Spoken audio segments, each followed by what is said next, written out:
И ДП берут. Странно, да. Можно было пятерку показать. Да, согласен.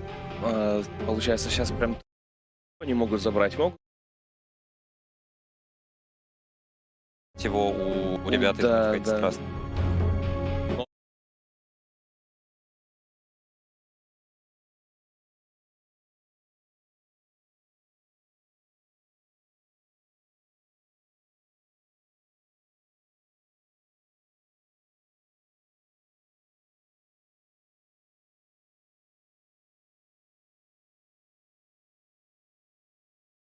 Это ДП 5. Если это алхимик, все-таки тройка. Поэтому, я думаю, они ДП будут ставить. Виномансер появляется. Слушай, это может быть пятерка. Что он неплохо стоит линию против условных тех же Марсов, да, таких силовиков, у которых нет такого диспела. Хорошо секьюрит линию за геля. Там на третьем уровне у него может быть раскачка 2-1-0. Просто один раз смажет, веточки даст, там буквально полслова сразу падает. Ну и ребята, ну да, видишь, не забрали Оракла. Ну, вообще очень странно. Вроде был очевидный пик снизу под ДПшку раз, если это кор ДП, а судя по всему это кор ДП. Так, пятерочку Оракла увидели. Ну и против этого же Веника очень классно. Да, если можно на линию спокойно, мне кажется, поставить против Веника, да, вообще никаких проблем не будет. И Массфайт у них очень... У них, кстати, два героя стакается под Оракла. То есть Манки Кинг тоже круто. Он может еще своим мисчифом задоджить дэмэдж с Полс Промиса. Да, да. Это, то есть, это очень круто. Я один раз видел такое. Я тоже один раз только. От кого? Я, кстати, не помню. Это вроде в Китае. Вроде Ами задоджил. Нет, не память. Да, может быть. Потому что он любит на Манки Кинге пофармить с БФчиком. Кстати, один из немногих. Хотя нет, в Китае вроде большинство любят брать этот БФ и фармить именно с БФ. Да все там берут БФ, да. В Китае же никто активно играть не будет. Или какой-то там билд интересный придумывать. Там просто БФ, Аганим, БКБ и игра. Да, и при этом всем БФ и Аганим. То есть... Не БКБ после БФ. Да-да-да. Не, ну один раз Ами после того, как умер 5 раз подряд с этим БФом, он принял решение, ладно, Аганим покупать не буду. Не зря он на интах играл, знаешь. Да. Банят здесь Абадона. Те немного непонятно для меня зачем. То есть... они, наверное, скорее всего думают, что это алхимик. Я вот сейчас просто немного запутался. Они забанят Абадона, и этим самым меня запутали. Много Виномансера, я не думаю, что это тройка Виномансера. Может быть, они его вообще в мид хотели отправить. Ну, по мнению Motivated Trust, возможно, это Веник мид. Потому что действительно тролль плюс алхимик как два кора выглядит весьма странно. Да, ну и, во-первых, это очень жадно. То есть и тот хочет фармить, вот, хотят добраться до каких-то определенных слотов. Никто не будет из них драться там появлением какой-то Яши, да, на тролле. Или армлета на алхимике. Ну да. Не, ну можно было бы, конечно, здесь на тролля, там, я не знаю, первым айтемом купить Сашу Яшу и сразу же БКБ после этого. Урона тогда не будет. В этом смысла мало. Ну как-то так ЛГД играли, только они играли через не через тролля, а через МК. Ну, в принципе, суть та же. Он там первой шмоткой БКБ купил, и они за минут 25 игру закончили. Ну, у них тавер дэмэджа. Хотя нет, ДП есть. Тавер дэмэджа достаточно таки раз. Ну, видишь, они думают, что это Веник кор позиции. Ну, я все еще сомневаюсь. Я сомневаюсь очень сильно. Венику против такого пика играть на кор позиции тяжело будет. Особенно против Оракла. И да, и на линии он на линии не сможет. Ну, знаешь, вы не брать. Тогда да, возможно. Но все еще мы видим этого Оракла, который от Poison Новый спокойно сейвит своим вторым спеллом вообще без проблем.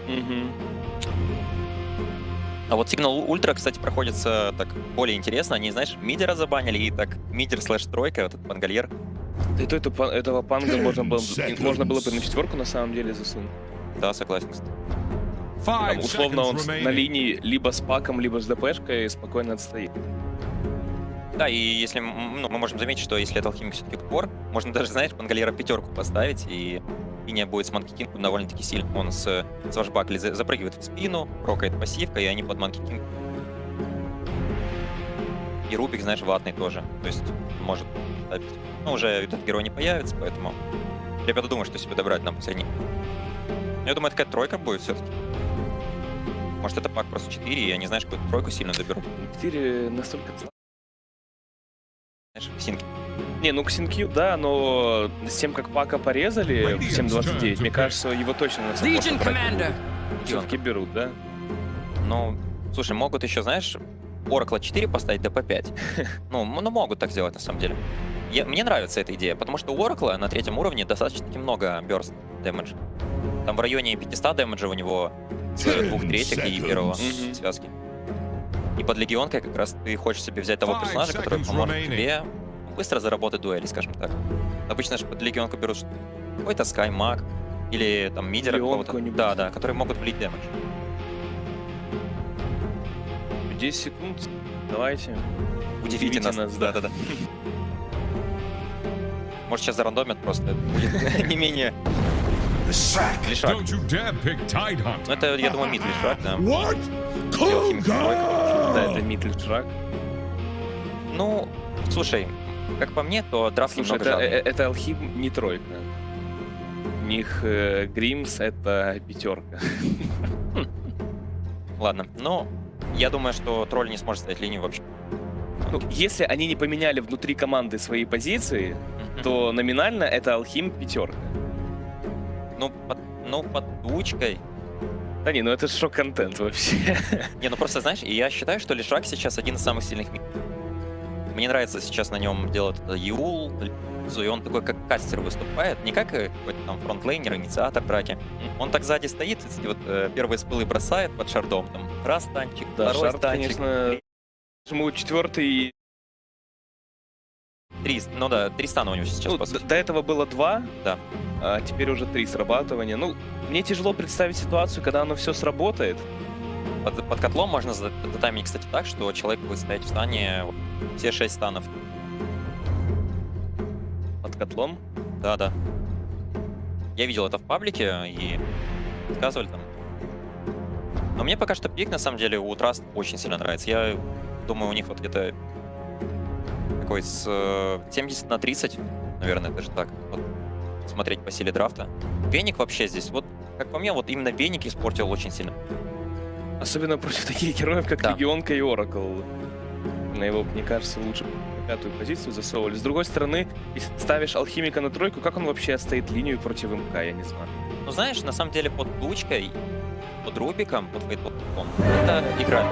Ты можешь постоянно себе популить пачки, и вы, в принципе, неплохо стоите.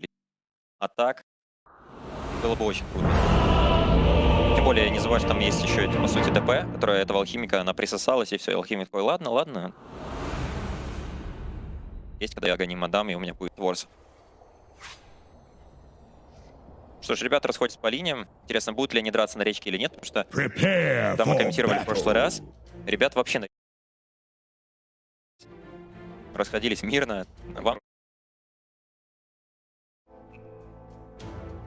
Здесь тем более алхимик. Ну, сейчас на алхимик ты не берешь никогда монетку. Ну, это не так профитно. Тебе намного приятнее взять условную и лосхитить на дамаж. Да потом, да, банку берут. Я часто видел, что вообще... Вроде бы JT из IG, он любит раскачиваться. Вот берет 2-1-0 и играет. Какая это алхимик?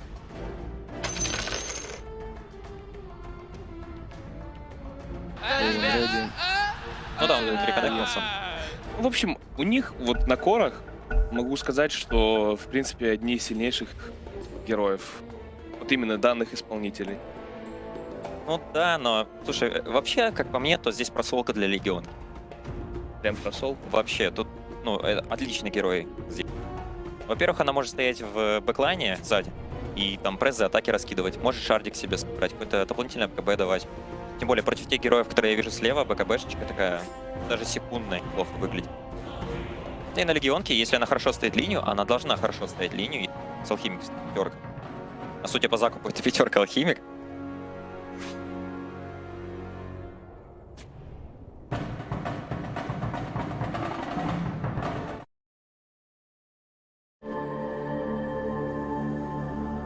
«30 seconds to battle».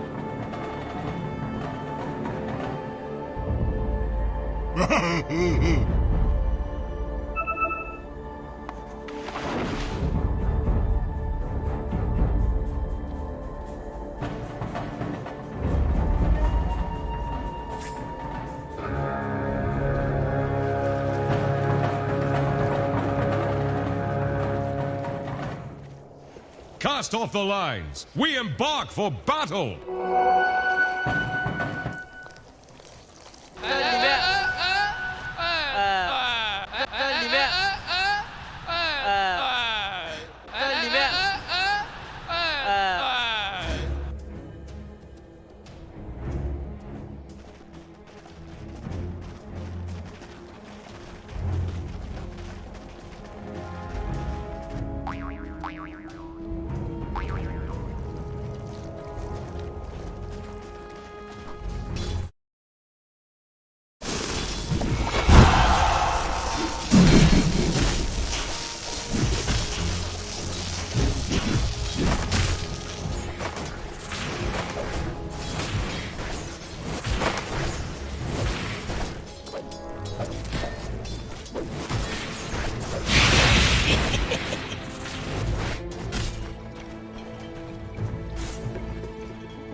I take what I please.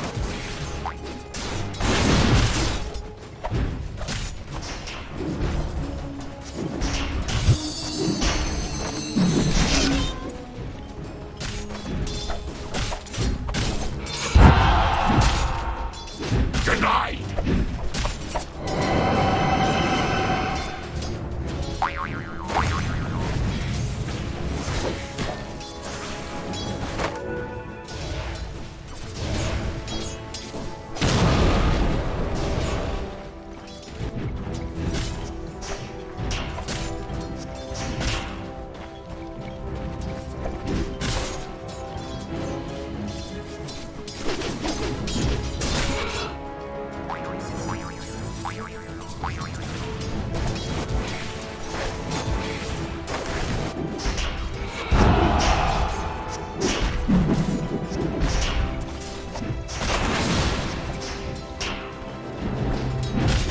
Now you know.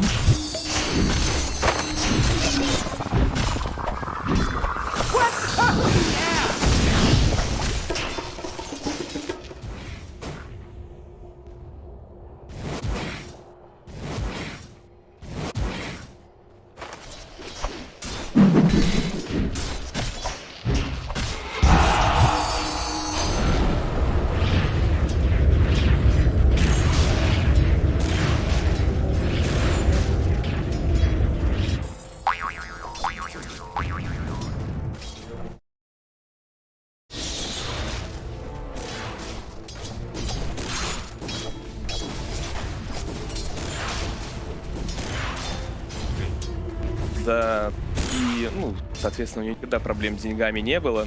Слушай, нападение в боте на Пака, он здесь погибнет, но он Warning Creep нажимает, арба сразу улетает. И за это может поплатиться, кстати, тролль своей смертью. Правда, у него есть топорырцы просто.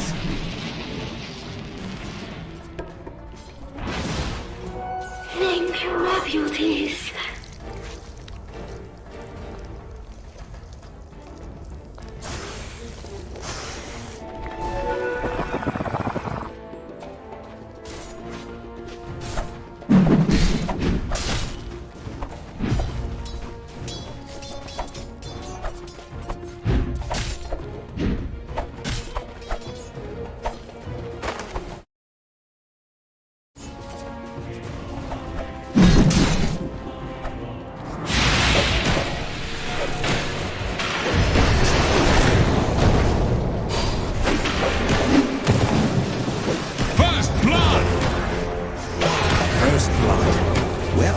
Today, anyway. Death is the only antidote. My venom sacs run empty. So predictable.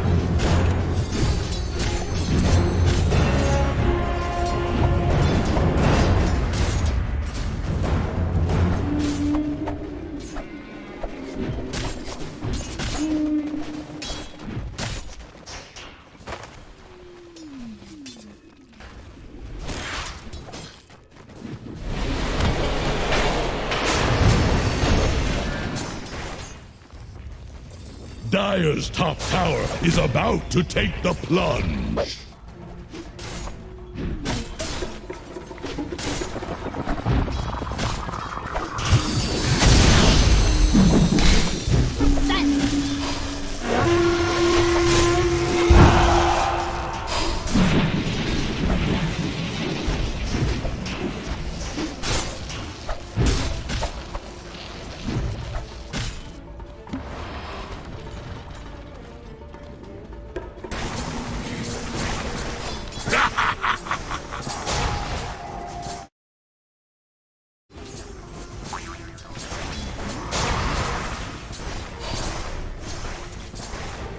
Radiant's middle tower is under attack. His gratitude is what.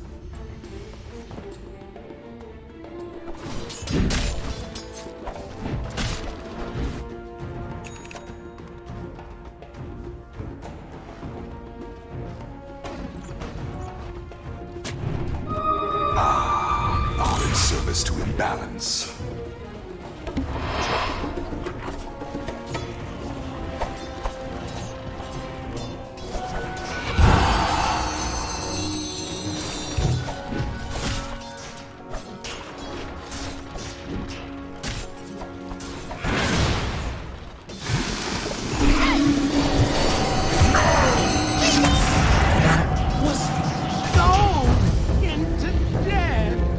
Dire's middle tower is drowning. Fortified structures can't be breached. I could.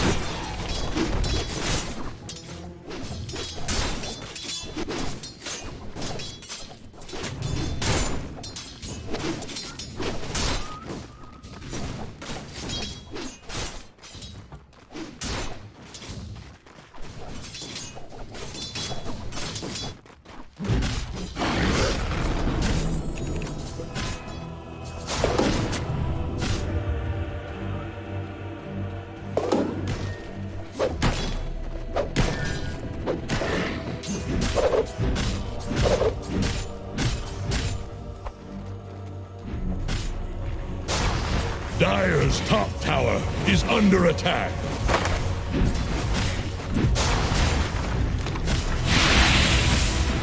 Dire's top tower. Same as you, Time Hunger. Dire's top tower is about to take the plunge. Radiant's bottom tower is under attack. Dire's top tower has fallen.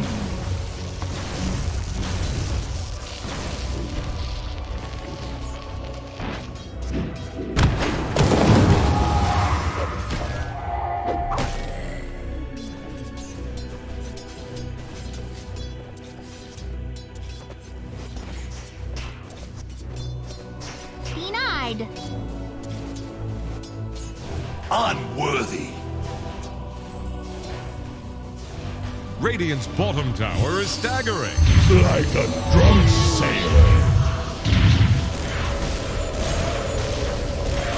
Radiant's bottom tower faces a stiff wind. Dire structures are fortified. Radiant fortified their structures. Attack the Radiant's bottom hero. tower is under attack. To solitude I return. Radiant's bottom tower has swung its last bell.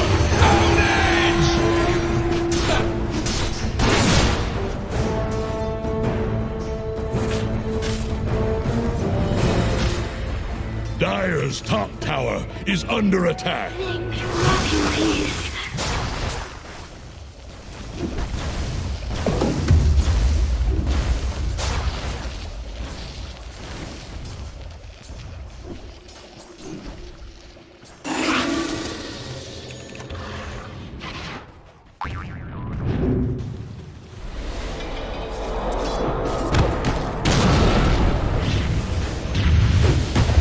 Dire's top tower is under attack.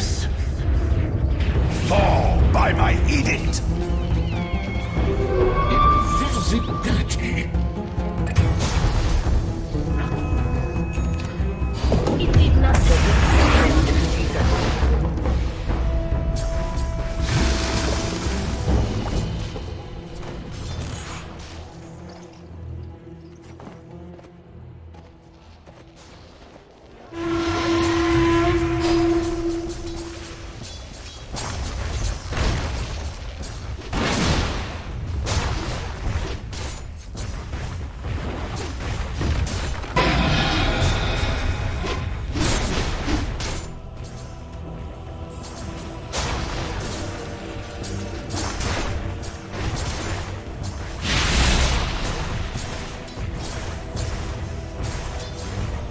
Dire have the spyglass at hand.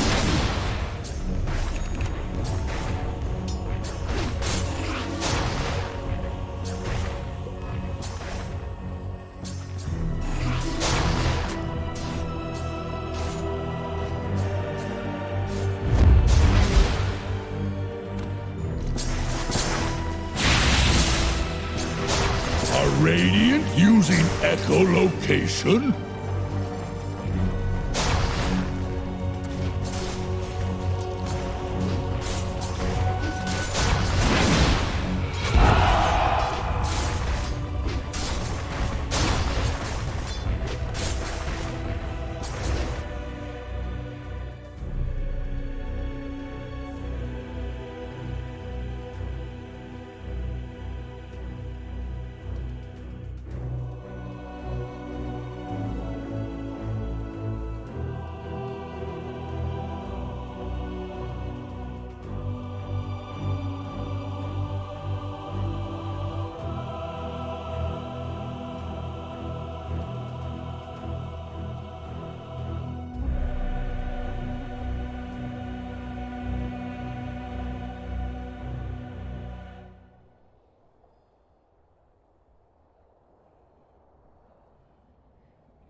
I had time to find a snack.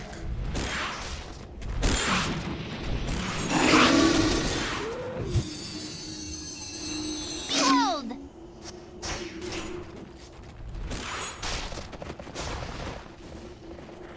Dire's middle tower is under attack. A canary. Gold for my armor.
Dire's middle tower is under pressure.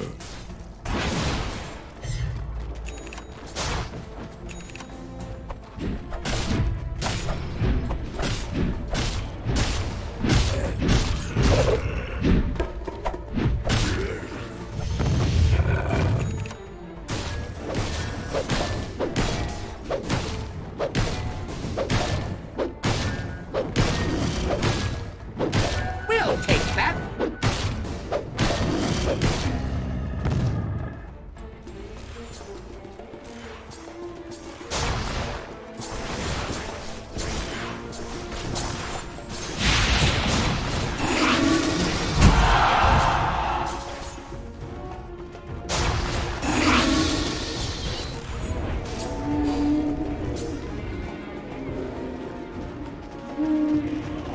Wish fulfilled.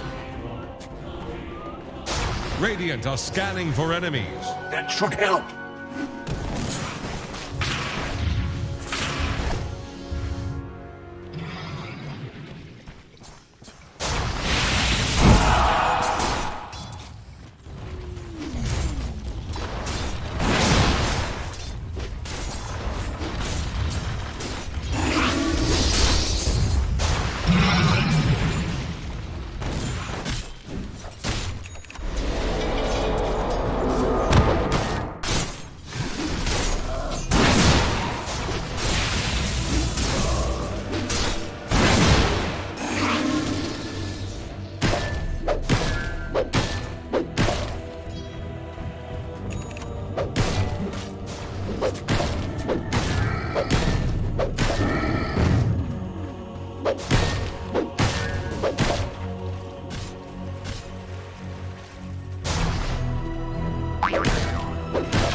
Double damage.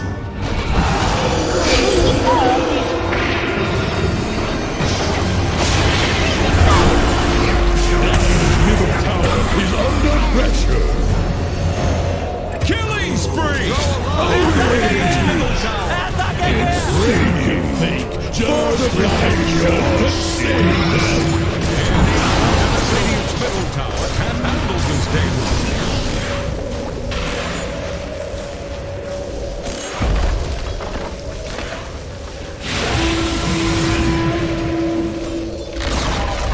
Radiant's middle tower has fallen. Radiant's bottom tower faces a stiff win. Dire's top tower is about to take the plunge.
Radiant are scanning for enemies.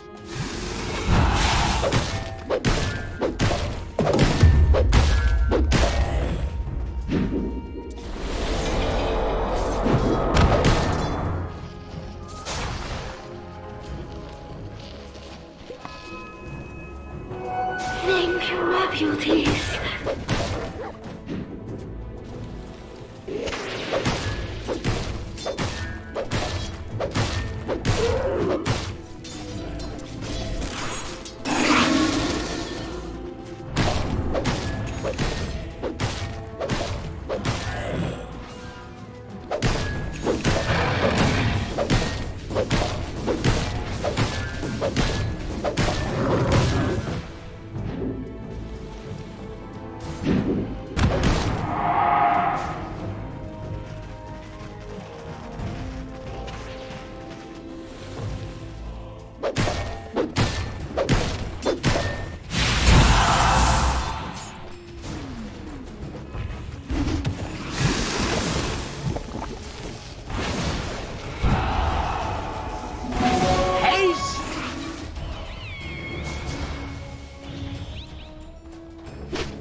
And we're underway.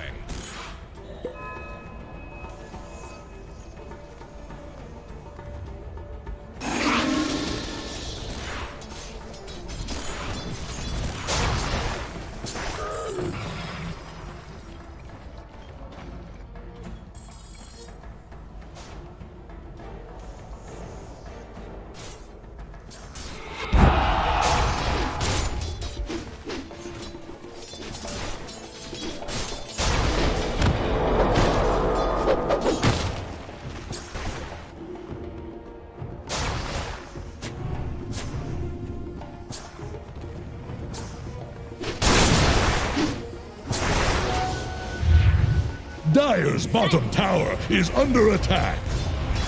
Dominating!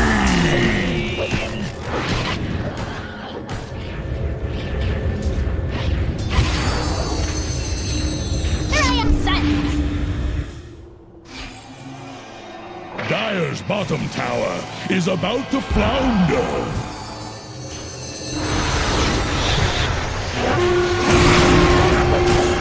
Dire's bottom tower won't last long. Be gone, Leshrac! What's this? Dire fortified their structures? Dire's middle tower is drowning. Dire's middle tower has been denied. A prize!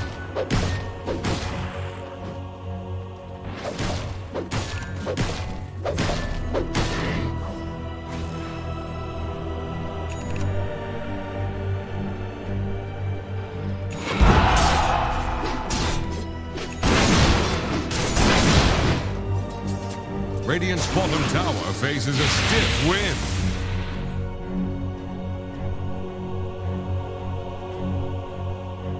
Radiant's bottom tower is under attack. Dire's top tower is under attack. Radiant are scanning for enemies.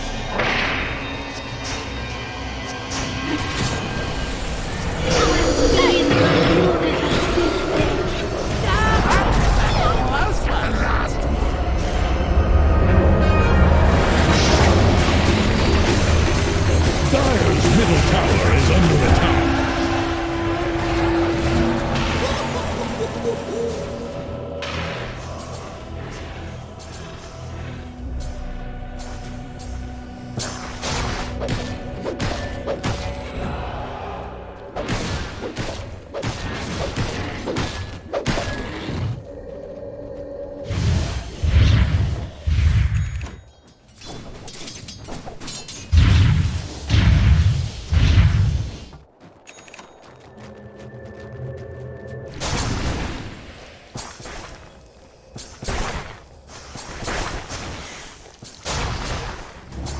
Dire's bottom tower won't last long. They're trying to bring down Radiant's top tower.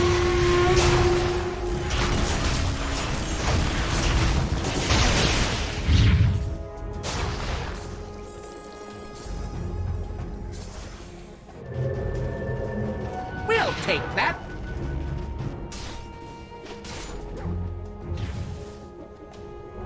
Thank you, my beauties.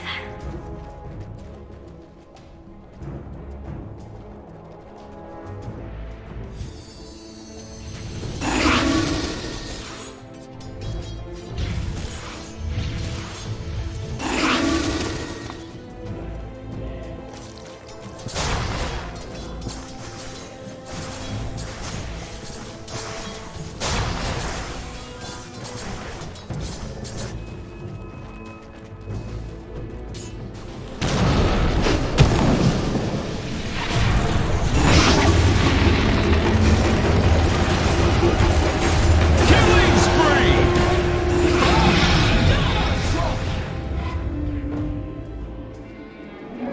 Regeneration.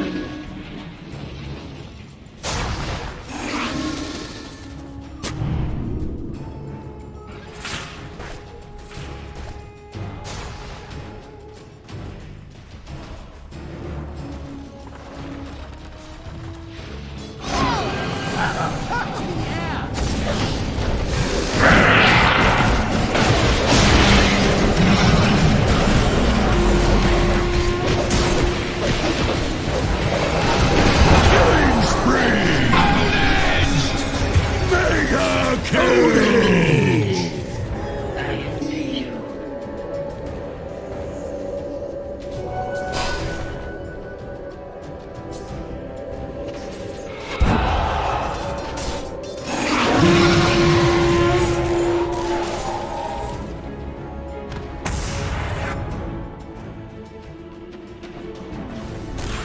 Radiant's bottom tower faces a stiff wind. Radiant structures are fortified. Radiant's bottom tower is under attack.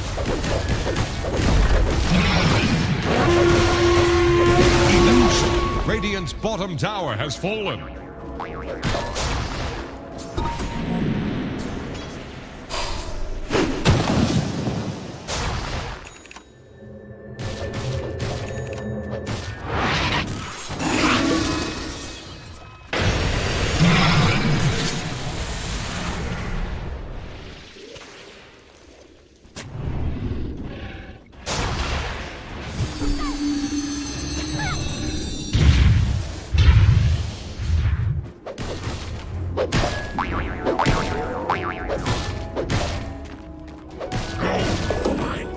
This'll come in handy.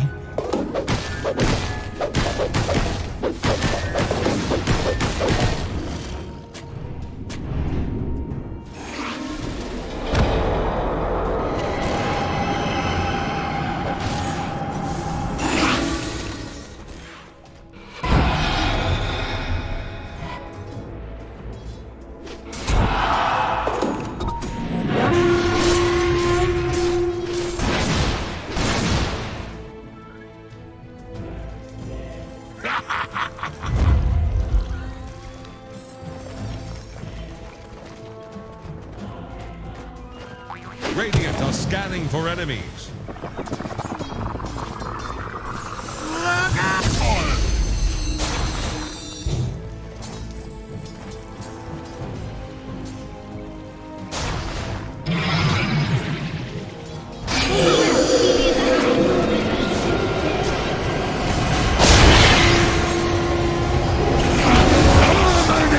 Double kill!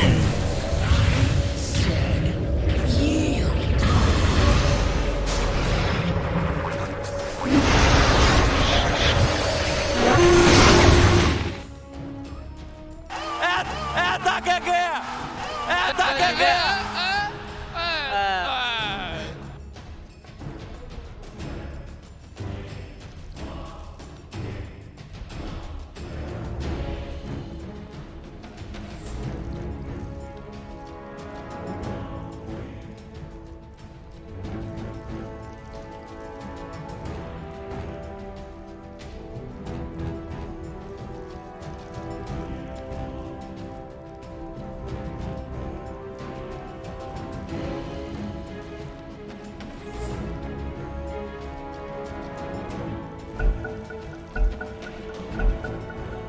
Dominating! Own edge!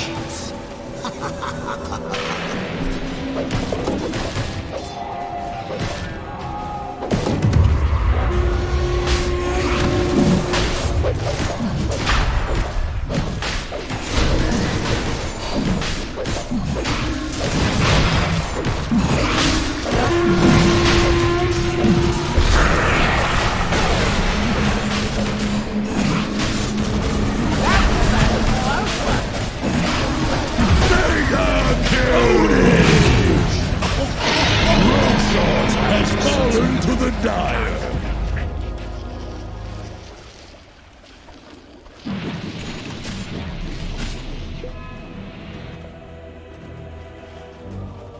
Dire's bottom tower is under attack.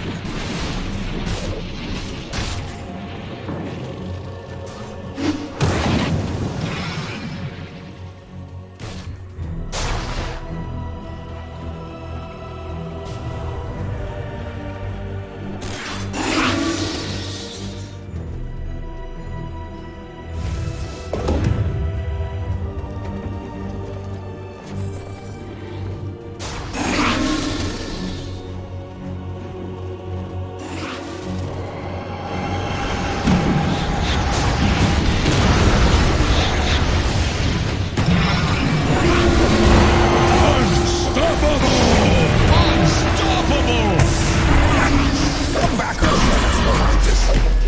Wicked sick! Double kill!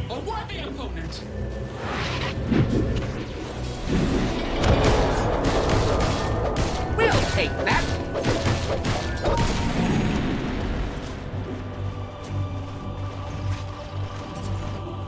Radiant's bottom tower faces a stiff win.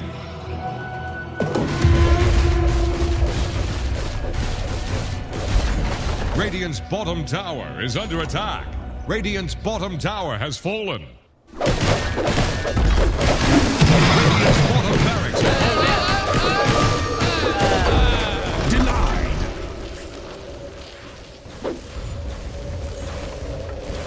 Radiant's middle tower can't handle this damage.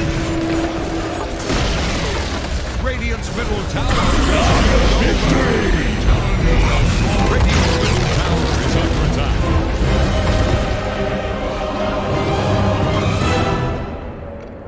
Radiant's middle tower can't handle this deluge.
Dire's ban now.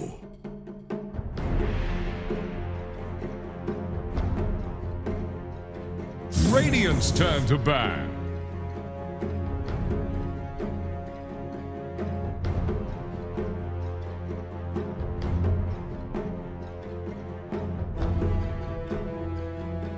The Dire get a ban.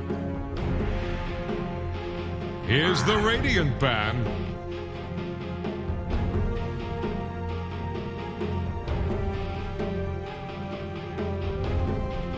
Dire's turn to pick. Radiant's turn to pick. Puck.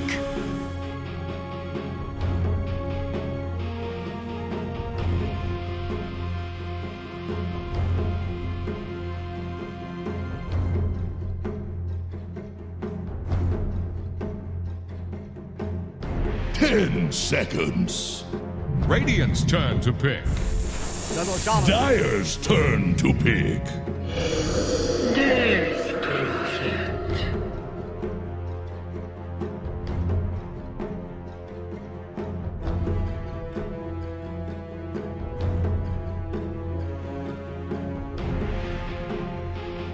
Ten seconds. 5 seconds remaining.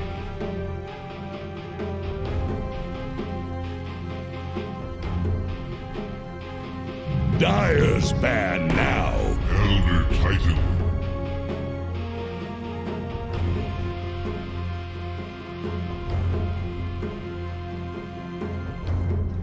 Here's the Radiant ban.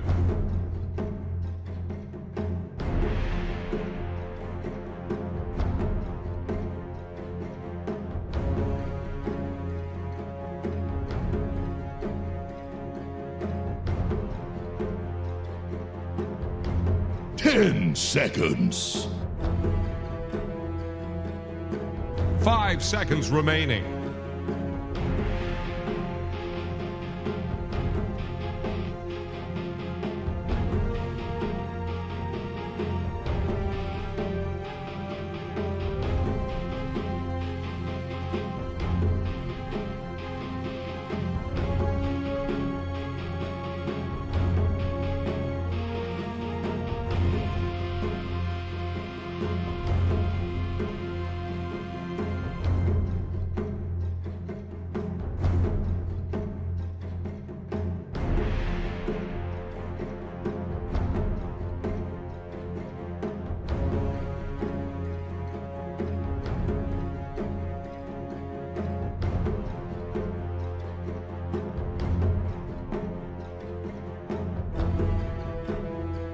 Finally came up for air.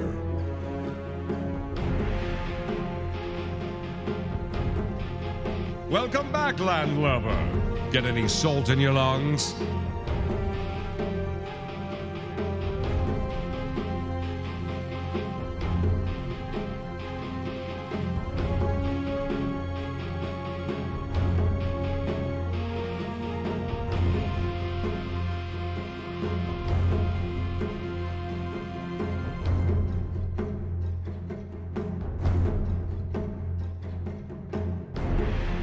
The Dire get a ban. Radiant's turn to ban.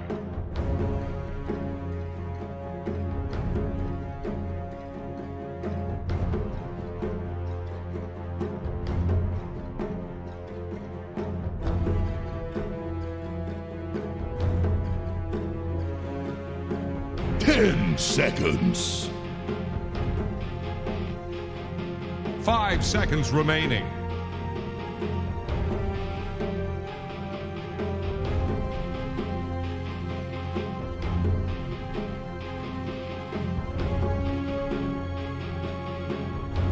The Dire get a ban.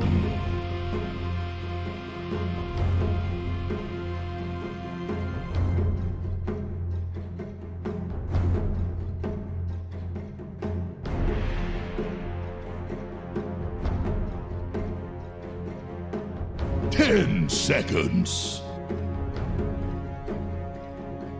5 seconds. What'll it be? Here's the Radiant ban.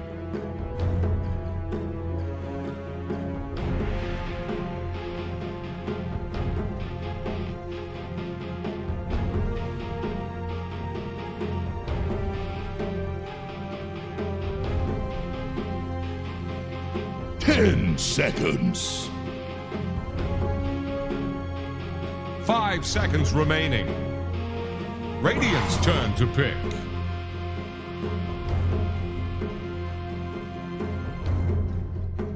Dire's turn to pick. Gyrocopter!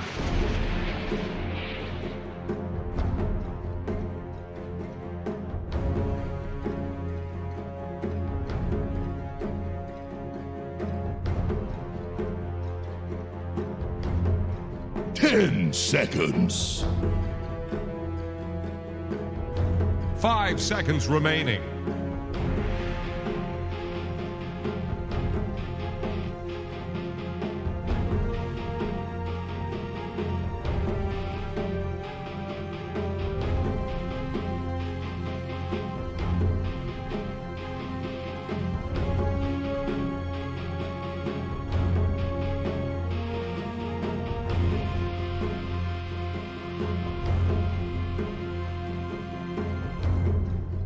Radiant's turn to pick. Once away.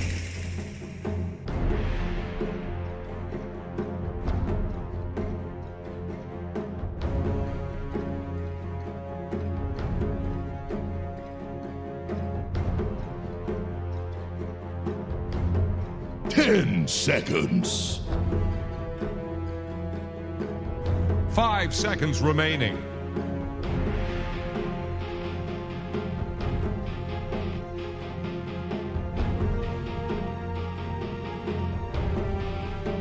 Dire's turn to pick. Bloodseeker.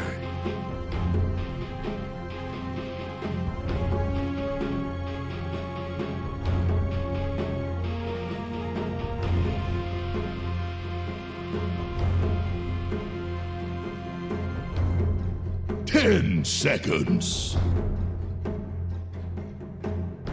5 seconds remaining.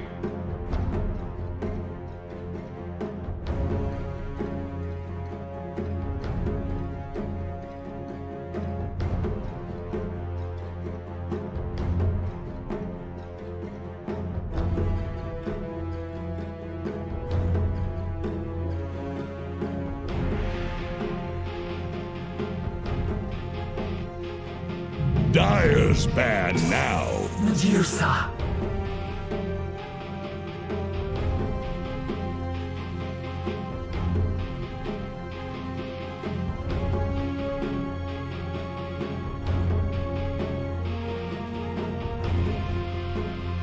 Ten seconds. 5 seconds remaining.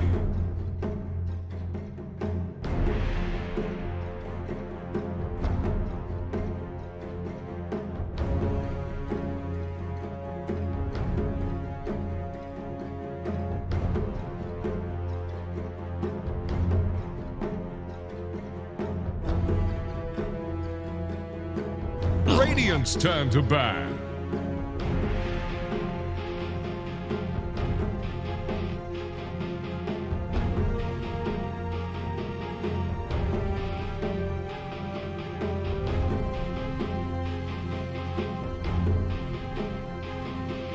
Ten seconds. 5 seconds. What'll it be?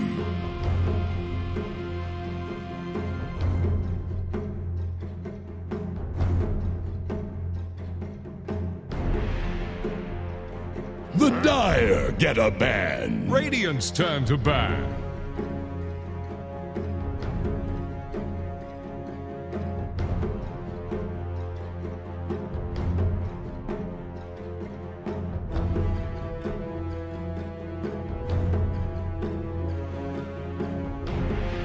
Ten seconds. 5 seconds remaining.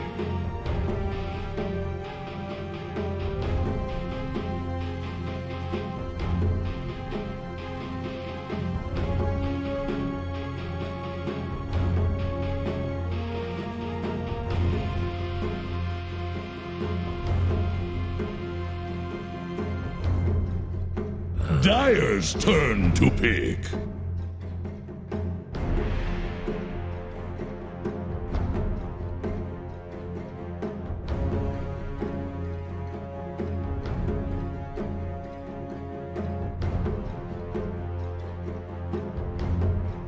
10 seconds.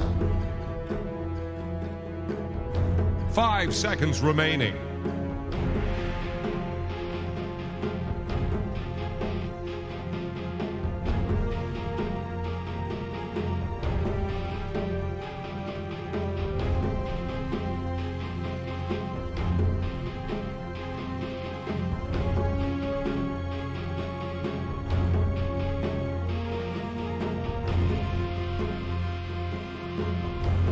Radiant's turn to pick. Lena.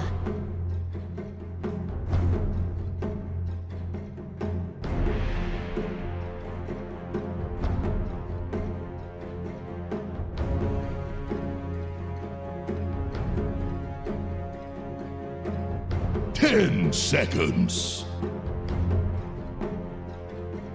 5 seconds remaining.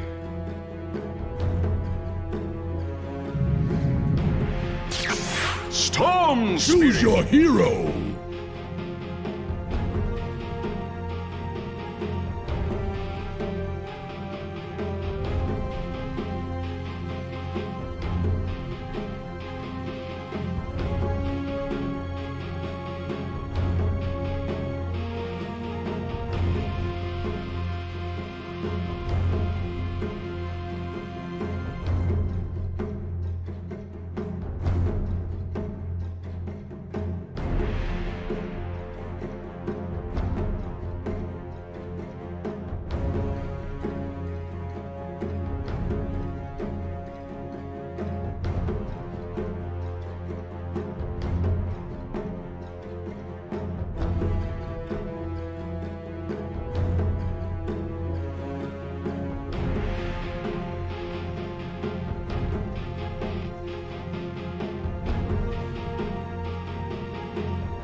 Prepare to make way. Who made you captain? It's Looking pronounced good. Admiral. Looking good.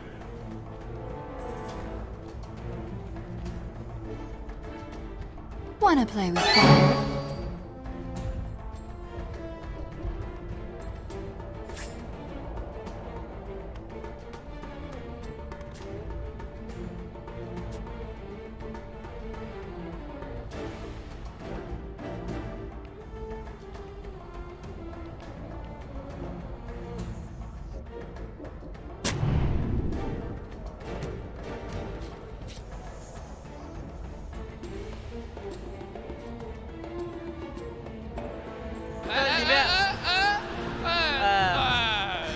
Uh, 30 seconds to battle.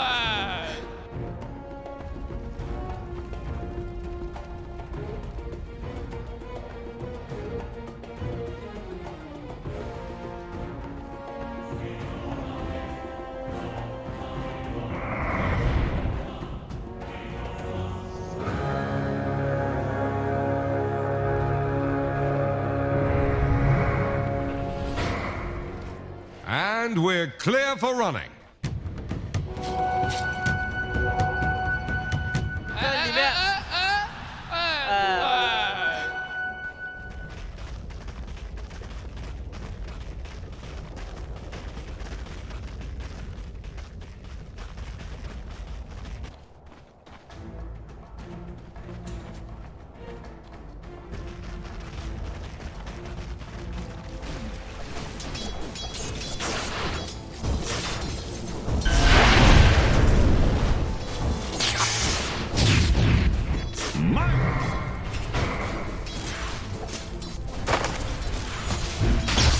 Wanna play with fire?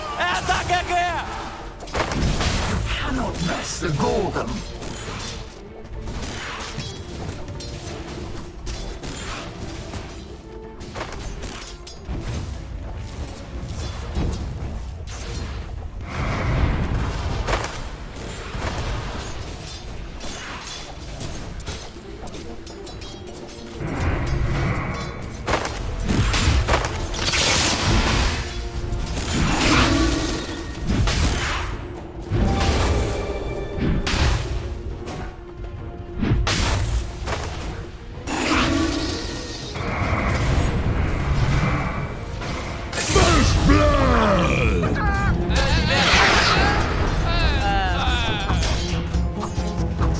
Don't mind me.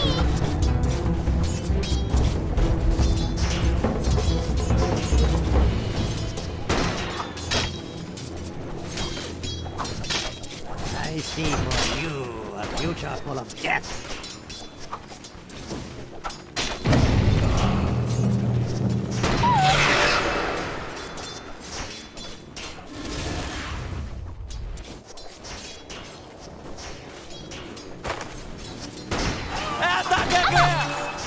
Dire's courier just went belly up.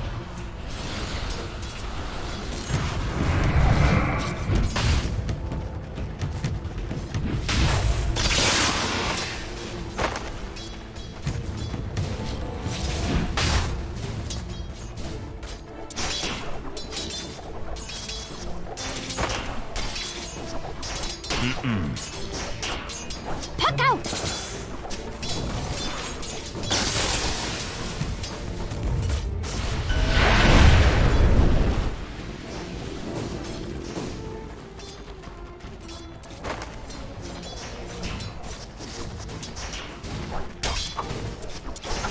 What does it chances?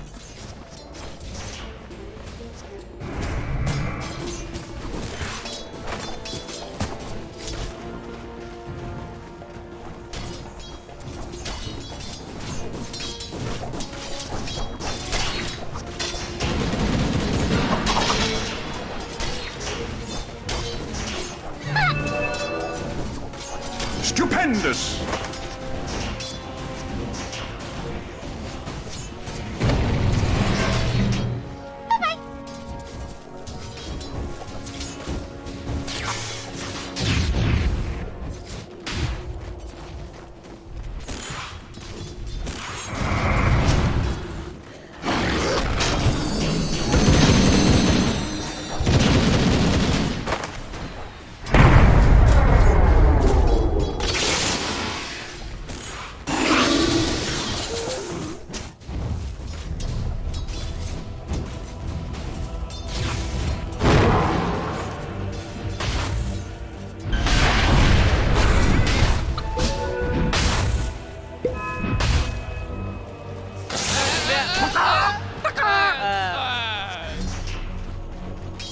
Puck out!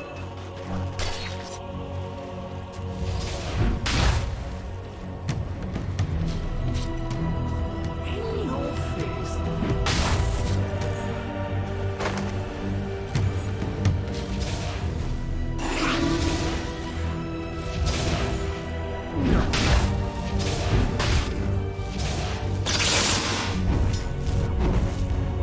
Money to burn.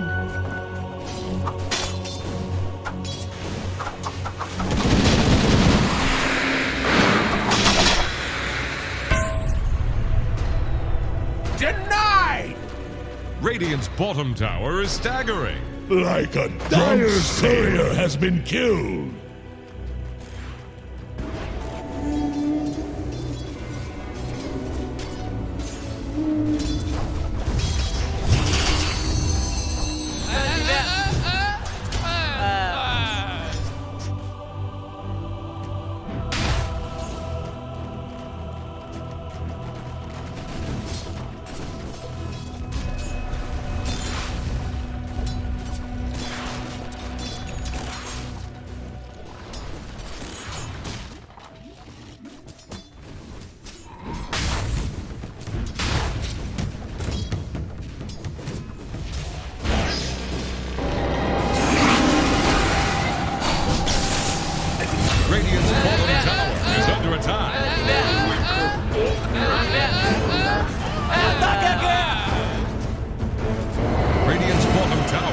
is a stiff win.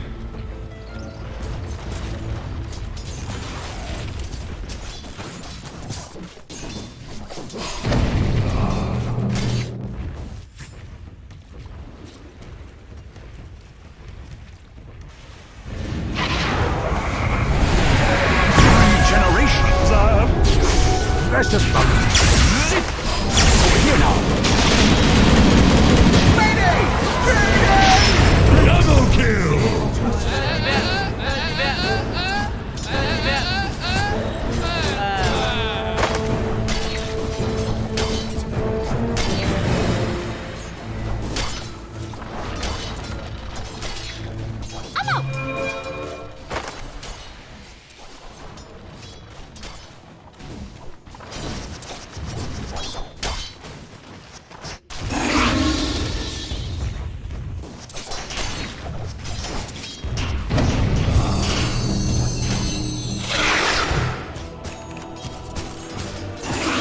Dire's middle tower is under attack.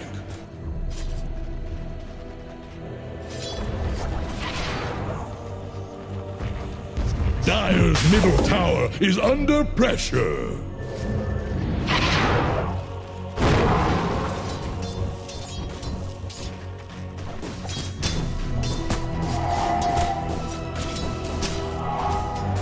Radiant's middle tower is under attack.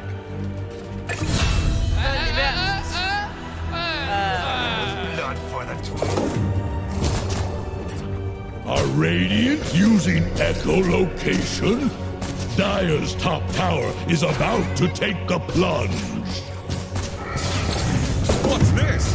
Dire fortified their structures? Dire's top tower needs some friends. Same as you, Tidehunter.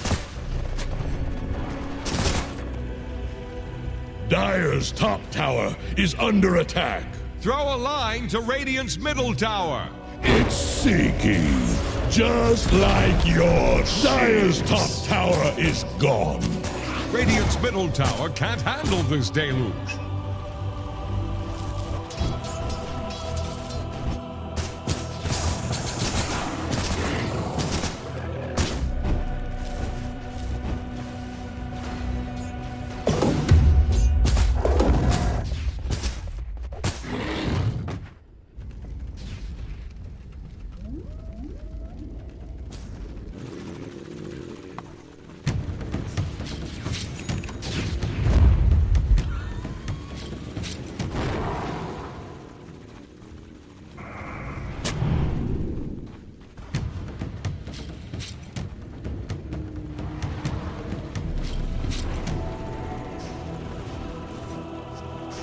Hold for my forge.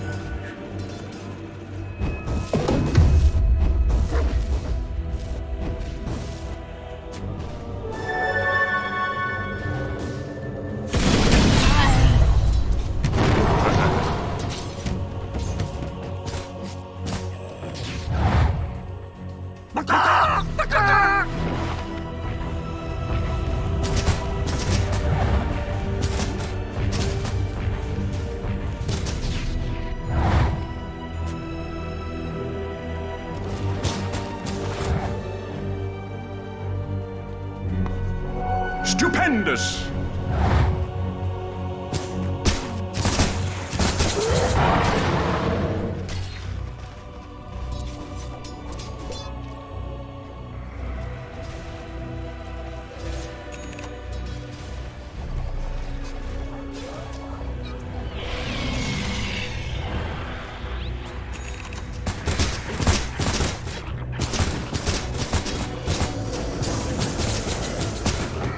Fortified structures can't be breached. I could. Turn around.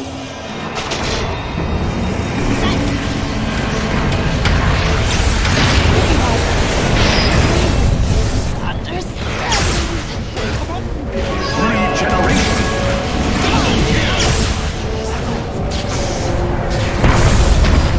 Killing spree! Triple kill!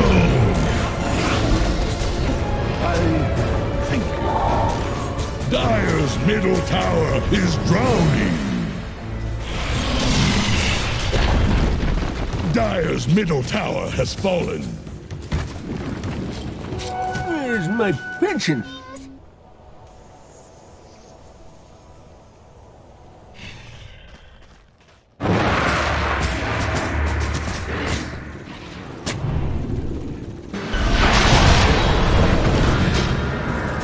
Lost rotor control!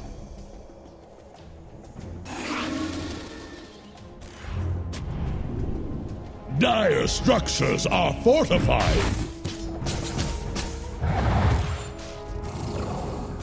Dire are scanning for enemies. Radiant think fortification can save them. To my ancestors, I...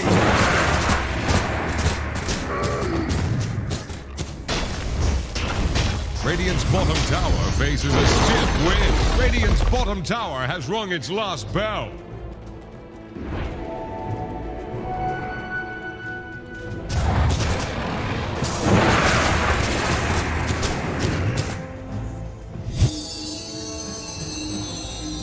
Radiant's bottom tower is under attack.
I was practicing my backstroke.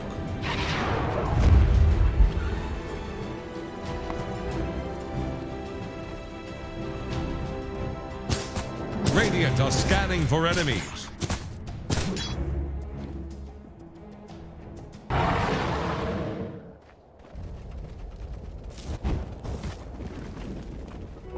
Precious bounty.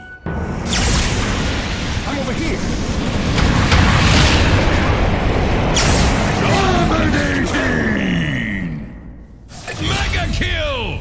Double kill! Dire's bottom tower is about to flounder.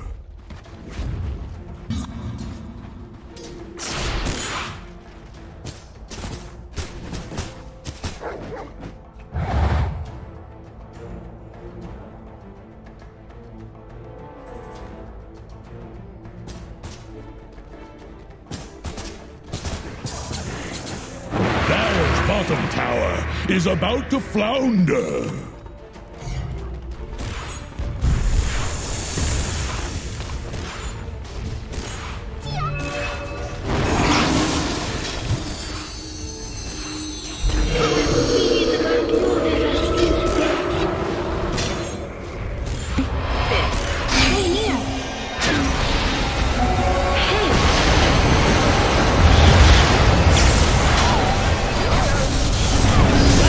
Dire's bottom tower has been denied.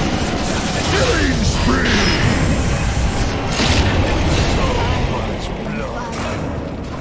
Killing spree! Dire's structures are fortified.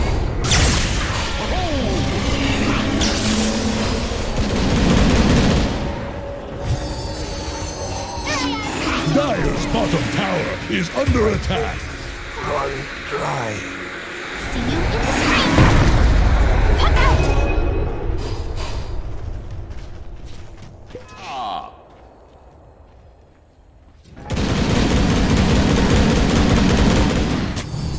Radiant's top tower is under attack.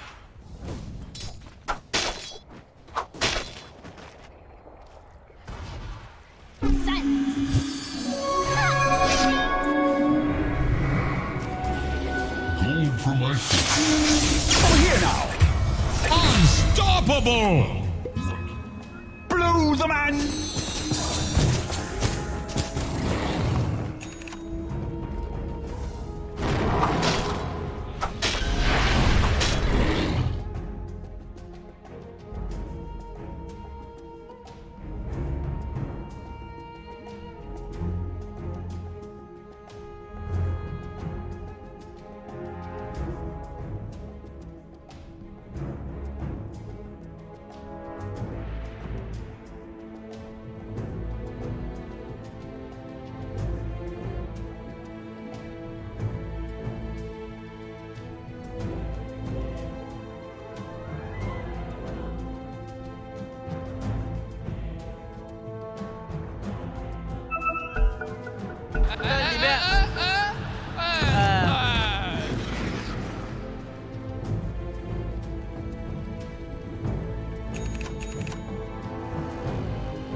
Dire's middle tower is drowning. Radiant's bottom tower is under attack.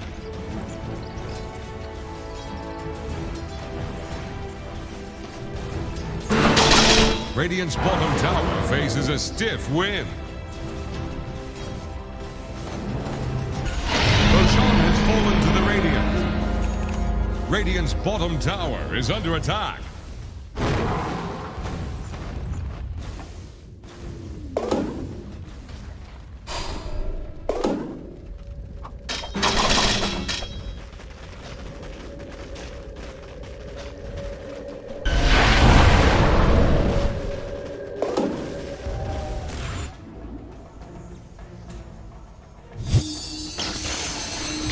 Stay near.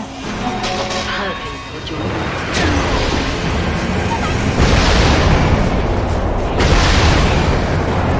Dire's top tower is about to take the blood.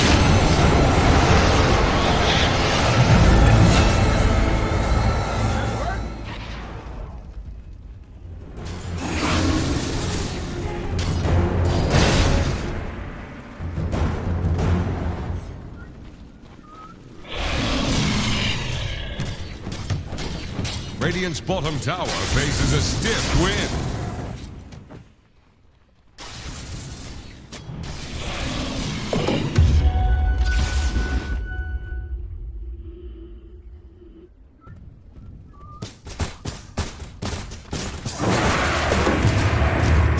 A little something extra for the evening.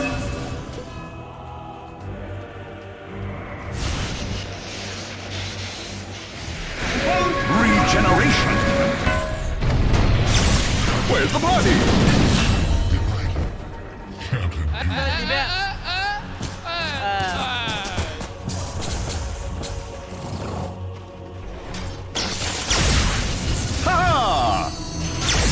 Dire's top tower is under attack.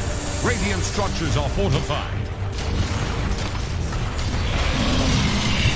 Dire's top tower is about to take the plunge. Radiant's middle tower is under attack.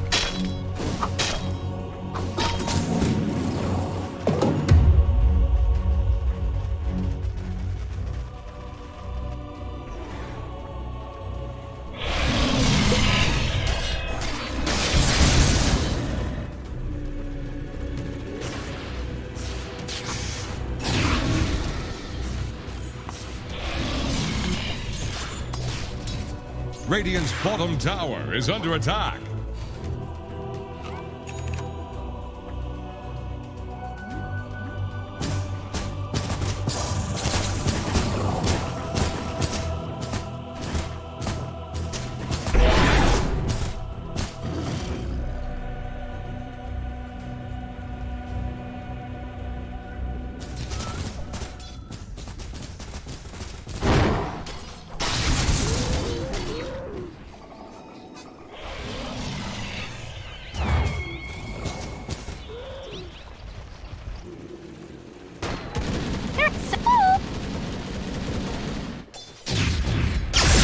Pudding pop!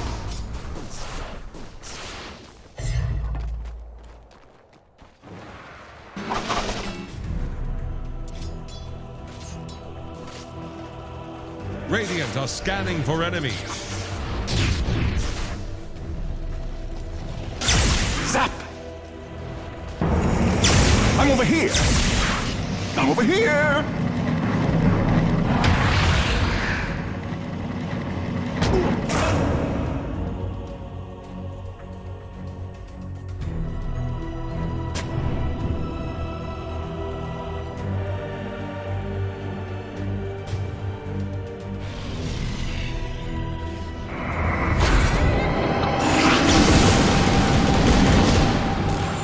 Dominating!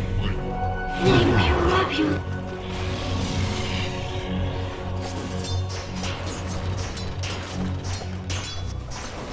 Dire's bottom tower won't last long.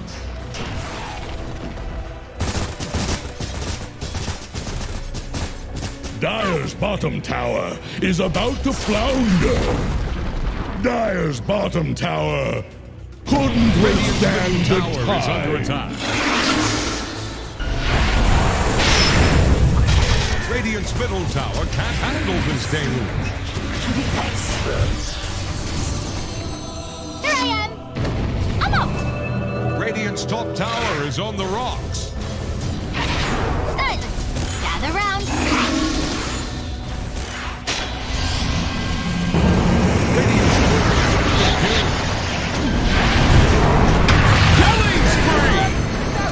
Short-lived creatures.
I had time to find a snack.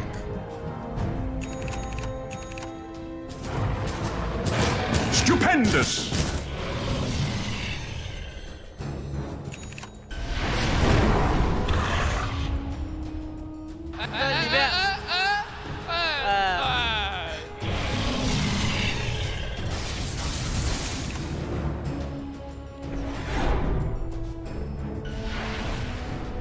Where's my pension?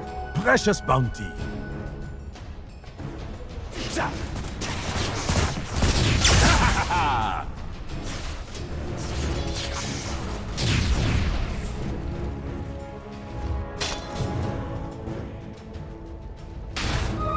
I've been wanting this. Radiant's bottom tower faces a stiff wind.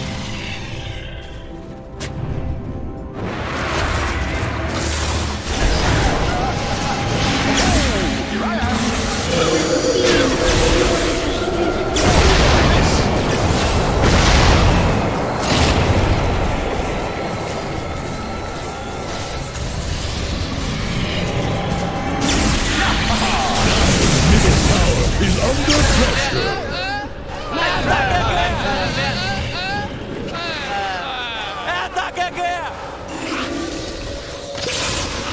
Dire's middle tower is under attack.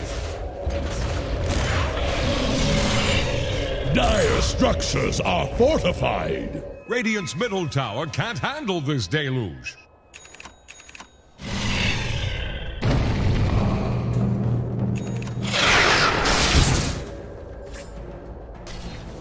A prize. For the twins. Mega kill!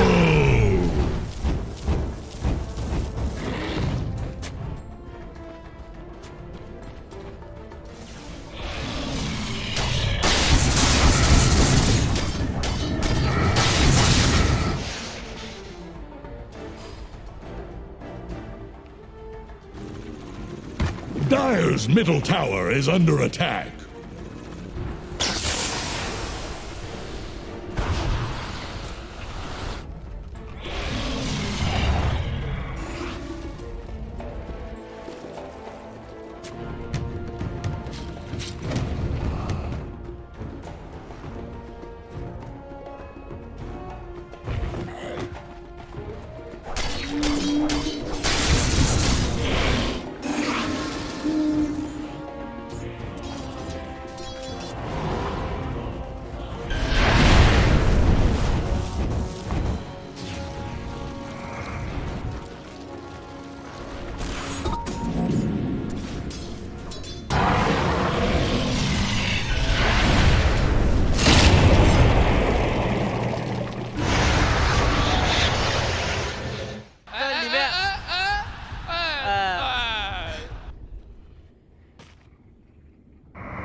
Radiant's top tower is under attack. Radiant fortified their structures. Attack the heroes! That puck out.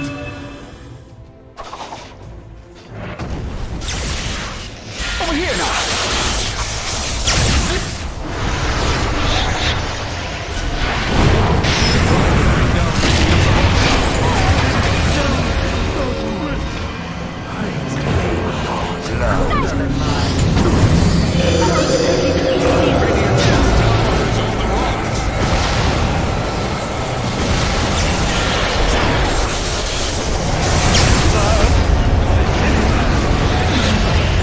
Where's the party? Looking for me? Invisibility. Zip zap. Wing pop.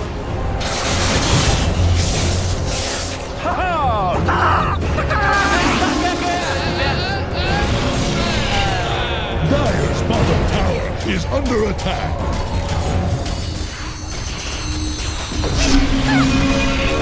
Dire's bottom tower won't last long. Stupendous. Dire's bottom tower has fallen. They're wrecking Dire's bottom barracks. Whoa. what I missed? Dire's bottom barracks are under attack. Dire's bottom barracks have fallen. Dire's bottom barracks have fallen.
Again, like Kunka will.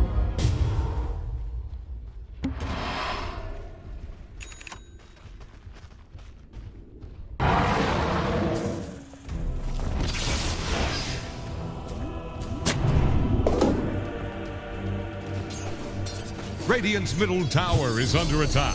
Radiant's middle tower just keeled over. Silence.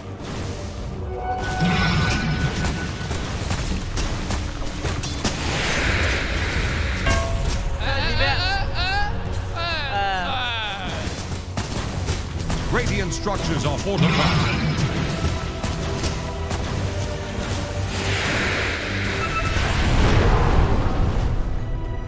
Radiant's middle tower is under attack.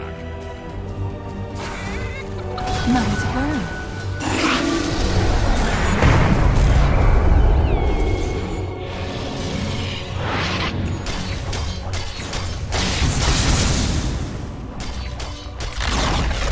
Radiant doused their own top tower.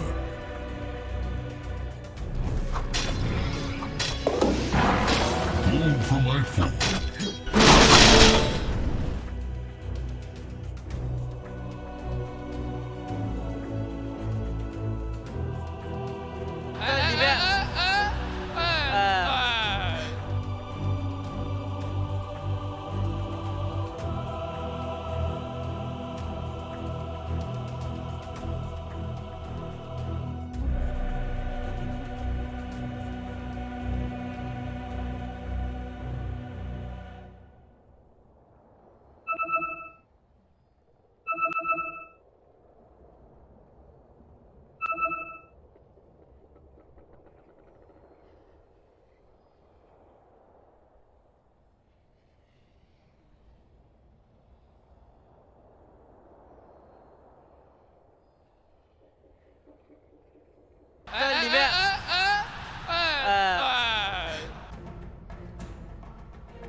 I was practicing my backstroke.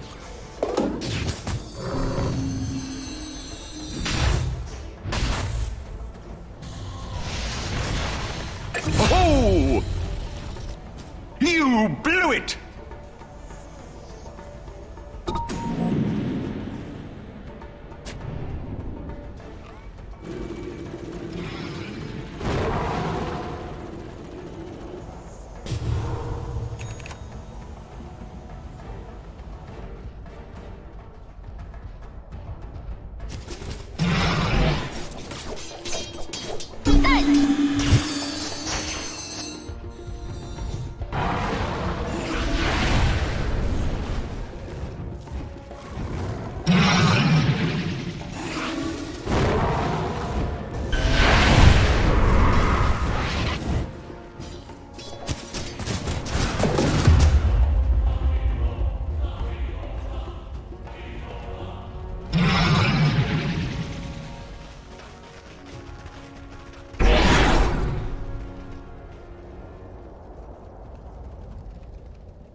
Dire's middle tower is under pressure.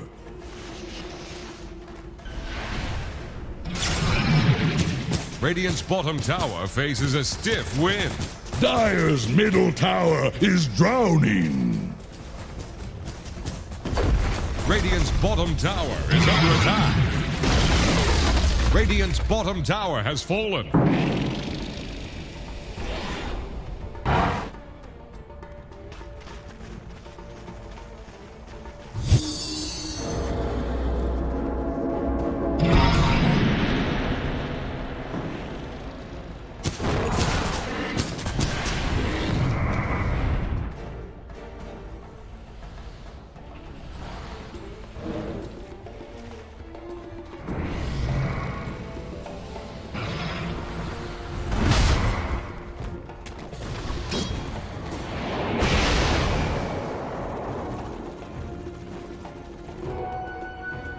Precious bounty.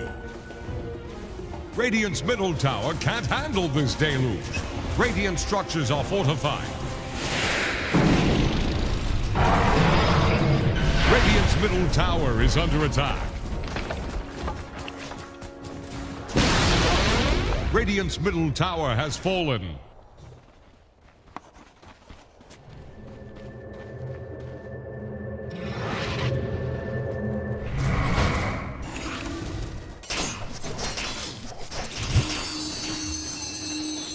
Greetings! Dire have the spyglass at hand.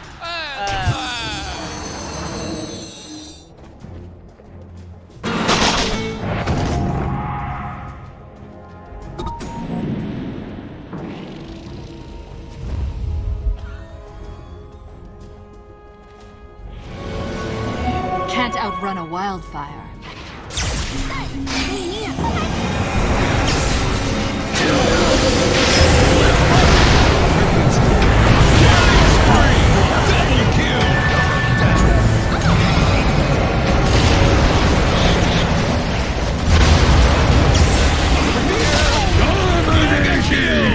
Ultra kill!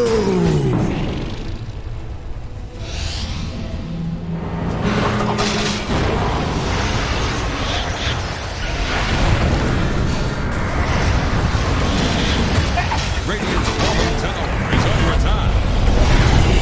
Unstoppable! To the experts shop.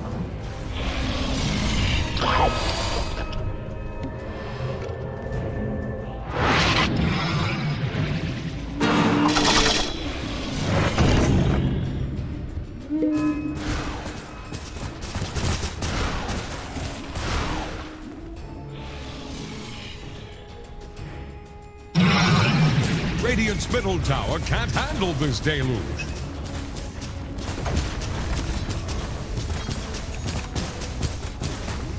Radiant's middle tower is under attack. Radiant's middle tower just keeled over. Radiant's middle barracks are under attack. Radiant's middle barracks have fallen. Radiant's bottom tower faces a stiff wind.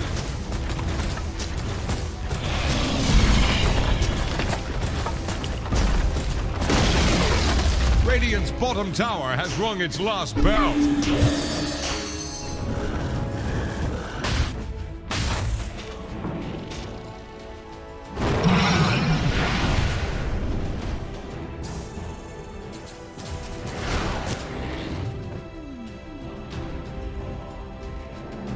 Money to burn.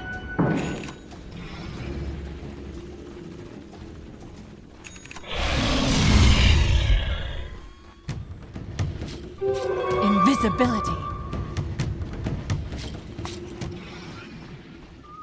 Radiant are scanning for enemies.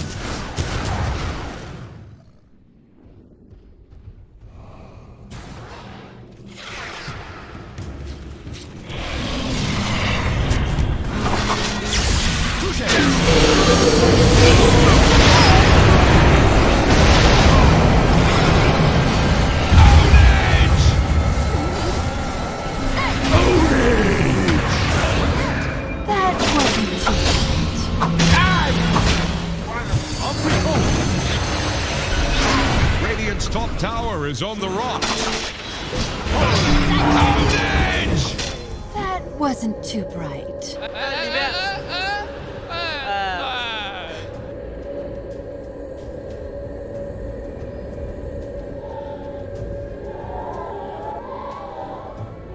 Precious bounty.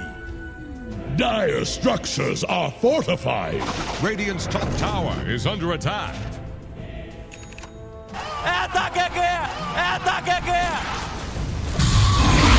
They're trying to bring down Radiant's top tower.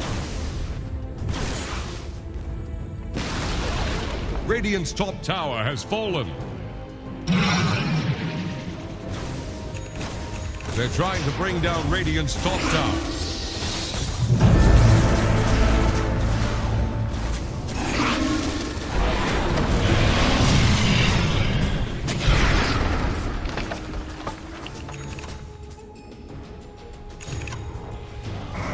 Radiant's top tower is on the rocks.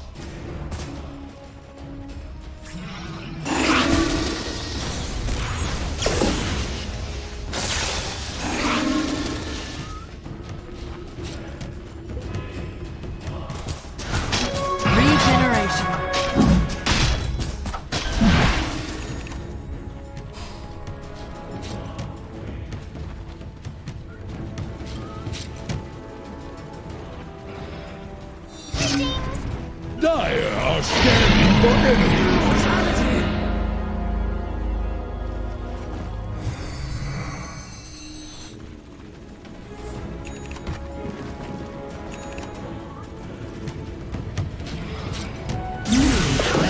Looking for me?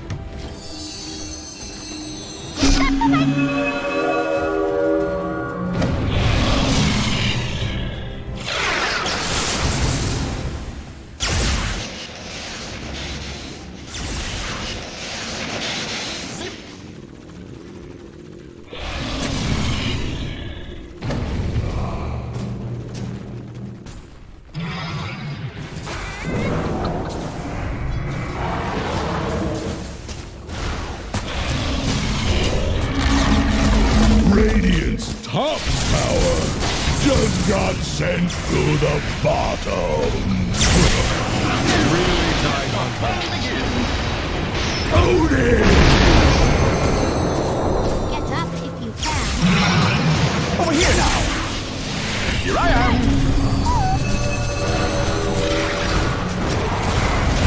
Radiant's top barracks are under attack. Radiant's top barracks have fallen. Radiant's courier has been killed. Radiant's top barracks have fallen.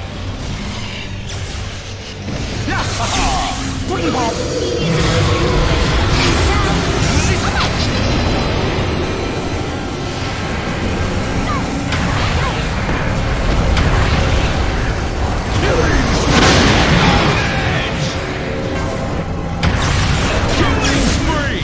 Odin!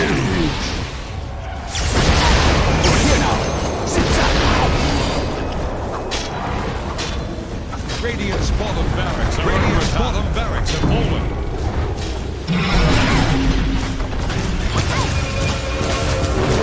Radiant's middle tower can't handle this deluge.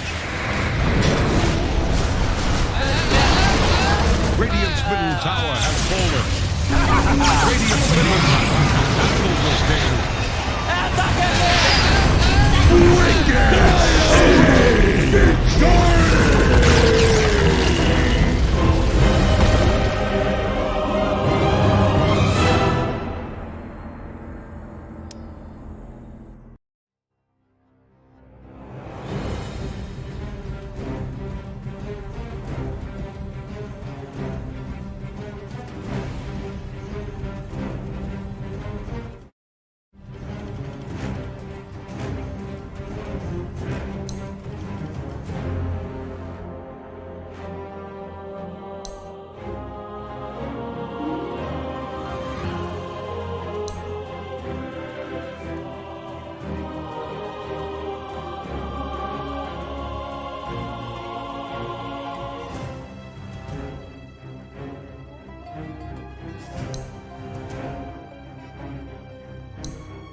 ways you're able to continue to build.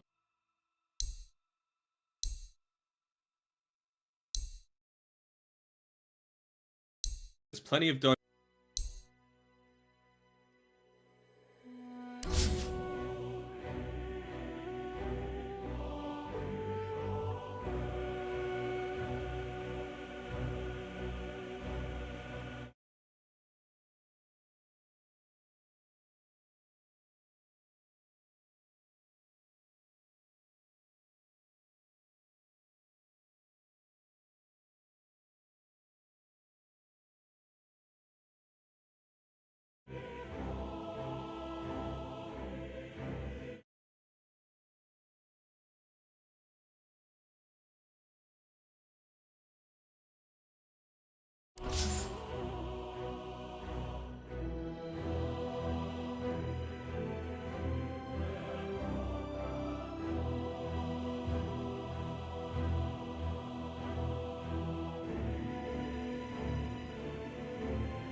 5 seconds remaining.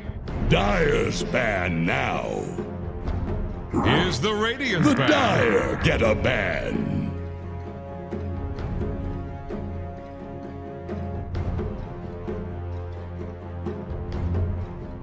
Here's the Radiant ban.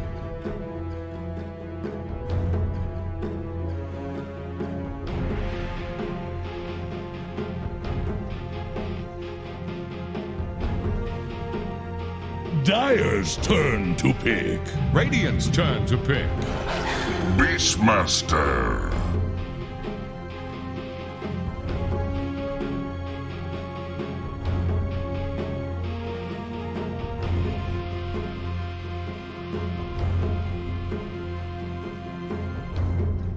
Ten seconds. 5 seconds remaining. Radiant's turn to pick. Lion.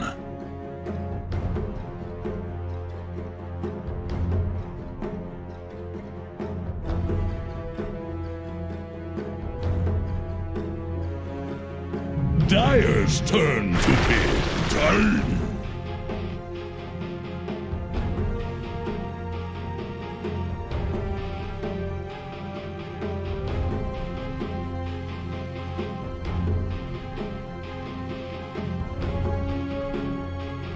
Ten seconds.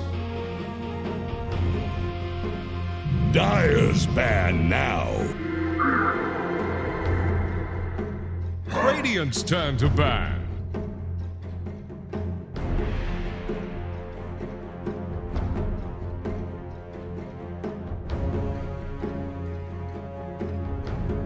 Dire's ban now.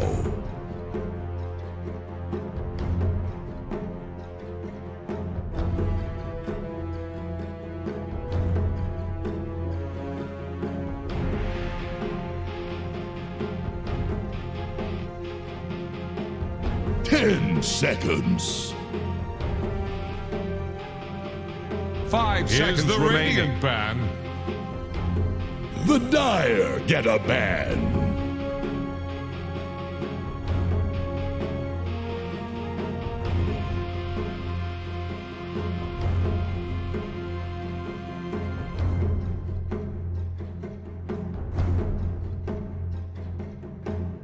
Ten seconds. 5 seconds remaining. Radiant's turn to ban.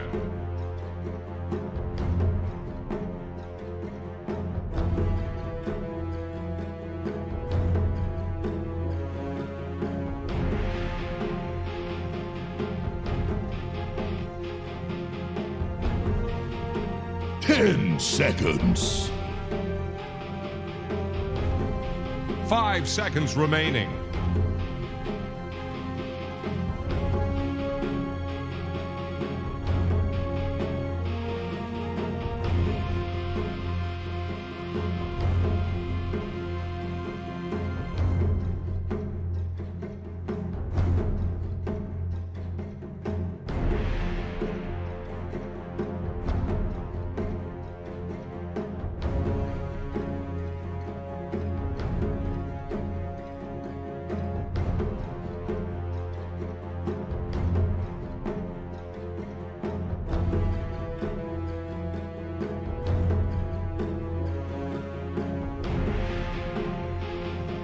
Radiant's turn to pick.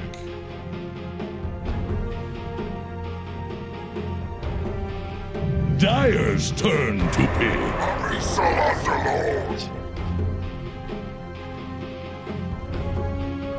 Radiant's turn to pick. Sky Wrath Mage.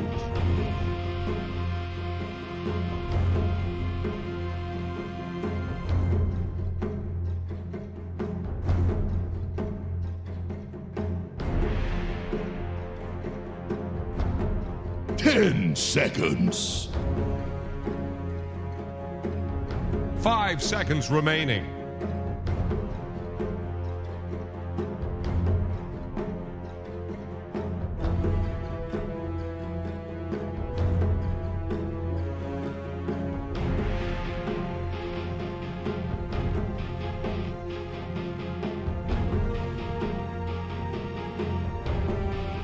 Dire's turn to pick.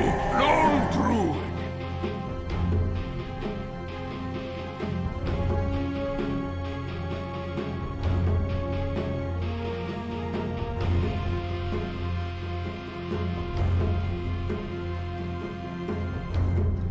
10 seconds. 5 seconds remaining.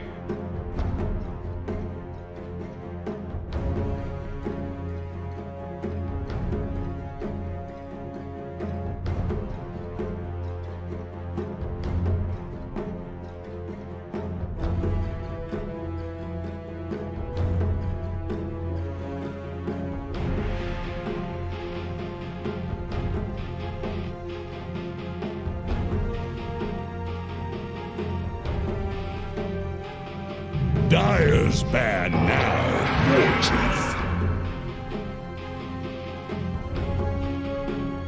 Oh, Radiant's turn to ban.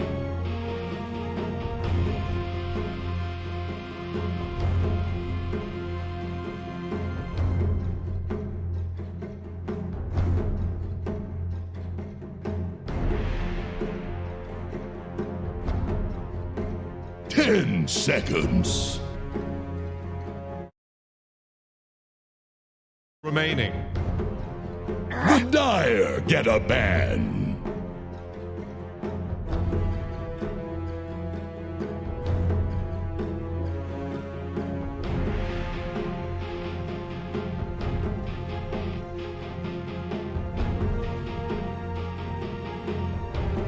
Ten seconds.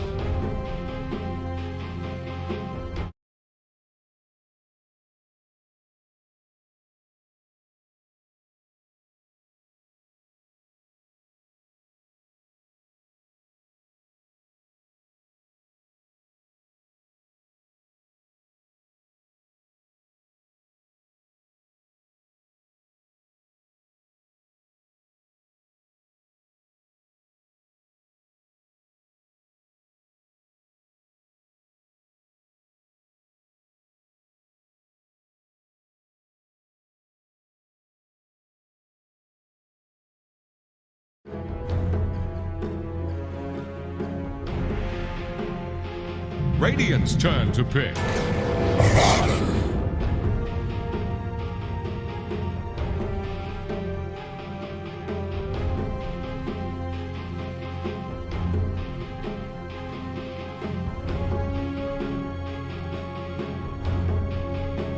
Ten seconds. 5 seconds remaining.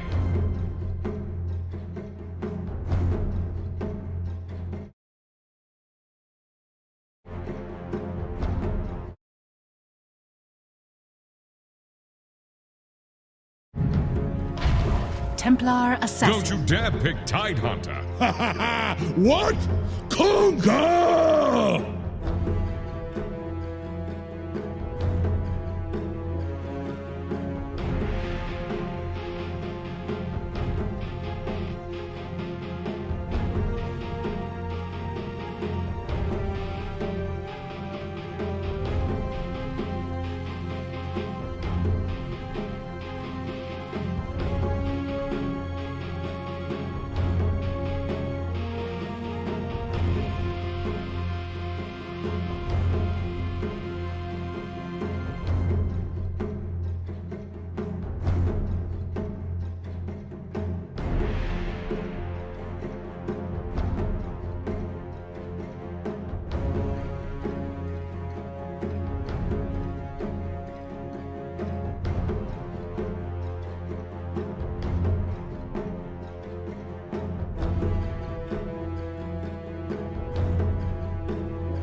Yes, ladies and gentlemen, welcome. We are here for the first best of 3 of the NBA Season 2, and it is MLP Dota and John Expire joining you once again. John, welcome back to SCA, sir. How you doing? I'm doing great, Mike. I'm feeling good. Back to the sea, back to the beaches. It's summertime here in Southeast Asia as well. Very fitting. We've got, of course, an exciting matchup. Lilgun up against Smart Omega. Panel talked a bit about the history. Now, mind you, Lilgun did beat out Smart Omega in the DPC, but afterwards, in a couple of tournaments in the downtime, Smart Omega has been winning, and that was with their new lineup. You know, that was with Shanks and Sam H in, so we'll see if they can keep that momentum up. It is a different patch now.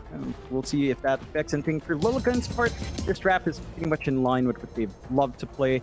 Lone Druid coming out as their core here. We've seen them dip into this sort of cheese pick, and it has paid off. But again, Smart Omega is not an easy opponent, so they're going to have to pull some surprises here, as it looks like both teams aren't actually going to run into each other. So kind of clumping up around those bounties, but not really finding any of those engagements they want to get. Talk to me about the IO, though, John. Obviously, the IO patch, is it still a viable position 1, do you think?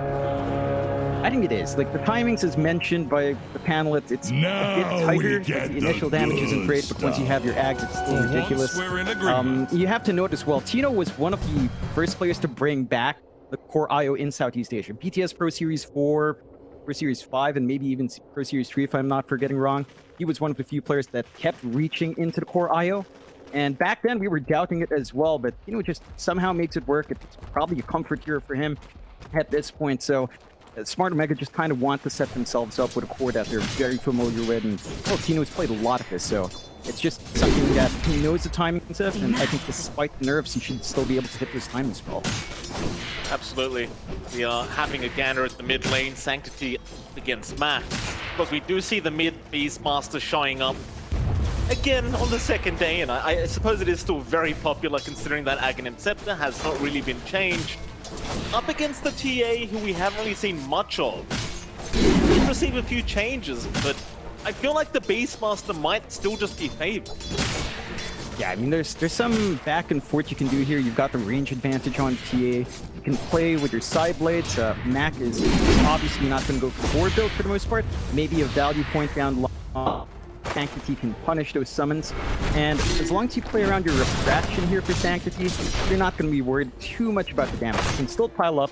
You have to watch that spacing, but maybe once you hit level 3, level 4, Mac shouldn't be able to overrun you, but you can't really stop Mac from just sitting back and spamming those axes anyway. That bot lane, you see Sam H and Shanks up against X1, 2, 3 and Ace 12. Very dangerous kind of lane here for the side of Lilgun. Centaur, if you do manage to land the Hoof Stomp, it's going to be a lot of follow-up damage there from Shanks on the Skywrath. Denied! Very dangerous indeed, but I'm sure 1, 2, 3 should be able to just sit back and relax for a bit. Quite interesting as well that they opted to go for the Lone Druid route. It's another hero we haven't seen very often. I'm very curious to see how powerful it is in the current patch. It's again about comfort here for Lilgun. They played a lot of Lone Druid in the DPC and even afterwards in a couple of smaller tournaments that came in between. It's just something they're very comfy with the timings for. They know how to play around with a bear, get the aggression out. There's a lot of versatility with going for the LB and the bear build as well nowadays. See what they opt for down the line. You will have to watch that lane matchup, but you get that ancient seal off as mentioned before, and you get the double edge off down the line, so maybe level 3, level 4 spikes here, even level 5. That's a lot of damage on Tino. He's going to be alright. CML was there just in case they needed the Aphotic Shield, but Lilgun so far in terms of lanes, things are going pretty decent. Mid lane, of course, evening out right now. 16, 15 last hits between the two. I'd say the bot lane is going pretty well, and the top lane also going pretty decently for Lilgun so far. See what Omega does do about it. I mean, it is still very early days here, so there's not really much in the way of predicting who's really ahead. And Omega is the one with a very slight net worth lead. That bot lane, they are going to make a jump on Sam H. Top lane, though, they are also jumping CML, and neither side really going to commit too hard. I suppose there isn't too much kill potential in any lane yet anyway, so you do need quite a few levels up on these supports to actually get them going. Both teams going to try and stick to farming for now. See CML getting a little bit aggressive here on some Marvel, but it's going to be too much. And just saw in that mid lane as well, Mac was dropping fairly low on the Beastmaster, but he's going to be all right. He's got the runes up. You can just grab a bounty, top up, even though it's still just down to 2 charges again.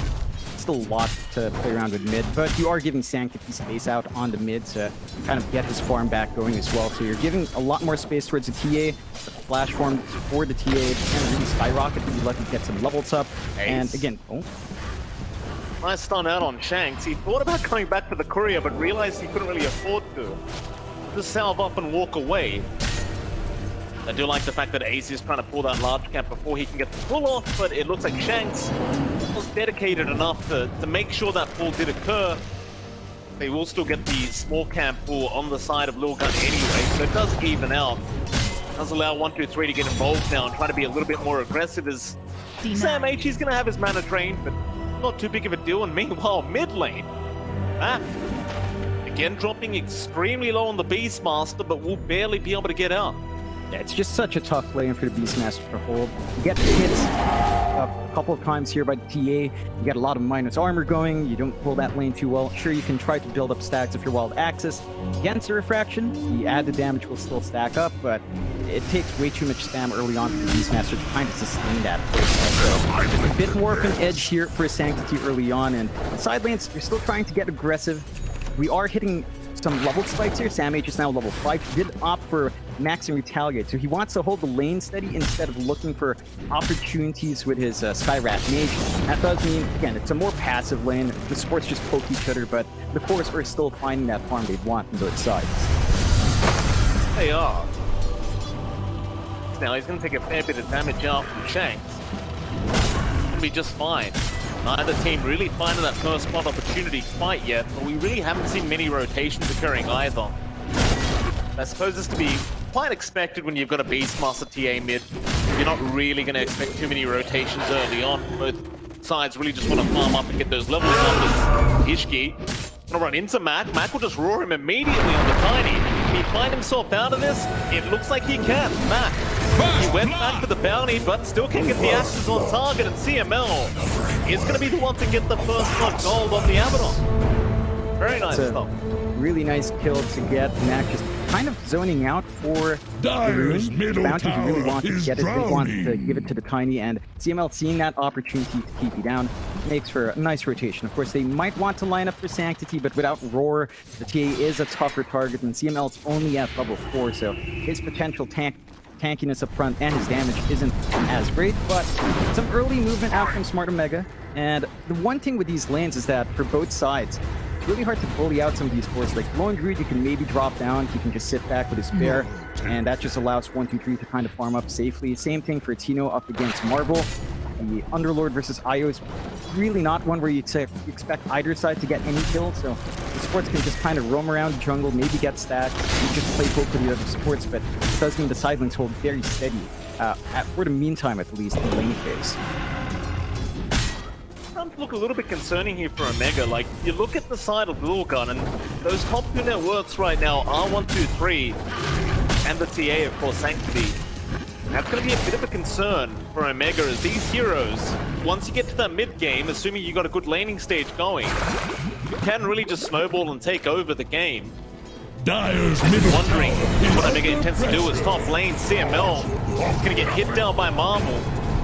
Tino, unable to help out on the IO, of course, is just going to have to back off. And as I said, John, every lane is just going very well for Lilgun. I'm afraid for Omega, with their draft, they may not be able to keep up throughout the mid lane. Tower is under attack. For Omega's side, they have to wait for some spikes here. They're basically waiting for level 6 on Shanks to really get some good rotations out with, say, the Mystic Flare available, and the combination you have with Centaur. And you're also going to be waiting until Mac has his Ag. He's rushing it, going Brown Boot, Soul Ring, straight into the Agnons. It's still kind of building up, but you are allowing the TA to keep pace, and the one thing with TA is you definitely don't want to see Sanctity with an early Desolator into the blink. You can just rip up, as mentioned, the combination with the Lone Druid in terms of physical damage output, with the meld minus armor, with the sideboards bouncing around. There's a lot to rip through these heroes on Smart Omega. Stampede committed. Not really sure for what. nobody was in danger across the map, I don't believe. Everyone was fine. Maybe a bit of a misclick there from Sam H. Well, X123, he sees an Abaddon. He'll just back right out of there with the Spirit Bearer and just go up towards the top lane. And of course, with a low draw, John, you can always push towers down very, very fast. They are going to try and trade down to the bot side of the map, and that should be pretty quick to solve for the Beastmaster. So it looks like both teams just happen to trade towers. Neither one really wanted a big team fight yet. I still feel like this favors Lilgun. Just allowing the TA and Local to farm up like this is never going to feel good for Omega. I mean, you are getting something here from Omega. Like, it's space out for Tino to clear out the jungle. He already has his Dominator up, so he's fairly efficient there in jungle clearing out stacks. It's a bit slower due to the nerfs to spirit damage, but again, it's not too bad. Still getting that pace out. As long as they can protect the IO and hit those item spikes, I don't think Smart Omega minds too much. Like, they're starting to get some EXP going as well. They really just need a Skyraft Mage to hit 6. Like, Shanks has sacrificed his own gain quite a fair bit just to ensure Sam H has a good time. But now he's got space down mid to soak that EXP, and you should expect something to happen, especially since he has his Veil of Discord up. There's so much magic damage that can come out. They just need a combo to be ready here. Yeah, I mean, they've definitely got the damage, for sure. Maybe just waiting on Sam H to feel ready to start initiating for the team, or even, of course, their Beastmaster Max.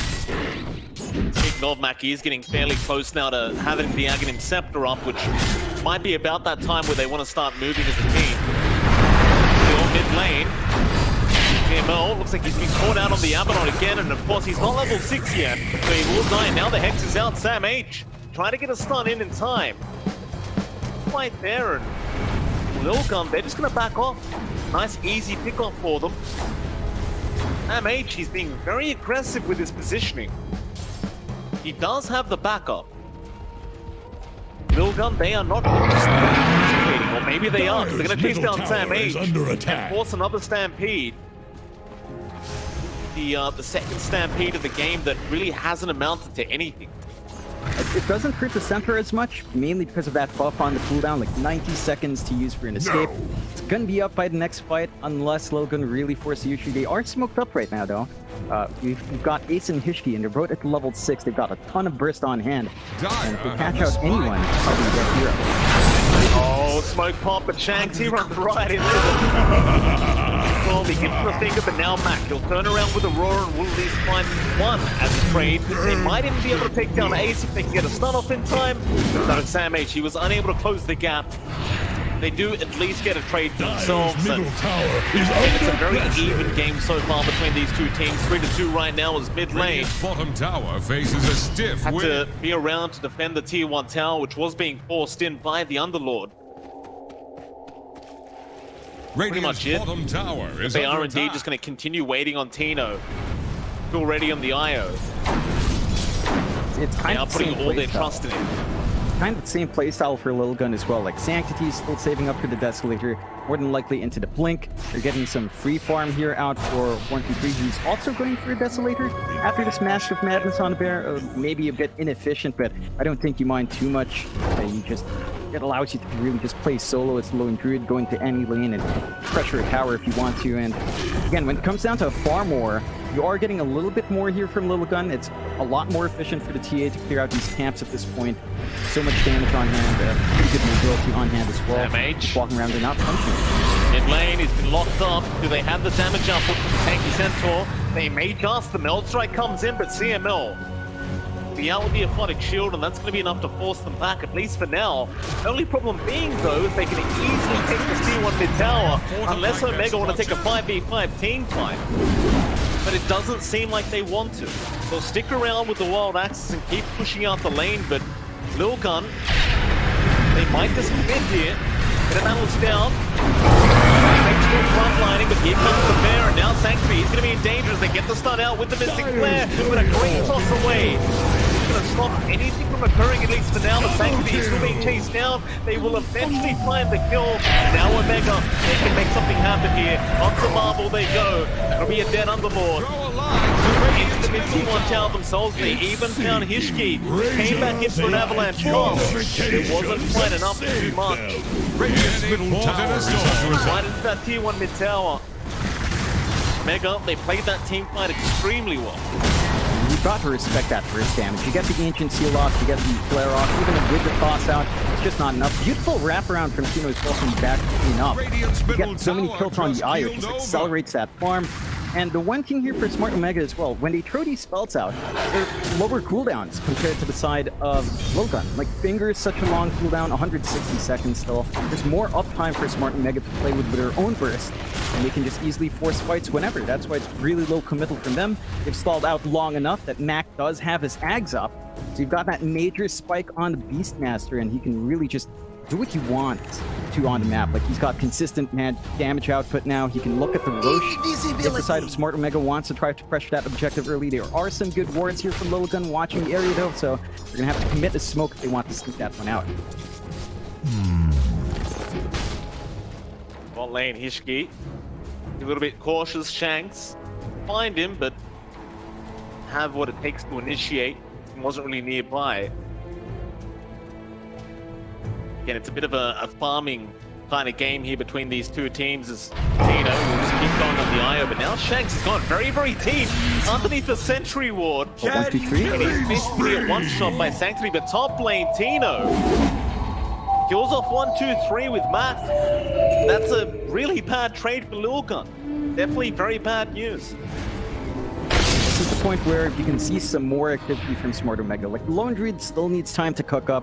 We're seeing Ag Short being saved up here, so you're going to have that Dispel on hand and AoE fairly strong, but until then, like, without a way of protecting yourself, if the LD's caught out alone like that, it's very easy to punish, and you have to respect Relocate, you have to respect Stampede. You can be all over the map very quickly for Smart Omega, and you just don't have that kind of mobility on Lilgun yet. Sanctity saving up for the blink. Maybe the Aghanims would be pretty good to counteract, say, the Relocate plays here, but until those items are up, you can't really expect to match that pacing just yet. MH, mid lane, a lot of damage flying in, but CML's trying to help out, but it's not going to be enough. In fact, now CML is going to be the one in danger. He tries to run, but there's your route out from the Spirit Bearer, and there's just no way out. More PvP's coming into the mid lane as they are preparing to defend that mid-tier 1 tower. But the Aghanim Scepter of the Beastmaster is not going to be too hard. In fact, Matt, he can't secure the kill on Marvel. And there's actually so many ways of getting damage out from a huge range away. With those, I guess, the spirits plus the wild axes, it's kind of impossible to push down a tower now. And it's very difficult to commit, and they do trade fairly well there for Smart Omega. They drop their support, they get Core Underlord in exchange. You've got the Ags up on Tino. He's just able to really apply that early damage on, and it's still strong. Like, you saw him twacking away on the Underlord. He had a hood at the fight. It's just not enough when you have to deal with that and the axes. The reduction is just simply not enough. The shield is not enough as well. Nice smoke break there from Ace. He's just going to have to tank the gank here for his team. Now, they can get everyone else out. I think Lilgun should be happy, but Matt's got a haste rune, and he still has that roar up. He is getting more efficient. Those axes out, 1, 2, 3 now. Gonna get scouted, but already got the melee form Radiant's off. bottom tower faces a stiff wind. Gonna be enough for Omega. Start slowly heading towards the road shaft here, but they do jump in Lilgun. They want to go straight after CML. But the Abaddon just so tanky will turn right back around onto the Tiny. They will get at least one as Marvel now. He's trying to Dark Rift out of there, but there is no time for that. Gonna get the car warmed up, and Omega, I think they're just gonna go for an easy road shot. This is an issue for Lilgun. Like, they can't really team fight well. Their best AoE controller is Pit of Malice with Avalanche Toss. Maybe you can get a good Earth Spike or Fear off from Lone Druid as well, but it just doesn't compare to huge stock. Doesn't compare to all the axes flying through in a wide AoE, the spirits coming out, and you see how fast this rotation helps. It's just ridiculous with these Axe timings. Really well timed from Tino and Mac to kind of approach their item timings very close to each other, and sure, they only have a 3k lead here in Smart Omega, but this is the moment where they're strong. Lilgun need to try to find a way to slow this game down, get their farm going on 1, 2, 3, protect him as much as possible, and stall the game out to get the TA and the Lone Druid to the point where they can just stand in front and do the damage they need to do. Spree! Yeah, I think it was Sanctity. Top lane kills off Shanks by himself, which I suppose is to be expected if the TA finds you. It's a trap. Saw a ball. Try and find this Beastmaster, but it seems that Mac is well aware of what's going on. And Because with these axes, they'll find the illusion, but thanks. He's happy with what he just saw as Ace. He's going to get caught out now. He tries for the TP play, but Mackie is going to keep the draw. Now Marvel is going to be in danger. And the spirits come in. The bit of malice has been dropped, but he is just such a slow underlord. There's no way out of this one. Dominating! Double kill! MH will lock him down and Mac will take a double. And, you know, Lilgun, they learned the hard way, John, that your smoke doesn't break on an illusion. How you know? Dire structures are fortified. Unless they've changed it and I'm not aware of it, but... Oh no, it should still work that way. Just unfortunate for Lilgun. They're kind of feeling pressured to try and be aggressive. Like they found one kill, they figure they can take the 4v5 afterwards. It just doesn't line up. They don't get the initiation they want. Once they blow the avalanche toss, they lack burst. You have Finger, sure, but even the Ace's Finger, it's stuck at level 1 right now. It's not enough damage. Get the wrap around here in 1-2-3 though, with smoke. And they do. They take him down? Yeah, they definitely can. Tower is under attack. Very easily, and Sam H will let them know about it. And I believe it was Lacoste on the panel saying he did not really believe too much in the lone druid pickup, and I'm going to kind of agree with him right now. It just feels very lackluster. Yeah, it's not really returning on the investment yet, and even then, the investment, it's starting to sink down. Like, 1-2-3 is below the farm of Sam H. He had a lot of free space. It's just been dragging down from all these stats. Sanctity now is trying to buy that space out. He's pushing top. There is a response here. He does have at least all these traps to scout out, but even these kinds of plays just never feel to be safe.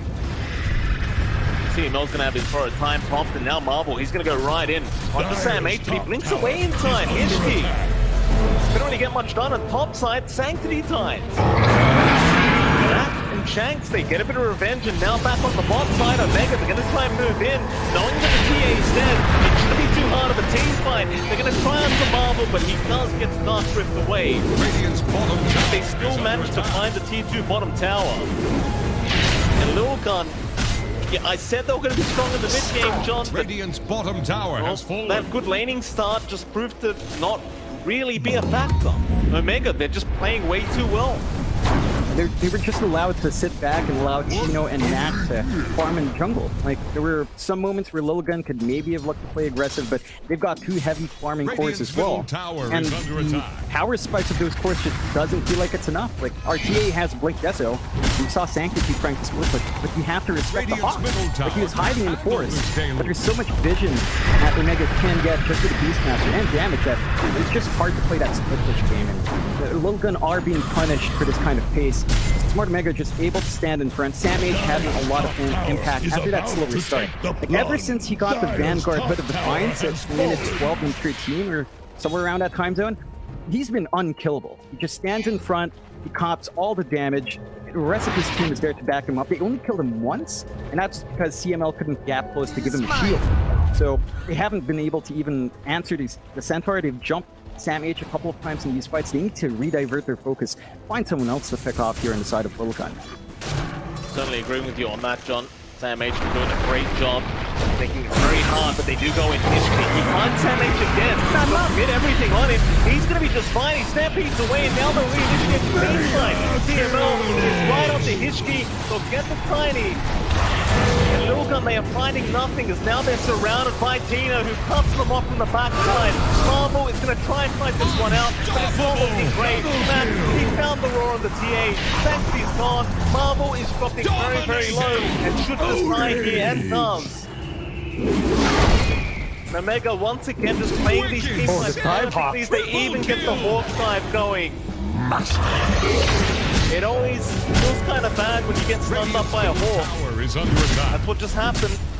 And Omega, they're onto the high ground.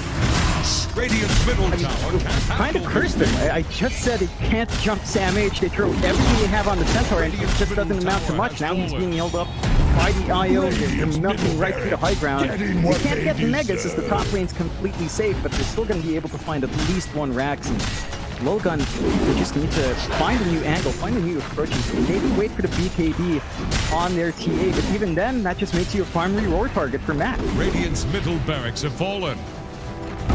Do they even know brighter side, John. They didn't end up stacking those Desolators like we thought earlier on, so that's Lilgun, but I guess it doesn't really matter anymore.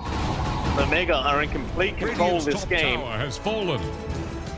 The top tier 1 tower now. Lilgun, they're gonna move in, but Sam H is right in there with a double stun onto the Lion.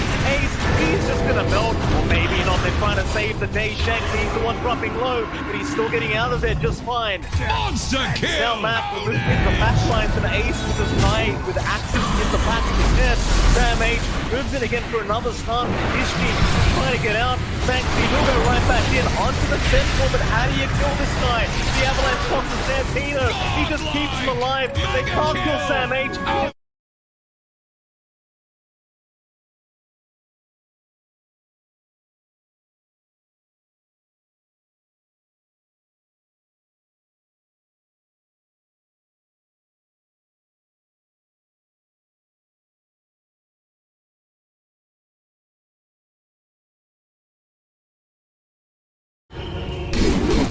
Yeah, that's They're trying to pretty bring bad for down Lilgun. Radiant's top tower. Emergency medical services just not getting there in time, and I mean Omega 17k up, 7-22. Radiant's They're top just tower playing is under fantastically, and attack. you have an issue.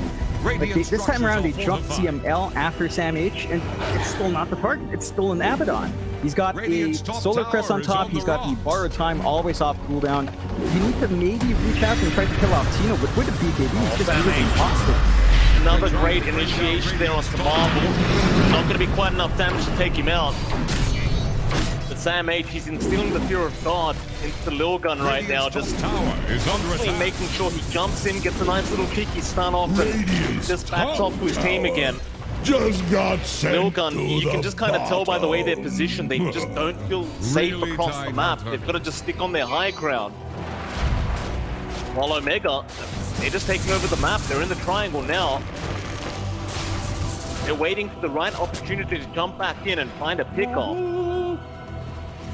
Lilgun, they're going to make their way out. They're going to try. You're looking at CML again, but that's the Abaddon. He has borrowed time. He has the Aphotic Shield. They've got 4 heroes around him, but they just know they can't take him out before his team does join him. That'll be it. They're just going to go back to their high ground, I think. Yeah, I mean, they're just forced to farm in this very small area of the map. They do have CML under vision, but... Holy shit! Hear a roar. It was indeed onto Hishki. I mean, Mac on this Beastmaster, he's having a great old time as they even found another ace. Tossing shot going to go the other way, but it won't really matter too much. They get the Ancient Seal off, and with the Mystic Flare to fly in, just look at the HP pool. Oh, Shanks does even go down. To get that Shards upgrade. That top lane. Pretty almost dying. Action all across the map. Like I said, John, I'd love to see the Shards upgrade for Mr. Shanks. Why the hell not? Yeah, you know, he's close to having the gold. I think he just saves up for it, and he already has his Ghost Scepter. It's hard to kill him off. Like, you focus down with physical on your G-Force. Once you blow your Avalanche Toss and Finger, you're not going to have anything to use through the Ghost Scepter as well. Maybe you can get a Firestorm with a good hit, but very disciplined play from Shanks throughout, saving his Force Staff for those crucial moments. And Smart Omega are just really hard to burst down now. Like Lilgun, they are smoked up. They're going to try to isolate one. Not Sam H, not again. Oh, missed the Avalanche they for missed. good. Shanks, he's being targeted now, but he's running out of there just fine. And Sam H is right back in. Onto the slow broad. They want 1, 2, 3 dead immediately. Look at the damage output. They still can't kill Sam H. They'll toss him back in, but that might work against him. Thankfully, he was rolled up. The Dark Rift is going to make it. Oh no! They barely get him killed. The thing is flying down now. Tino on a triple kill. They even found the team on the high ground. They won't give the Rampage Tino, but it won't matter because they get something even better. They get the game 1 win. John, it was a very decisive kind of game here for Omega. I mean, the laning stage, it was pretty quiet, but after the lane, you hit the mid game and they just took over. It wasn't even close. Yeah, they were just allowed to farm into those Ags timings, and Lilgun needed to play faster with the heroes they had in hand, but they couldn't. That they couldn't, John, and with that, of course, we are going to head back to the panel.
ball, lone draw.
Radiant's turn to ban.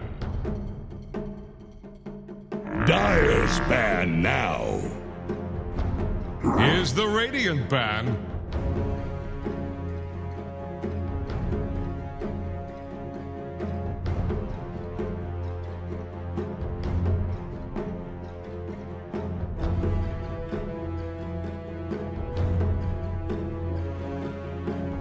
Ten seconds. 5 seconds remaining.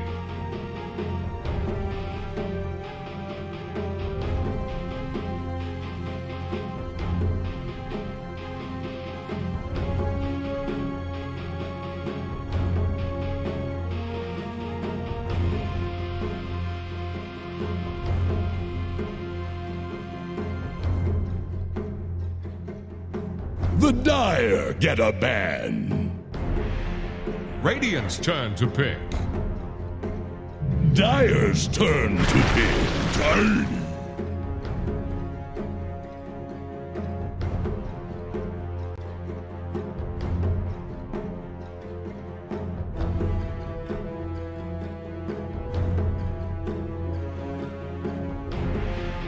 Ten seconds.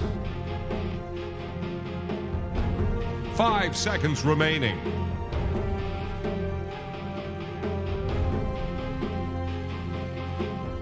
Dire's turn Radiant's to pick. Here's the Radiant ban.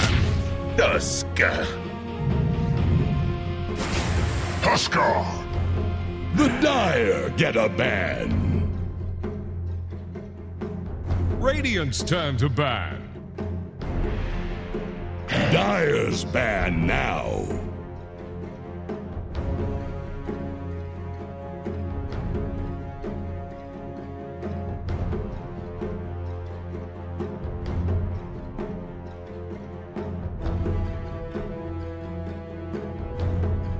Ten seconds.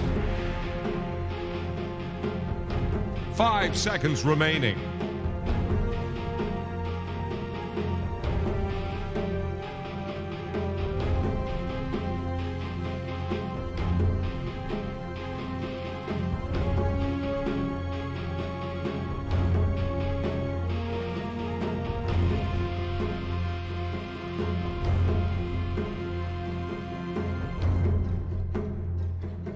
Here's the Radiant ban. Dire's ban now.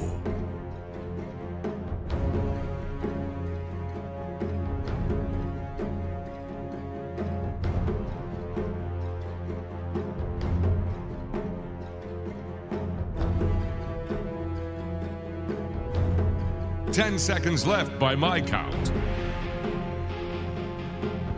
5 seconds remaining.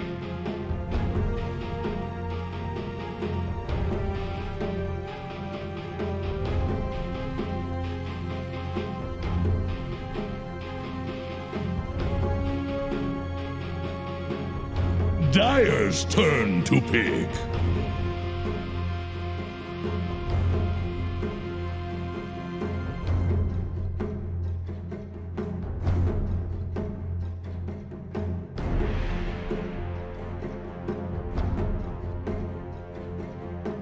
10 seconds.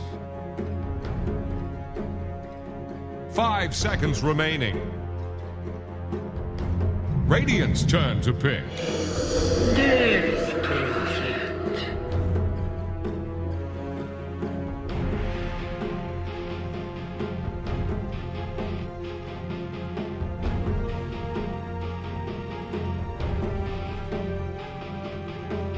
Ten seconds.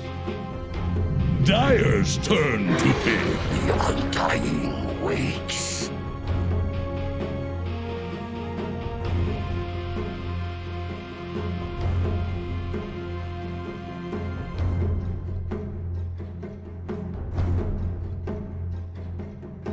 Ten seconds. 5 seconds remaining.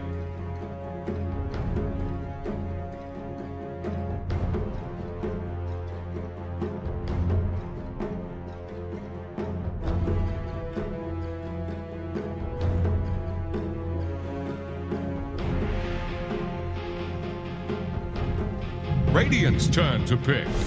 Sky Wrath Mage.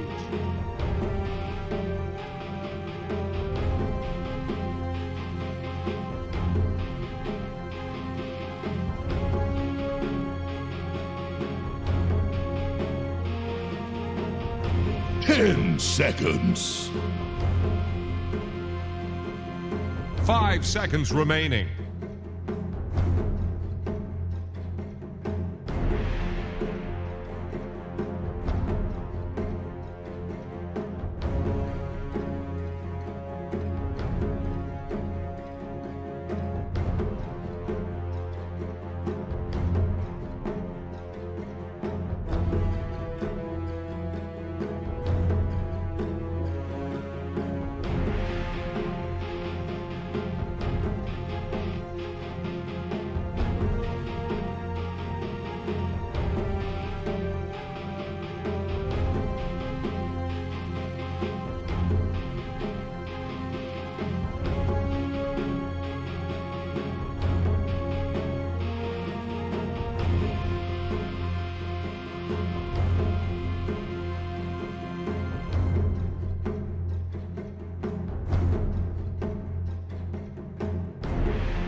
Radiant's turn to ban.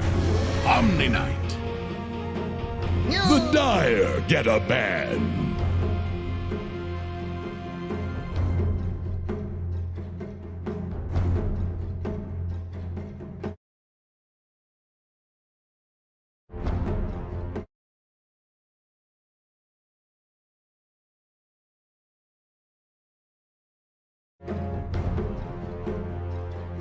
Five seconds remaining. Radiant's turn to ban.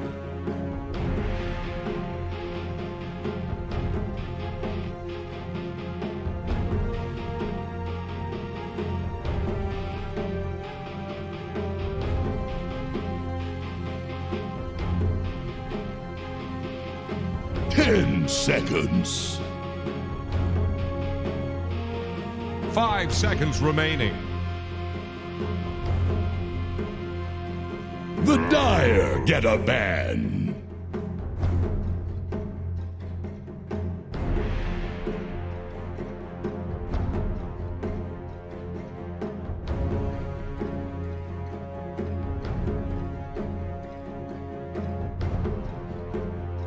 Ten seconds. Radiant's turn to pick.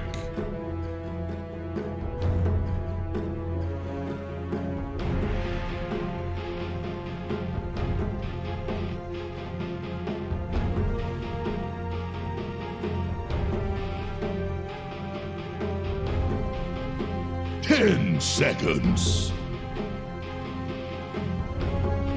5 seconds remaining. Dyer's turn to pick. Mareska has arrived.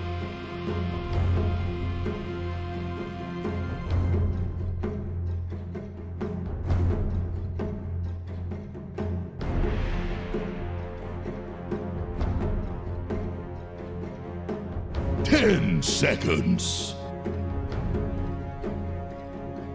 5 seconds remaining.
Choose your hero.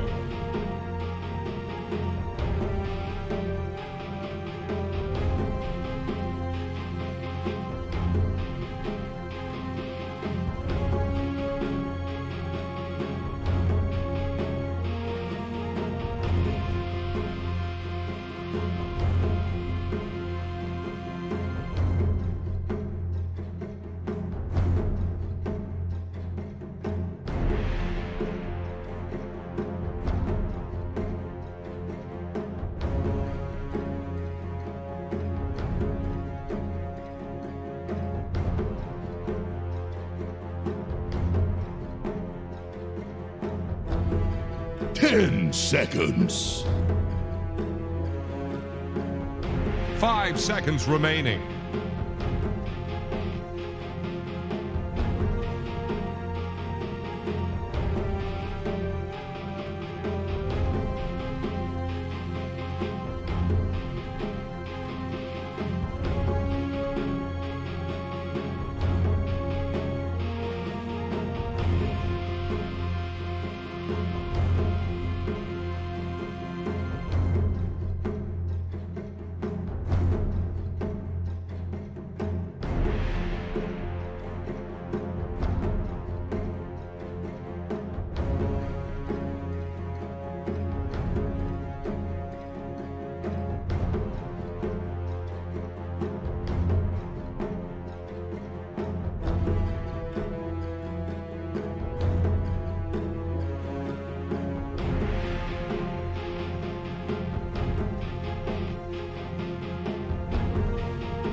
Welcome back. We are officially into for game battle. 2 between Lilgun and Omega Esports. It is Immortal once again. John, welcome back, sir. We have 2 new drafts in front of us. How are you feeling about these ones? Tsunami put it best. Tino gets the IO once more. It's something he's been playing for basically the past year now. It's a very strong comfort pick for him on the core. There are a couple of wild factors here for Omega though. Mac on the Dazzle without the Necronomicon, which really was one of the mid-game things we've seen from core Dazzle. The itemization's got to be slightly different. You do see the Midas being queued up for Mac, and that's one way to just kind of build up, have a lower cooldown on Midas once you have the bad Juju up, and continue to scale. And for Lilgun's part, you know, the Husker is out along with the Omni Knight. There's some potency there, especially with 30 the seconds slight to buffs battle. you've gotten on Omni Knight. Heavenly Grace is going to be a lot of bonus strength to toss onto the Husker or the Tiny. And Sanctity is playing the core Tiny as well, so we'll see if that overcomes the IO in this case. But should make for a good back and forth. This is a lot more aggressive for Lilgun. They have less downtime with their draft. They have a lot more options to access these fights early on, and that does fix an issue from game one. Game one, we saw two of her cores just AFK farming, and the investment just didn't pay off. So this time around, Lilgun should have some more power on hand to force some issues against Smart Omega. Yeah, I mean, there's been a lot of talk as well about this this core IO and how you can really nerf it down so it's not quite as effective. And the only idea that comes to mind, John, is we just delete the hero. I think that'll work perfectly. Get rid of it.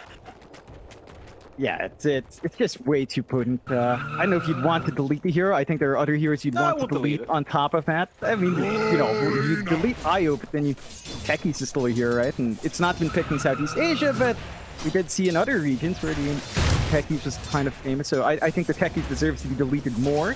That's a Techies hater, but the Io is really strong, yeah. I never said Io was going to be the only hero deleted from the list, but I thought, Ice Frog, if you are listening, please email us on Twitter, let me know. I'll give you the list over and we'll get it sorted. But apart from that, John, laning stage looking pretty strong for Omega, right? Like, you've got this mid Dazzle, it doesn't really struggle up against the Tiny. It looks like it's going to be a fairly easy matchup for the Dazzle with that Poison Touch. Got plenty of sustain there. For Sanctity, you're kind of just stuck trying to secure CS, but as you just saw, Mac can play a few games with his healing wave and kind of make it so he can actually deny those range creeps very effectively. Gotta watch out for that. Like, he's a melee hero against the Dazzle. The Poison Touch, as you mentioned, is strong, but really the Shadow Wave is what ruins Sanctity. Once he runs out of the tree grab charges early on, he's gonna have to gap close, walk right into the creep wave, and Mac can just spam the Shadow Wave and make it hard to trade for Sanctity. Sanctity, you know, there's talks about the skill build. You might not want to fully invest in the Avalanche toss here. You might just want to go for that right-click build with a tree grab. So if he does go that route, it could be a bit hard to sustain this lane against the Dazzle. Fair enough. We were having a look down at the bot lane. You saw Shanks and Sam H up against X1, 3 and Ace 12. Not so much of a challenging lane for 1, 2, 3 yet, but there is definitely a lot of kill potential here with this core task. Be very wary of that, as even mid lane you just saw the Avalanche coming out. Zap! Mac could not chase down Sanctity on the Tiny, but the problem is Mac is securing all the runes. Sanctity is just struggling a little bit, as he will be able to go for the bot rune now, but the damage output a little bit scary already from this core Dazzle. I mean, you're going to be able to sustain yourself with all these runes, as you see, but Sanctity's already forced to TP back just to get control of this wave, find those last hits, and Mac is already in a really happy spot. Both of them have their water runes up, but Mac is under no pressure to pop his, so really smooth lane for the Dazzle, and Sanctity's going to have to find a way to recover that lane. He did opt to level up the Avalanche, so it's not a direct build into 4 right-click Tiny, but you might just want to play more of that space-making blink-in Avalanche toss combo, but that will take out the potency of his late-game scaling now. Certainly. Of course, on last lane, we haven't really talked about it all yet. It's the top lane, where you'll see Tino and CML. Never mind that for a second, because Sanctity is taking way too much damage again. Gonna back off and let the Poison Touch wear off, but you see how frustrating it is for the Tiny in this laning matchup, and now we can have a look at that top lane, where you do see Marvel, along with the Dark Willow, up against CML and Tino, and it's basically a similar story to last game, where Tino is having a good old time, not really struggling as bot lane. Speaking of struggles, there is going to be a first blood. Shanks and X2, rather X3 goes down. Shanks able to help secure the kill, and now top lane Marvel can't really farm very safely on the Omni against this duo on the top lane. It's very rough. Yeah, it's not easy. Marvel can kind of hold his own. He's got the Soul Ring up, so he can try to just spam out the heals, force out the wave. But the dual lane of Io plus Death Prophet, it's just nearly unkillable. It's almost like the Abaddon in that sense. You don't have a direct way of saving your Io here, but it's very hard to punish CML for going beyond the creep wave, for just getting these Spirit Siphons off. Very hard to out-pressure him, and even the bot lane, right? But we saw our Husker fall The durability of Husker is not that great early on. You've got the option to get killed by Ace with Soul Rip, but again, the Undying does have mana issues. Ace does have 2 Mangoes on hand. It's much easier for Shanks to spam his skull.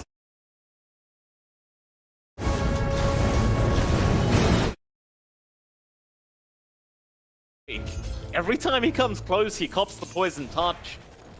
It's just not a fun lane for this Tiny. It's rather disgusting. Mac, he's going to have a very quick Midas build up here as Sanctity will at least have Ishti TPing in to give him that full bottle up now, but that early Midas pick up on the Dazzle should pay some dividends here for Omega. Once again, Sanctity, he comes close, he'll take the creep aggro, but he's going to take so much damage in the process, and that poison touch still has not worn off. Have to continue taking damage. Worst thing is that Max got a level advantage, so he already has a bad GG to play with lower cooldowns, minus armor on hand. Ace, he's in big trouble. He's trying to salve up, but he is going to go down. Still 1, 2, 3. He's going to chase down Sam H. Trying to get a trade going, but it seems that the Tusk might be just fine as 1, 2, 3. Goes down and they get Sam H in the end, but he didn't even get XP for that. He even got Shanks on the Skywrath with the fire. But they did kill off the Husker, and again, 1, 2, 3, he got no XP out of it, so it's not really that amazing for this Pos 1 Husker. It doesn't feel great for the Husker to have this kind of lane. You're off to a slower start, your farm is building up, but you're not trading well in the aggression. You really want to win out these trades with the Undying on hand, and it just means that your level spikes for the Undying is kind of slowing down here. You want to hit level 4 to get points to start leveling up your other skills. For the side of Smart Omega, sure, Sam H is having a slower time. He's still level 4. They've been a lot greedier with getting that EXP up on the Sky, and I think that's just been paying off. It allows them to get that burst damage down, and the saving capability of the Undying is just not quite there yet. Not.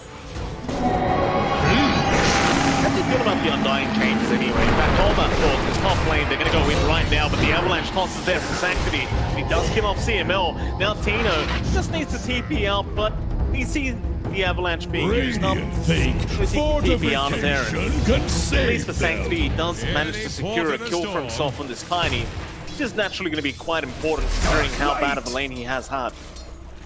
Yeah, I mean, you take anything you can get here for Sanctity, really good use of that power rune. He's managing to at least find a simple pick-off and kind of even out the kill board, 3-3, less than 1k lead. You're not stopping Mac from hitting this timing with a Midas, though. So yeah, you kill off the Pos 5, but you're not really doing anything to put a dent on the Core's farm right now, and you just worry about the Dazzle getting too much value from a sub-10-minute Midas. That's just going to be really hard to play against in terms of net worth. It's just constant for Mac to build up on. Here we go, speaking of Mac, he comes right in onto that Undying with the tag team from Sam H and Ace. Completely melts the Sam H. He's looking for 1, 2, 3. He caught him going into that tree line. 1, 2, 3 is going to try and TP away in time. Sam H, he can't get the snowball. Very close call, and even top lane. A bit of a taste here onto Marvel. Marvel, the Heavenly Grace can survive a bit longer, but Tino wants to continue this chase down. Bottom tower faces again, we'll decide better off it. Bot lane again. See a rotation in from Sanctity. He's going to try and go in onto Mac. Mac doesn't have Shallow Grave up yet, so he is going to die. Ace even finding a secondary in the form of Shanks. It's possible a lot of rotations, but maybe they'll even find Sam H and Snowball. He's probably not going to save, and he kind of messes up the chance there. Locks himself in, and well, with those rotations out for Lilgun, very worthwhile. They managed to get some punishment on Smart Omega. They find 2 cores for the trouble. Really big win there for Lilgun. They can look to apply pressure in that bot tier 1. Not the most important tower, but the gold injections can be really good. It gives Sam H less space to play with on the Tusk, and that should open up a little bit more map space here for Lilgun. Give them some access to the triangle. They've already got deep ward, and that should allow more rotation potential once they commit fully. For now, they're going to hold out. Ooh. Yeah, Marvel dropping very quick there, Tino. Able to take the kill for himself, and well, Sanctity, he is going to rotate, but can't really even kill off Shanks at the moment, which is rather depressing. Radiant's top tower. Off into that mid lane. I suppose with this core Tiny, you've just got more farming to do. Radiant's top tower Tune up is the under blink, attack. be a bit of time while that's happening bot lane. Well, they might run in for that kill attempt there with Sam H, but not really the case. They see a very low Husker right now, but he does have help, and meanwhile, mid lane, Shanks does indeed end up going down. Sanctity able to find another one. Yeah, I mean, he's got the burst damage on hand. Level 2 avalanche, max level avalanche, level 2 toss. He's got the root up, so it's a lot more damage. Try, Mac, he'll be targeted here. He gets the healing wave off, but it's not going to matter. Again, he doesn't have the shallow grave yet. Can't really survive once he gets ganked like that. But for Lilgun, again, great news for them. Just finding these important kills, and you look at the farm of 1, 2, 3 now. He's right at the top of the net worth board, and it is a Husker after all. He's going to be very powerful very soon.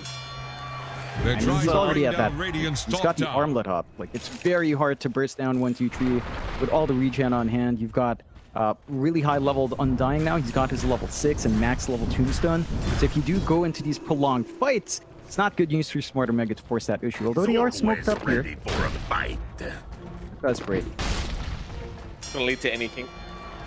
MH, he's having a look at Roshan, just throwing the fists up. Meanwhile, top lane, Marble. Careful. Back into the mid lane, though. Sanctity being jumped with the Mystic Flare out, and even if he is a core tiny, he still melts to that Mystic Flare damage, as everybody else does. Omega towards that mid tier 1 now. They have the exorcism, they can abuse it, and that they will. Try and fight this one out. Edmund there from Hishki. Starts out as well. The Husker going to jump right into the chest. They have to celebrate this time. And 1, 2, 3. He gets the disarm, but it is not in time. He will still die. Not the Sam H though. He will at least find a 2-for-1 trade. Not going to feel too amazing losing that Husker like that. And I suppose they do defend that mid tier 1. Hold on to the objective.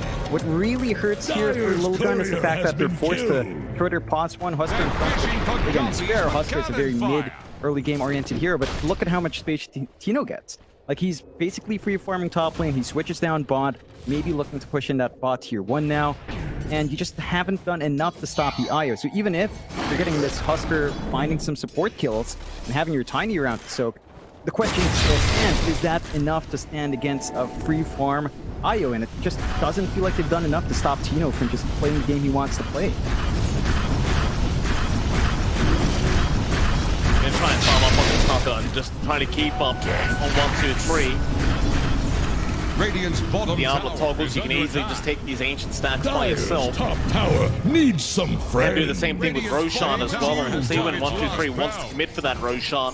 While he was doing that, the bot tier 1 tower does drop. Tino able to pick it up, and Omega, it feels like a similar story to last game where they had a bit of a slower start. But as time goes on, they're getting everything they want, and you start to wonder what the answer is going to be from Lilgun. This Husker, it has its limits, especially in terms of time, right? Like, in the late game, it doesn't feel that great. No, I mean, it's got some scaling options, but still isn't amazing. Then you have to worry about scaling late, not just against the IO, but Dazzle really hits its stride once you hit level 18.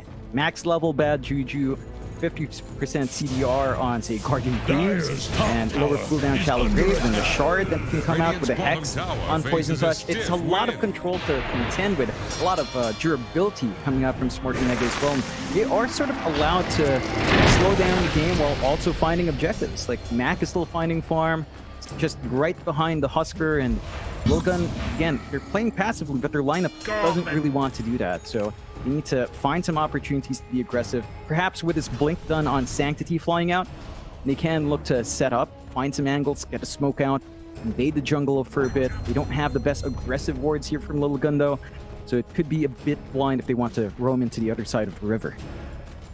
So, smoke up in the mid lane. Lilgun want to try and get aggressive now around that mid tier 1 tower, and of course if they can get a nice team fight going, they can try to secure the mid tier 1. Problem is they're not really moving around too much. They're trying to decide which way to go. Radiant's bottom They're not going to find anyone fighters yet, or maybe they are. On CML. The team checks, aren't we? Nice start. Run the Roshan instead, so they avoid the mid-tier 1. They'll go for the Roshan play, and one would argue it might be even more valuable. Not going to be able to scout this out though. Can Omega fight this? Sam H is going to get jumped on immediately by Sanctuary. He's going to try and distract them while the Roshan's still happening, but they have lost Marvel. Still the Roshan does go down. Scanning for enemies. Now Sam H is a man on the run. Try and get himself out of there. Shards are going to be very nice, but Sanctuary is going to blink forward anyway. Still chasing down this pass. Sam H, this is a lot of space being forced, perhaps not quite enough, because he's still running away.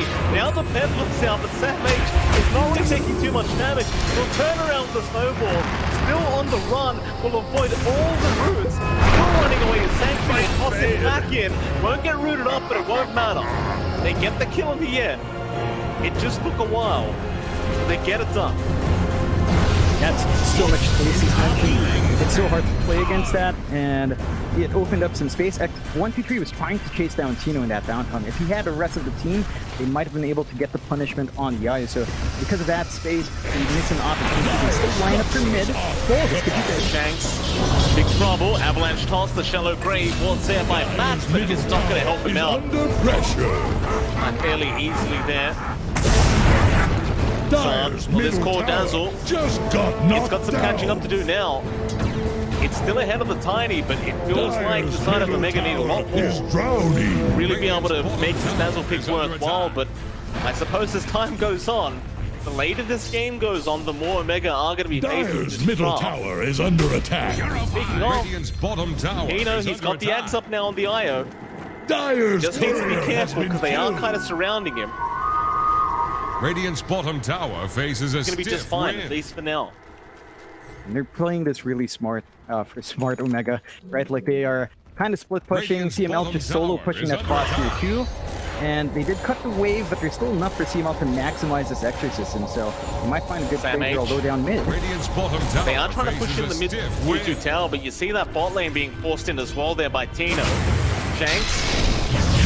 Dived on here by 1-2-3, and that should be a very dead Skywrath mage as he couldn't really turn around and do anything. Middle tower is drowning. They are still trying for that mid-tier 2 tower, but now on the backline there is a snowball now, but still the Shadow Realm is there. Sam H unable to block him out either. He just keep going with the Curse Crown, and they will find another. Sam H drop on the tusk. Radiant's top tower is on Lilgun, they are right back into that mid-tier 2. Dire's middle tower. That's a really smart play from Sam H though. He cuts off the TP coming out from Hishki, so he can't come in to maybe deny off that plot tier 2. It's going to be an even tier 2 for tier 2, a bit better for Lilgun as mid tier 2 does cut off access into the jungle a bit better and gives you better control on the triangle as well. And they can look towards the high ground. They've still got the Aegis for quite a fair bit longer, about 2 minutes on that, on the Husker. In fact, to maximize that build strong, you need to get as much as possible. 1-2-3, he's just standing his ground. Into mid-tier 3 they go, and Omega, they're the ones who need to have an answer here. 2-3, gets a bit of chip damage, and that's going to be enough for him. He doesn't want to risk too much, it seems. As well as that, of course, you do see the creep skipping now by Tino. A nice little thing the IO can do with his dominated creep, but he realizes he's being chased down as we speak. He'll back off, he'll be just fine. I think Smart and Omega are still fairly happy about this. Their high ground's protected. They're still waiting for Aegis to expire before looking to really engage with it. Yeah, he's in a bit of danger here. Snowball going to fly out to make sure he can't TP away, and they will at least find the support on dying. For now, but they're going to try for a bit more. With the Ron of Atos out, they do lock down Marvel. Marvel is a little bit too tanky for them at the moment. Or maybe not for Tino. Tino does come in from the side. Nothing shot there with the spirit damage flying out. Marvel is starting to drop low, but a nice avalanche into the Terrorize. Gonna make sure that can't continue this chase onto the Omni. Instead, Omega, they're gonna go back for that mid-tier 1. And while it is gonna be fairly late, managed to take it out. And you're still happy about the pace here for Smart Omega. You're in the lead by less than 1k. Most of gold on Lilgun is still just riding on 1-2-3. So they haven't been able to Dire's top redistribute that tower towards is about Sanctity to take or the towards plunge. Marvel. The other cores are taking the backseat here. MH is as well on the cusp in comparison to all the other cores, but you don't really mind on the cusp. Dire's Like, he doesn't top need tower too much gold is to be under accurate. He's got the attack. levels to kind of play around.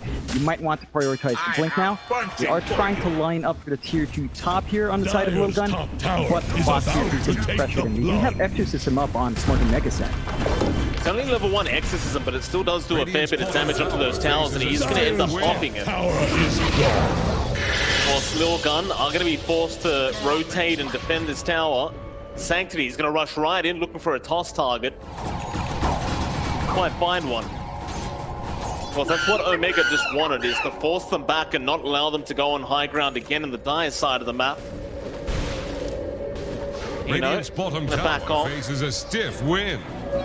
Regeneration. Smoke out from Lilgun is not really meaning too much yet.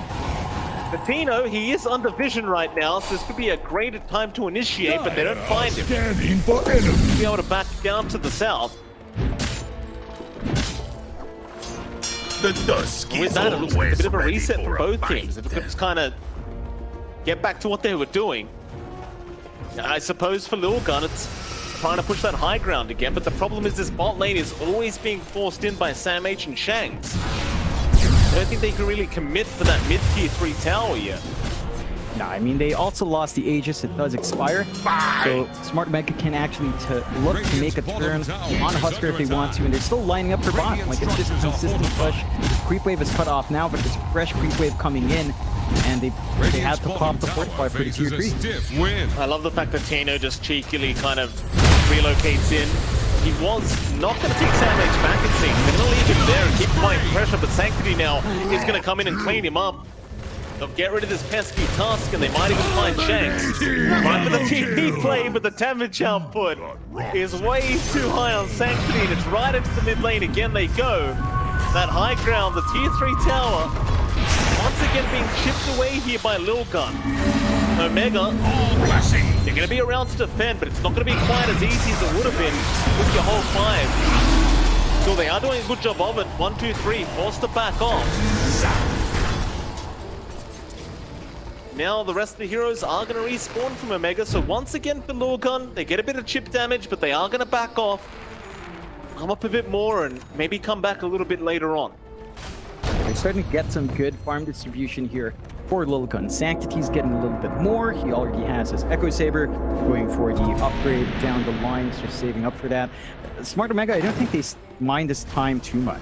We're still waiting for level spikes on their Dazzle. Still trying to hit level 18 for that full output of utility and damage. And you're also saving up for the Ag Shard here on Mac. So stall out is not too bad. Net worth gap is starting to go towards Lilgun's way, but it's not substantial enough to kind of get big advantages. You do have to watch out. There is a smoke here from Smart Omega, but they're the ones lacking vision now, so they're the ones going in a bit blind. Dire's bottom tower is under attack. Teams once again kind of just unable to find each other. Bottom tower has The fallen. bot tier 1 tower does drop in the meantime. So they're going to try and just trade towers on the side lanes again. Omega just not really feeling too confident. Gonna have a quick pause out. Ace apparently having some ping issues there. But that's fine, John. We can have a nice casual conversation while we're waiting. Yeah. It's good. You know, there are ping issues, of course, coming out from Mongolia. I checked stats for it. It's not as bad as I expected. I believe I'm seeing around 90, 60. It's not too bad, all things considered, but of course the lines sometimes act up, as you would know. John, that's not what the people want to hear. They want to know what you had for Merienda today. What was Merienda? Everyone knows that's what they want. I haven't had any. I think all I have on hand is maybe some coffee, maybe some banana chips. I don't know if you've had those. Have you had banana chips before? They're like fried up bananas, fried up with sugar. Yeah, they're pretty good. Yeah, probably just that. Simple. You know, it's a nice. You know, it's the middle of summer right now in Southeast Asia, but it's a nice cool day. Having like a hot cup of coffee while watching some Dota in the afternoon. I would love some, I know, ensaimada sounds good. But I can't really go out to buy some of those nice fluffy pastries right now, Mike. Unfortunately. Very, very upset. Luckily for us, John, if this pause does go on too long, we've got Black who can jump on and start beatboxing for us, but looks like it's not gonna happen. We do get the unpause, so the viewers will have to wait for that little treat. Tower is about Omega to flounder. was back down to the top tier 2, and the bottom tier 2 being taken down by Lilgun. Dire's bottom tower is under attack. Very easy stuff for both teams, but it does seem like Omega, they're going to be more than happy to try and commit to the high ground and once again to try and force back Lilgun, and that's exactly what they're doing. Force back the rotations, but Sanctity is going to be in with the Avalanche and the toss back. CML, he's still alive, however, just kind of backing off as they're trying to find a bit more. CML is really going to get himself out of this. They'll turn around with a Warrior's Punch and the Shards out to block the way. Lilgun are still trying to make their way over, but it looks like Omega are going to be just fine. Or maybe not. The Avalanche initiation is in from Sanctity. Right onto Sam H. They'll get the Shallow Grave off in time. Sam H, he should be at least one dead. Maybe not yet. Sam H still alive, still being healed up. It's still burning. They're trying to bring No, he's down Radiant's top tower. He is absolutely fine. Sam H is going to be saved, and Lilgun, maybe getting a little bit overly confident with the Fire Spear damage, will miss out on all the kills. Dire are scanning for that's just going to get worse as this game goes on. That's still a level 2 bad juju as well, so it's not even the full CDR just yet, not the full cooldown reduction just yet, and once you have that sustain, it's just so hard. Down the Undying. Nice easy kill there onto Ace. Just 1, 2, 3. He's going to start moving in, but CML seems happy to just try and man fight it now. They've got those max shards up. Here come your hexes with the poison touch. 1, 2, 3 is going to try and fight. He'll dive right in onto the Dazzle. This could be harder than anticipated, unless Sanctity gets the initiation like that. It kills off CML. Tino, he relocates out to Sam H now. It's going to be chased down by 1, 2, 3 with the Fire Spears. He bullseye this time around. But they're going to go for a bit more now. Shanks is very, very squishy. Sanctity will be able to finish him off. Lilgun, proving to be very strong again in these team fights, are going to be able to move right back into the Rosharp here. That's going to be really big. 3 Ab Shard coming out in the second Roche. That's going to have a lot of potential for that. Maybe getting it out to Sanctity or 1, 2, 3 here. Really big boost for both sides. I'd probably maybe hope for it on Sanctity instead, just to have that uptime with the key grab. We'll see what the call out is. No response here from Smart Omega. They've lost all their heroes. Big ones like and that just means they have to play into Aegis Cheese, and that Shard upgrade going for free. Does go to 1, 2, 3. Very nice stuff. 3 going to be very, very happy about that. Going for the Aghanim Scepter next, it looks like. Forcing targets to attack Husker. Increase cast rate. So Husker turns into Axe when he gets Aghanim Scepter. It's very good. Very Or nice. rather, more like LC, I guess. Like a Legion Commander duel, almost. Sort of. Sure. It's really nice though, right? Like you get that control right when you jump in. It's going to be hard for Smart Omega to kind of break off that initiation. And with the Inner Fire upgrade, lowering healing is big against Io and Dazzle. Like a lot of these engagements for Smart Omega has been riding off the back of all this regen they get with Shadow Wave coming through, with the lower cooldown Guardian Greaves. Now you're not going to get as much value there. So there's more opportunities for Lilgun to just keep applying that pressure, keep jumping down, shoving themselves down the throats of Smart Omega, and Smart Omega's just not going to have as much healing on hand to ride through those damage spikes from Lilgun. Not happy fate. Mega Esports appearance here. I'm gonna tell you, John, I really missed SEA in Season 1. Of course, we had the pleasure of casting North America, but there's just something different about Southeast Asia. Yeah. Just you never know what to expect from these. That's the thing, right? Like with these drafts, I know we're into a new patch, and we're expecting new drafts anyway. But it's always a bit of fun to see the free experimentation from these teams.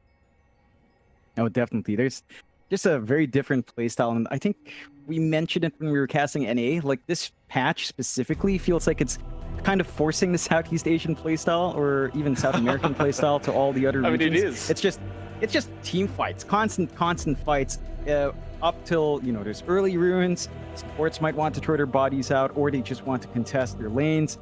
just want to keep throwing themselves out. There's not too much downtime to farm. That was an issue for Lilgun in game 1, but you can see what happens when they're allowed to fight.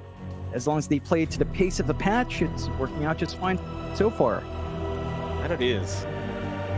We also had the cheeky comeback of Anna while we were in the break between the season 1 and 2. Very good to see the man back. Obviously, people saying not playing, or rather just playing in Oz is a weakness. I disagree. He's been training very, very hard. Arguably the hardest server, maybe apart from SCA. Yeah, it's interesting because every time I hear your tales from the Oz server, I just wonder what the heck even goes on there. I mean, you were watching me today, John. It's terrible. Bot lane, 6 smoke up, and they're gonna run right into the Skyram. Shanks being caught out and probably has very little chance of survival as he just gets bursted down by Sanctity. Now they even found Sam H on that. Can he really make it out? It looks like he can. A way to really cancel it as the Yules was on cooldown by Ishki, and the Avalanche was not available either with the toss from Sanctity. Still, it's going to be fine. You got the pause force. It's all about just being patient, keep chipping away at that high ground when it is safe. Of course, for the other side of things, Omega, they're just waiting on Tino. He is about to hit that level 20 mark, and that spirit damage can get a little bit obnoxious. Certainly can be. You've also managed to hit the level spike here on Max, so max level bad juju in play. Let's see the cooldown. Guard can reach 20-second cooldown. Shadow Wave down to 4 seconds. Shallow Grave down to 9 seconds. Always nice having all that really up. You have to be careful about that spike, but high ground should be easy now. If they can just chip through the tier 3 and maybe look for more. We're all tier 3 tower finally going to go down here for Lilgun as they start to move in onto this Billy Barracks. X out from Mac, not really going to last very long. Still, they're just trying to chip away at 1, 2, 3, but he's got so much sustain. So much heal out from Marvel. They need to commit it. Sanctity, he's going to be the one to do it. Right onto CML, but the Shallow Grave going to save the day for now. Thing is, 1, 2, 3 has already gone to the Billy Barracks. They're going to move in into the backside and try and team find now. Tino, he sneaks up from behind. Sam 8 is in trouble. Guardian Angel is out protecting everybody. The Shallow Grave is there in time on the top. Is it going to be good enough? Not quite. They'll lose CML and they'll lose Sam H. Omega, they are just lacking an answer. Tino, he's going to be chased down here with the Cursed Crown. He's going to try and buy out as much time as he can, but Ishki is going to try and control him up, and he gets the root on the tether. That'll be a dead Tino. Continues to try and fight back. They toss him up in the air, and Marvel gives him a little bit of a cheeky tip. It's really starting to build up the Lilgun now. 7k lead, 25-11. Smart Omega running into damage issues with all the sustain on hand from Lilgun, and they just don't have their own sustain. Once 1, 2, 3 is up there with the inner fire, you just really can't keep yourself alive long enough. Even if you are alive, there's just nothing coming out from your heroes to burst them down. So Omega has to look for a new approach. But 1, 2, 3 just stands forward with a status resist. There's nothing that stops him from just getting those hits off.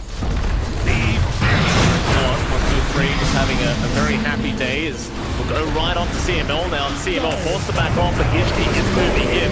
Get the Yules off at the mat into the double avalanche on Sanctity. Not to be quite enough to kill them off. Still, now moving in, Omega. They know they need to team fight somehow. But where's your damage output for 1, 2, 3? Will dive in, finds himself with the life break on to CML, and CML, he is just burning alive. The fire spears are a bit too much. Tino is going to heal him up, along with Matt. Back on a 1, 2, 3 they go, but again the sustain is there for the Huskar. Actually just casually kills off Sam H in the meantime. How do you kill this Huskar, John? He's just not dying. They can't. They have to focus on the backline somehow. They just don't have the best gap close just now. All they really have is Sam H, and with him out of the picture, does have buyback. They just can't find the angle. right back in onto CML, gets another kill into another. They'll go onto Shanks. They're trying to help him out. Tino, he even joined in, but the damage output from 1-2-3 just proving to be a little bit too high as Shanks does die. And they are yet to find the answer. Trying to move in onto Ace. Snowball is there. Sam H will at least hook get one. The damage out from 1-2-3, just taking Sam H down onto the DP. That'll be CMO gone. And the Guardian Angel is there in time. They'll at least get his G. But can they kill 1-2-3? He's running. Buyback is there from the Dark Widow. They're still going to try as the life break is back the way of Tino now. He wants the back by Desire. There's your disarm. The shallow grave out immediately from back to make sure Tino survives. Sanctity, he's right back in Tiny, trying to find a target. He will not die as Mac now being jumped again by the Husker. Do they have the damage to kill him? They do. They actually get him down. There falls my foe. They'll even find Marvel on the Omni. Scanning for This game, although it took them a very long time, is really not over. And eventually, it seems they can kill 1-2-3. It's a lot, and the right things happen there for Smart Omega. They managed to kill off Lilgun first, then sort of split up the team of Lilgun. They managed to kind of just break up the 5-man pump up, which is where Lilgun's really strong. Like, they've got 2 sources of healing, they've got a lot of control. They need to clean up the supports first in this case, maybe even shooting for that Omni Knight as soon as possible, if they can kind of burst him down. And as long as they can do that, they've got some angles to go into. Lilgun, you know, they lose some heroes, they overstay their welcome, but they are still 2 Raxus up. They are 31-15 now with a 9k lead. Smart Omega is still on the back foot. Still need to figure out how to constantly reach that back line. There is an Octarine up on Macro, so even lower cooldowns. 3-second Shadow Wave, 6.8-second Shallow Grave, 6.8-second Poison Touch, 15-second Guardian Reeve, so it is... You are finding some itemization coming out here. It feels like we need to see a little bit more come out. And we need to see Sam H really find the right targets in the back. So much riding on this tusk to just find the angle, get the lockdown on one, and clean up the 4v5 afterwards. You know what Omega really need, John? They need a Skull Prism for their Dazzle. Oh, yes. I'm sure they'll find one. You know, if IceFrog wants to bless Omega, I'm sure they'll get a Skull Prism later on to just amplify the cooldowns of Mac. One little fact, by the way, Mac with the spider legs currently has 1.5 seconds worth of downtime on those spider legs. Very fast away. That's ridiculous. It's a speedy dazzle. It's no wild axes though, John. You know, no 0-second cooldown. True. That would really be balanced. Imagine a 0-second cooldown poison touch with the Hex. Thank God that hasn't happened. Goodness. Go.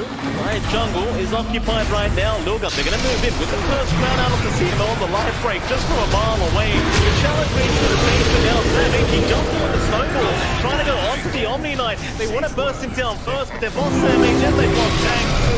Onto Tino they go. In fact, never mind Tino, they want Matt. That'll be his Dazzle gone. CML, he just can't. He can't live through it. They tried to get Marvel on the backline to at least get rid of some of the sustain on this Husker and get rid of the Heavenly Grace, but even Marvel proving to be a little bit too tanky on that Omni Knight. Now they'll go for the final lane of Barracks. With no buyback on your Dazzle, how do you defend this? Toss back into the IO Tino, gonna get life broken immediately by X123, and that's it, they call it GG. Lilgun, they make the cheese work, and Omega, they're gonna have to try and make game 3. Really don't seem to stand a chance in this game. Good back and forth there. At the end, we saw the permanent shallow cube from Mac, but the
Dire's ban now.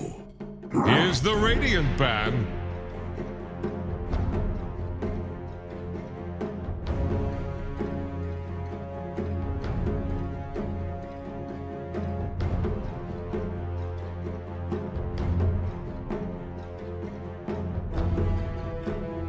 Ten seconds.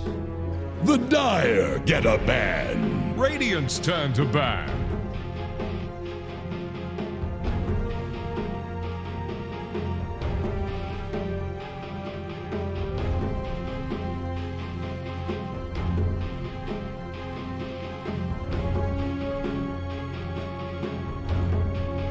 Seconds.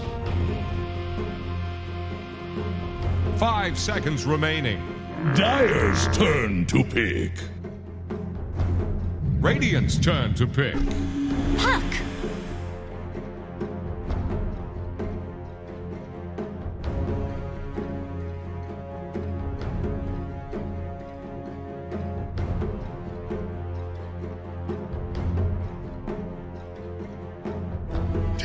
Seconds.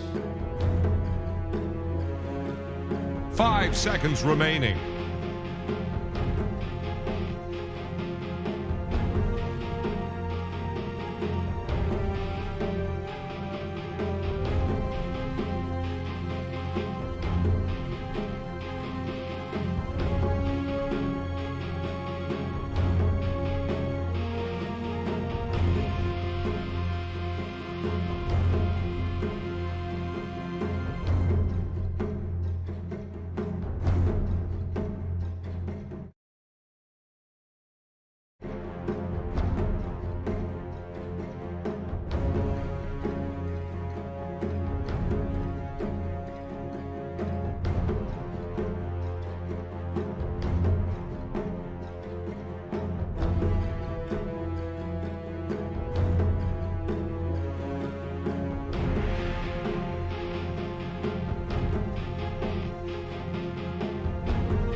Radiant's turn to pick.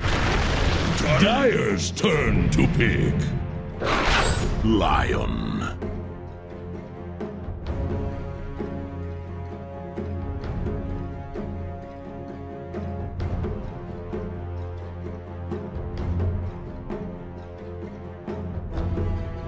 Ten seconds left by my count. 5 seconds remaining.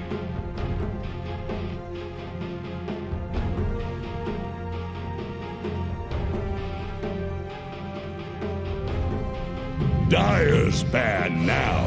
Grimstroke. Here's the Radiant ban.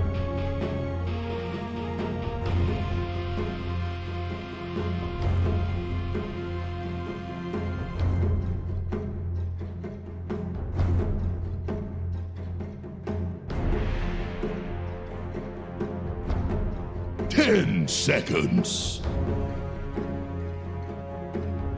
5 seconds remaining. Dire's ban now.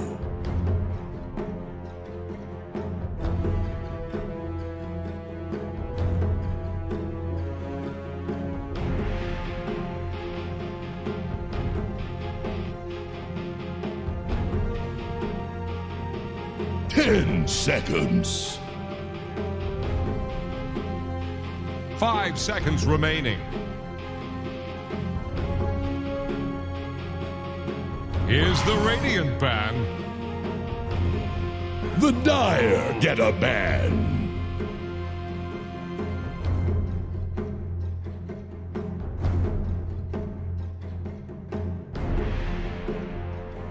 Radiant's turn to ban.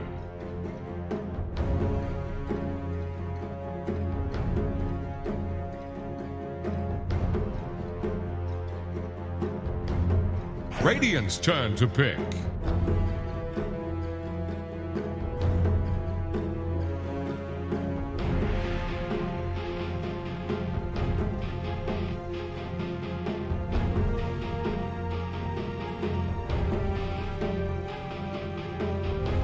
10 seconds. 5 seconds remaining.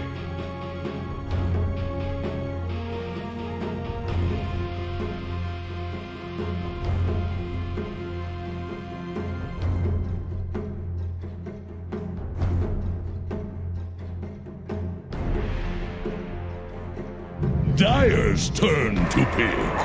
Underlord.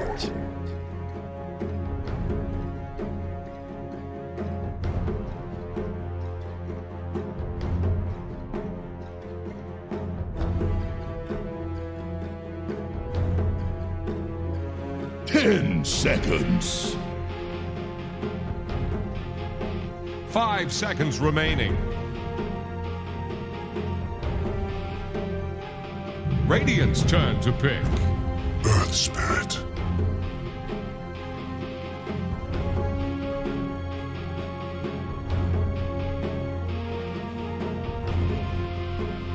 Dire's turn to pick. Templar Assassin.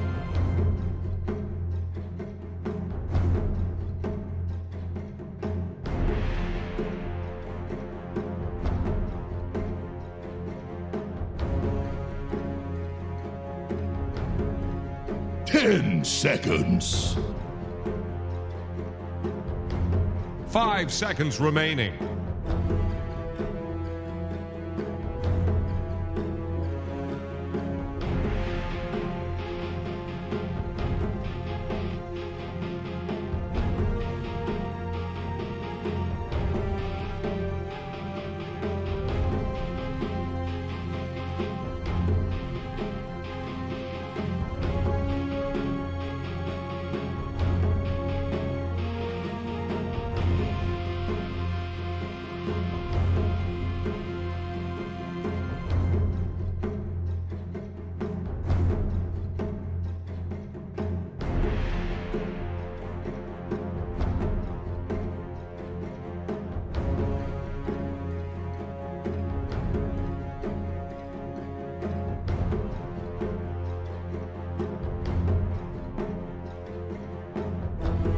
The Dire get a ban. Dragon Knight.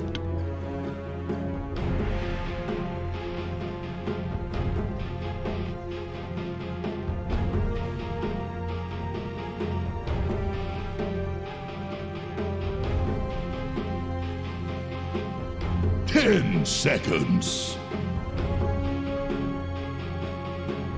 5 seconds remaining. Here's the Radiant ban. Dire's ban now.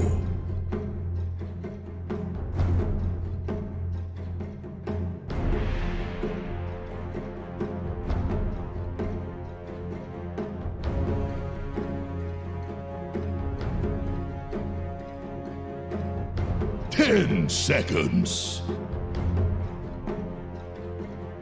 5 seconds remaining.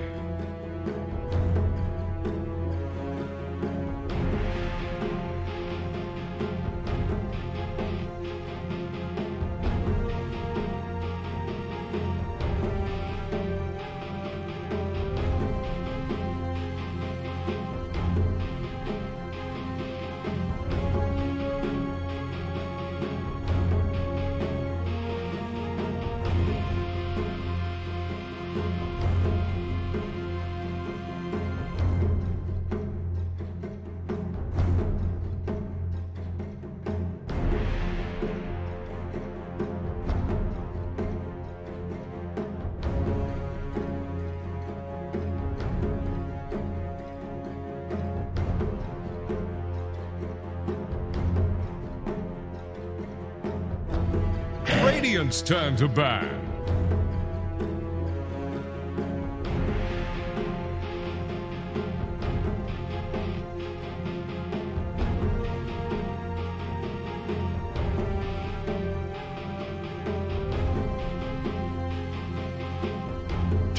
Seconds.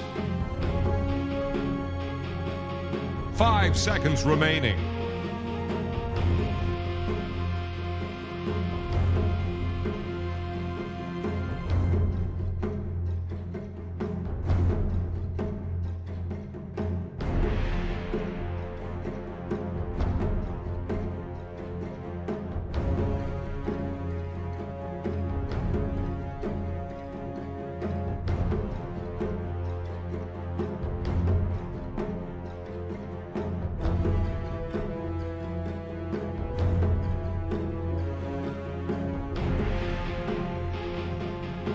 Dire's turn to pick.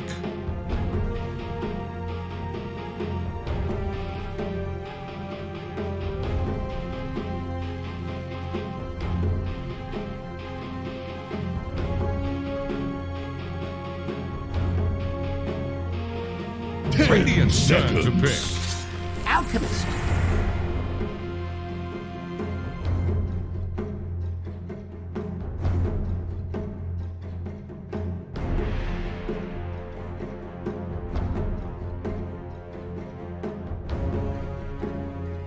Ten seconds. 5 seconds remaining. The sack. Choose your hero.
Yes, ladies and gentlemen, welcome back. We are actually here for the deciding game between Prepare for and instant. an immediate smoke up here from Lilgun, which is very nice to see. Of course, I'm here one. You fought Fine, instant. John. Died. Welcome back, sir. How you doing? Doing Oh, snap!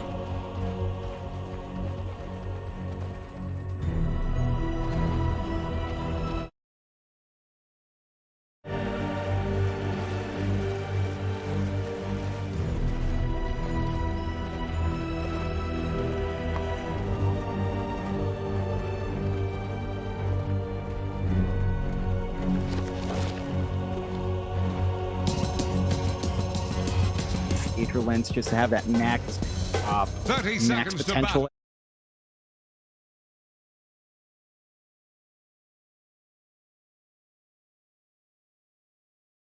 battle. Down this Alk. Like Tino Alk is also one of his comfort heroes way back when, TS Pro Series 4 or 5. Tino would love the Alk and the Io, so it's another comfort pick for him. If he manages to get that farm up, the hero could still bounce back and still have a lot of farm to play with. As you know very well, John, this could be a very depressing game for me, And as we we're do see clear the for Earth running. Spirit in this game. And, I don't know what Earth Spirit did to deserve nerfs, but he got a lot of nerfs, John. Made me very, very sad. You keep telling me we can play core Earth Spirit now with the damage bonus at level 10, but I continue to tell you it's garbage. I'm yet to see it. Hey, Yopaj plays at mid, okay? So Yeah, I mean, but that's that's our idol, John. Of course he plays at mid. that's fair. Still, we'll see how much Shanks can get out here. Already kind of sneaking around the jungle, looking back. Bot, you do see our mid matchup just for a bit. You've got Mac on that puck up against Sanctity on the TA. Should be fairly even. You can kind of try to zone out the puck, but the puck has the orb to toss out, has good mobility to secure those initial runes as well if they want to really scuffle over it. And as mentioned, Sanctity You do want bottles on mid every single time, but it will stall out the timing for your initial itemization into the Desolator, so, and even the Wraith Pan, so you're going to have to watch yourself there if you do commit. You have to get the max value on that TA.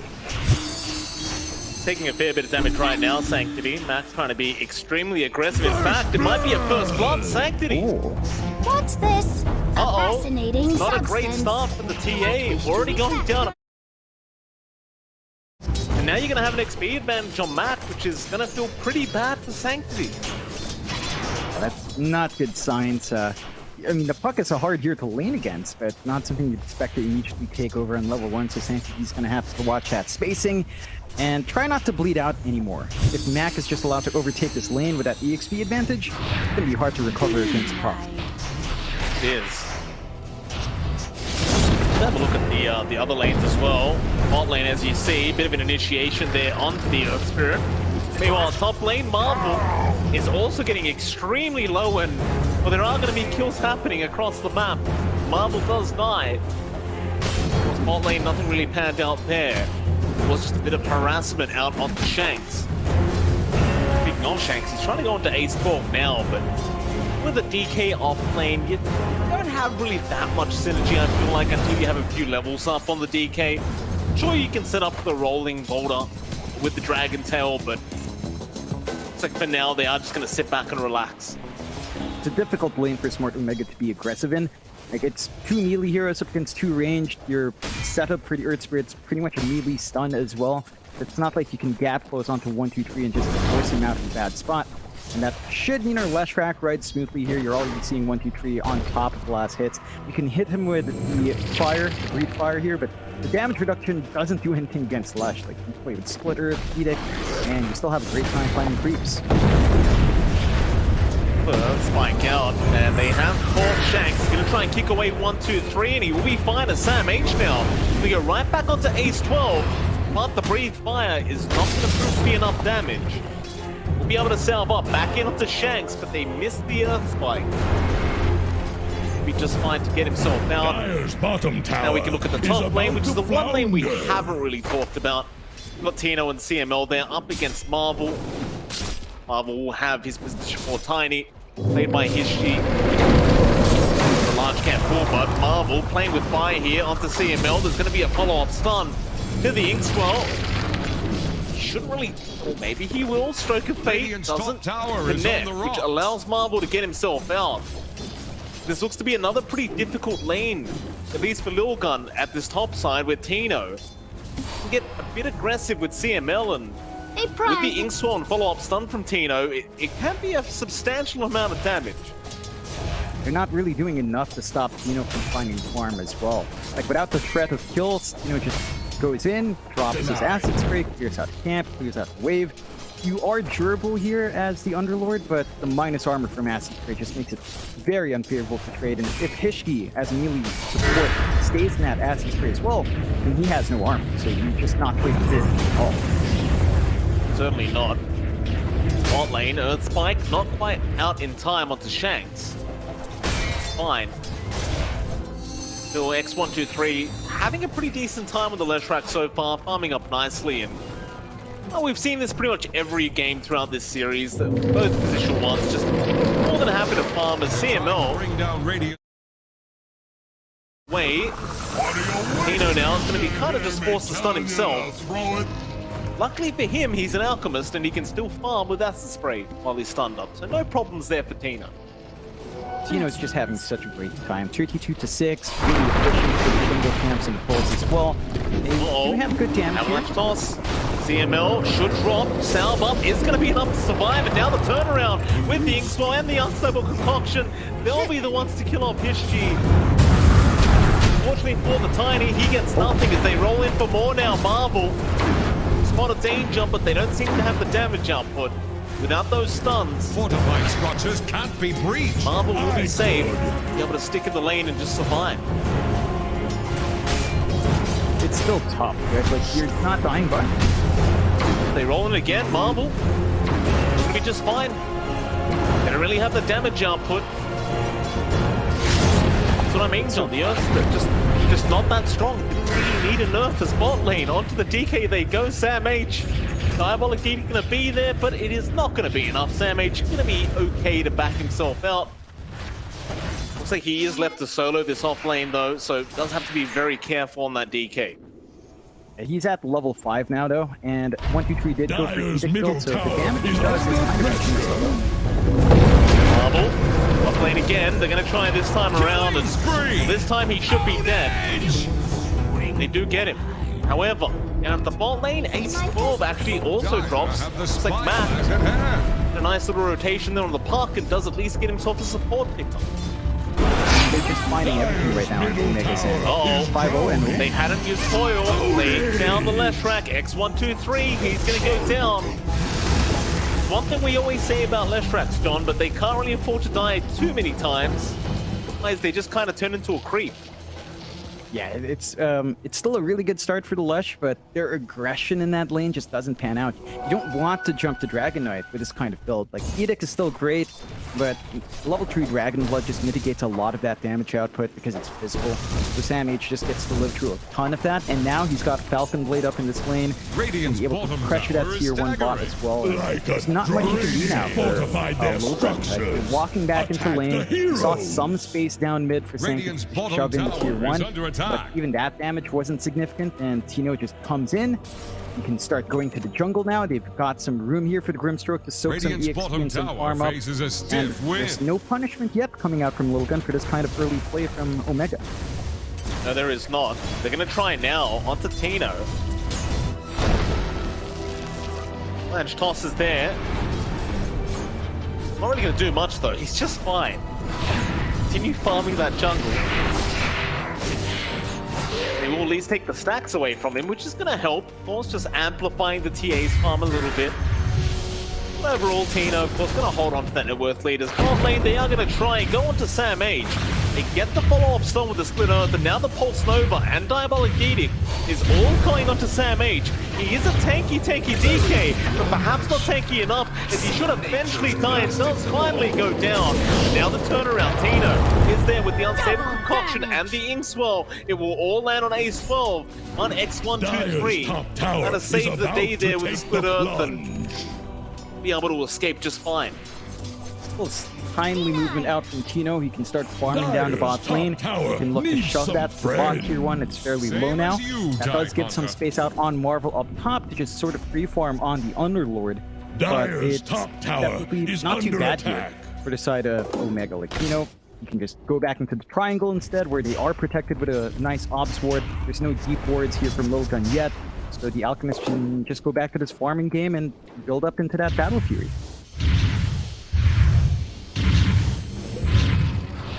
G. Andy here at Shanks looking for a toss back, but the kick away is there. Still, he got the avalanche into the toss now, into X123. He's just gonna melt. So will that tier 1 mid tower. No problems here for Lilgun. With that mid tier 1 opened up, and that's one of the better ways to just counter out the Alchemist. Is start overtaking the jungle that he wants to farm in. Tino, he's gonna have to farm a bit faster if Lilgun do start to invade. It's shrinking a bit, that map. There's more options here for Lilgun to be aggressive. You can have the supports to back up that aggression. There is a smoke out here from Smart Omega though. They've got Dream Coil ready to go on Mac. They're going to try to look for a pick-off to compensate for losing. They are down towards the bot side, where they have started. What's this? I mentioned he'd already thrown out the Dragon Tail, and now might just go for the dive on the tier 1 tower. He's kind of forcing History to come back in, and that's not going to work out for the Tiny. He has been caught out by the Dream Coil and kicked away right back into Matt. Nice little pickup. Of course, while that was happening, top T1 was being focused down by Lilgun. It will be a direct kind of trade between those tier 1 towers. Still happy for Lilgun here. Your up 2 towers, you've got really good control in that jungle. Look at all the wards here from Lilgun, just keeping track of the top jungle, ensuring that Tino's stuck on just the triangle to farm up, and that can slow down the pace of the Alp. You're getting some good progress here on Sanctity as well. Blink Dagger almost up on TA. That will help speed up your farm in the jungle if you want to do that, and can really help you set up for some kills if you find a good Avalanche Toss target as well. So you are lining up here on Lilgun. You've got the finger ready to go on Ace. Probably look for a smoke play relatively soon to get that spell on cooldown. Radiant's bottom tower is under attack. Bit of a lull period here, but it is a 2-7 for Omega. Still just a 1k net worth lead, so Tino definitely not getting out of control yet. It's slowly but surely getting that Battle Fury up now. Meanwhile, in the mid lane, looks like they are going to get started onto Ace 12. They have got the Lion controlled up with Sam H, and they'll even roll in. CML will be the ones to take the kill there on the Grimstroke. Nice little support pickup on that Lion, and it kind of goes back to what you said earlier, John. You were mentioning the fact that both the Tiny and the support Lion are both going to be trying to farm up that Blink ASAP. But just judging by the way that they've been dying, it's going to be a while until they have those Blinks up. That's going to roll in again onto X123 now, and that's a much bigger target. With all the stuns out, they get the kill very easily. Back in onto the Tiny Hishi. He really has no way out. He's trying to wait out the duration. They'll go back in onto Shanks, but he will die onto the TA. Sanctity and H12 with the finger. At least kill off Shanks on the Earth Spirit. But the Magnetizer still going into the breathe fire. Sam H will get the kill. Back in onto the Lion. They'll find another. Your last move. They just keep going. Marvel, he's trying to fight back on the Underlord, but it's just no good. He just can't do anything for his team. X123, he might just find CML here, but he might also be surrounded again. CML's gonna run his way out. X123, he does at least get the kill, but it's not worth his life. It's just nowhere near worth it, and naturally Sam H gives him the tip. Says thank you very much for that free kill. Just way too much to deal with. They might catch out Shanks. I mean, they may. He's gonna try and roll. He did not go for the kick forward. Marvel will get kicked away now, and Sanctity, he doesn't have the damage. You gotta Blink Dagger first on this TA, and it doesn't really amp your damage at all. Really doesn't. And for Lilgun right now, at least under Chorus, especially on Sanctity, he just has to sit back, farm up. They've given a lot of space out here for Smart Omega. Look at Tino, 8.9k, 9k gold now, 4k above the TA. All this time they've been forcing fights, Tino's just free farming. And this is the one target you do not want to allow free farm. Even if they lost their top and mid tier ones, Lilgun has not been able to use that to bully out the Alk, and that's just bad news. Just letting this guy free farm, he's got the Battle Fury up, and oh no. X123 getting kicked right out of there, and Mac will take another kill. HG trying to hide in the tree line, misses the avalanche.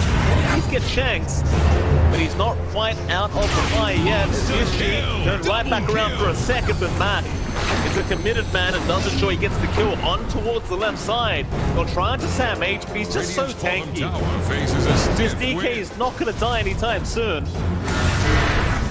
Ace, he's sticking around. I'm not sure about that. He'll cop the Dragon Tail stun, and Mac will come in to clean up. They'll roll in, and they'll get another kill. Sam H will take it as Shanks. He's going to die to the tier 2 tower. But you've got to be happy if you're Omega.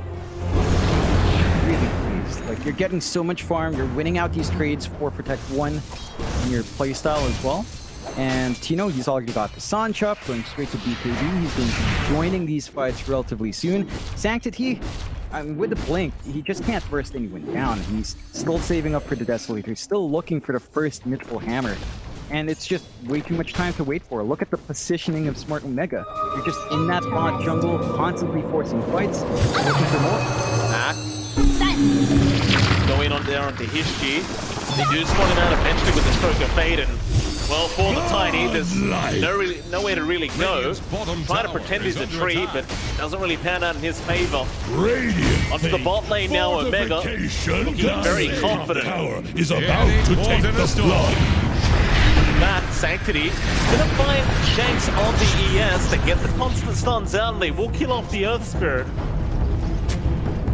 It's like Omega, they've TP'd up top to try and make sure this tier 2 top tower remains alive. Lilgun, they're gonna just try and wrap around and look for some kind of target. They might just run into Mac, but Mac has spotted them out, and now Sam H goes right in onto the Underlord. Mac is still trying to chase down the Lion. CML, he's just standing there taking all the damage from this TA. He will die, but they do jump in. They might just get the TA in time. No. Dark Rift was there. everyone does get out freely on Lilgun. So all things being said and done, not too bad. But it was a lot of time committed. Just kill off CML. And that tier 2 top tower does still stand. I mean, they expend the finger as well. At this point, you'll take what you can get in terms of kills, but it's still not the ideal situation. Smart Omega might have found a kill if Mac's initial Dream Coil landed. He did miss that 1-on-1-2 tree. They miss out on an opportunity on the Lush. But right now, you're still very happy. 1-2 trees farm has just been on the backseat. It's all flowing out towards Sanctity. He's got some good stacks to clear out. The Desolator just one Mythal Hammer away, about 1,000 gold. So not too much time left to wait. And you do have at least a couple of blinks lining up here. I believe our Iron Blink is flying in. And that's a sign for them to smoke up. Lion Blink is about 700 to 200 gold off. So you are starting to hit some spikes here for Lilgun. That they are. Off they go, Lilgun. Where are they heading to? Gonna try for the Roshan, perhaps? It's a little bit early for that, but I guess you could try and sneak it. They're gonna go into the jungle instead. Meanwhile, mid lane, Sam H. Thought about jumping in onto Marvel, but doesn't quite find the initiation. Radiant's bottom tower faces They'll a smoke up stiff themselves wind. now. Omega. Where are we headed? Radiant's Are they bottom going to try tower for the is under Roshan? attack. No. Right into the Dire jungle they go. Dire structures are fortified. Now tier 2 tower again, which is being forced in, but they do get the clip off. They want to target first. They want to go straight onto the TA, but they found an X-Punch and 3 instead, but that's still a great target on the left track into the double. Miles and Shanks. Is it going to be enough? Mac is dropping low. It will be a 1-for-1. They lost both mid laners, but now Tino, he can get to work right onto Marvel. And Marvel, he's really not that tanky right now, but Shanks will even find another on the tail end. Take down the Tiny, and that'll be history gone. A 3-for-1 trade. They do at least kill off Mac on the puck, but it's just not going to feel worthwhile. And they're looking for more. Sam H, he's not done. Radiant's On to Ace top 12, the tower is on Lion. the rocks. Ace. He's going to get spotted. Sam H gets the stun off in time. And of course, Shanks can just kind of perma-stun him now. Radiant's top tower is That'll under be enough, attack. Sam H. He'll pick up another. It's a really great start. You're starting to see some really good They're trying to itemization bring here down from Smart Radiant's Omega as top well. tower. The Halberd being queued up by Sam H and also being finished up by Tino. That means your TA, the investment you have on that hero, Radiant's with top these 2 tower Halberds has up, fallen. it's not going to do much anymore in the middle of these fights if you're not careful.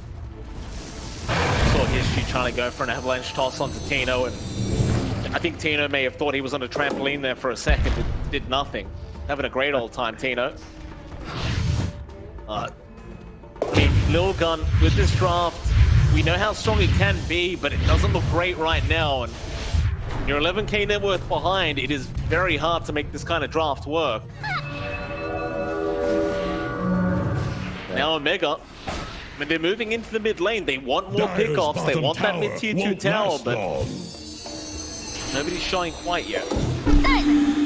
I mean, they've got complete control here on the side of Smart Dire's Omega. 8 to bottom 21, a tower is 10k under lead. attack. Even with an out, you see the farm distribution. It's not like they've shafted Mac and Sam H. Both of them are still keeping them farmed quite well. Dire's bottom Sanctity's the one that's tower really won't hurt here. There's last just long. not enough map room to really get up. Like, he needs that BKB in order to really stand up. Coils out, they found the big one, Sanctity. He was just showing for a second.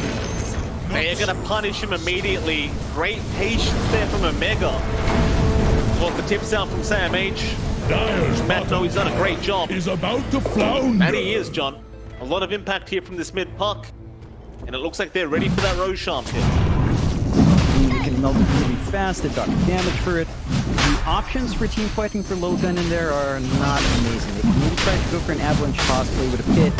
Looks like they are starting to plump up for that. They know the Roches get there faster. A lot faster. Gonna try and wrap around the long way, but it's hard to know how you initiate without your TA being up. They're gonna try Marvel. He's gonna walk his way in, but this could be a really bad idea. This is gonna run right into the arms of Tino, and Tino will just get right to work, and they even found the Tiny. Gee, see you later, sir. Back into the Roshan pit they go. For Omega, it was just a bit of a distraction. Under attack. Really good spacing out with the chance to break the smoke. It leads into a massive kill. Could get chasing Sanctity. Well, they found another Sanctity. He doesn't want to die immediately, but he has no choice. It's a tough game for Lilgun. They're trying to find any space they can to keep up, but the map's just being controlled. I don't even know what they can do at this point to try and come back in this game. They need to wait for BKB on the TA, maybe wait out the blink on your Lion. Ace is relatively close. He's been trying to inch his way towards that blink, and you really need that in that support Lion just to be able to get control in the heroes you want. A little bit more patience for the Lilgun. There's not much room to farm. They could maybe try to play around with a Leshrac instead. Like 1-2-3 is fairly strong. We'll need a BKB of his own to truly just stand in front and deal the damage out. But right now, the way they're coming in for Lilgun, it's just kind of way too scattered. Like you walk in with Marvel, it's not ideal. You really just need those two supports to work in conjunction, rip off the backline, or maybe take control of Knack on the puck before he can control you up with his Greenclaw and all his spells and silences.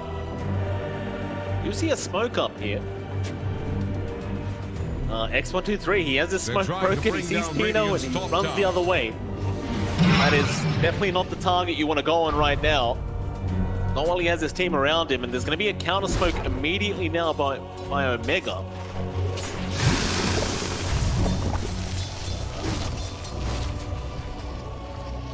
Afraid Sanctity might kind of go into an awkward position if he's not too careful, but no, he looks like he's fine. Does avoid Omega. Omega instead are going to go right for that mid-tier tower instead. It's also a pretty good option, considering they are going to get it for free. Yeah, a relatively quick take. Lilgun just kind of playing that top jungle, finding what farm they can get. They're not really in a good position to defend that. They're probably just going to have to give out some outer towers when the challenge comes out and just keep farming. BKB, Sanctity still 2 parts away. Ace is only about 50 gold away from his blink, so maybe you get more opportunities with a line blink up. Until then, you're just kind of stuck playing this farm game. AC now up on Tino.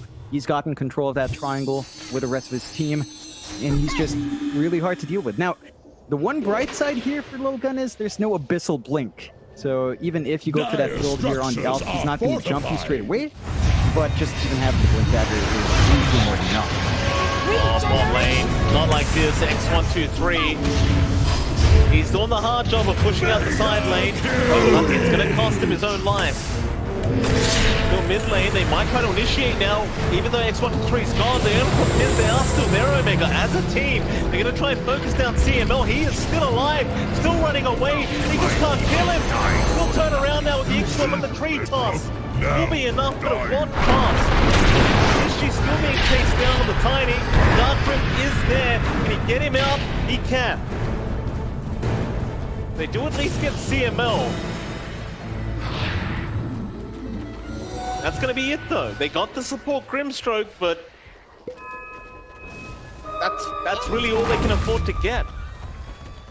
It's just counting your blessings at this point, Lilgun. They're just forced into really awkward situations. They are smoked up. They want to find an angle, and maybe they'll find it. They still have Finger up here. Gone Shanks. A much easier target. Just aim down the Earth Spirit, and that's exactly what they do. It does feel like it's one of those games right now for Lilgun where they just kind of have to accept any kill they can get and find another, and it's going to make him feel a little bit safer across the map.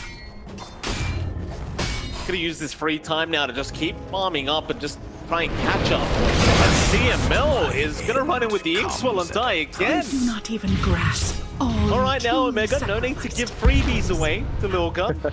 I know they're ahead, but they're not necessarily that far ahead. Well, yeah, 20k up, I think you're still fairly happy for Omega. Your supports are the ones dying, and Lilgun isn't in a position to follow up from killing supports. Like, they've got some good vision here on the dark jungle. They could maybe look to be aggressive, but they're not really in position to follow up. So I'm just going to be sitting back and I'm just farming up in that downtime. Smart Mega is going to enjoy that greatly. The Swift Blink is being saved up here by Tino. He's just about 600 gold off, and That item is still fairly balanced. They only remove one aspect of it with the move speed, but beyond that, it's still ridiculous. So hey, you know it's going to be perfectly balanced once he has that up. It isn't already. I do like myself some perfect balance. John. Dire are scanning for enemies. Be a little bit cautious here up in this top lane. He's thinking they're going to pop that wave, but he knows they're waiting.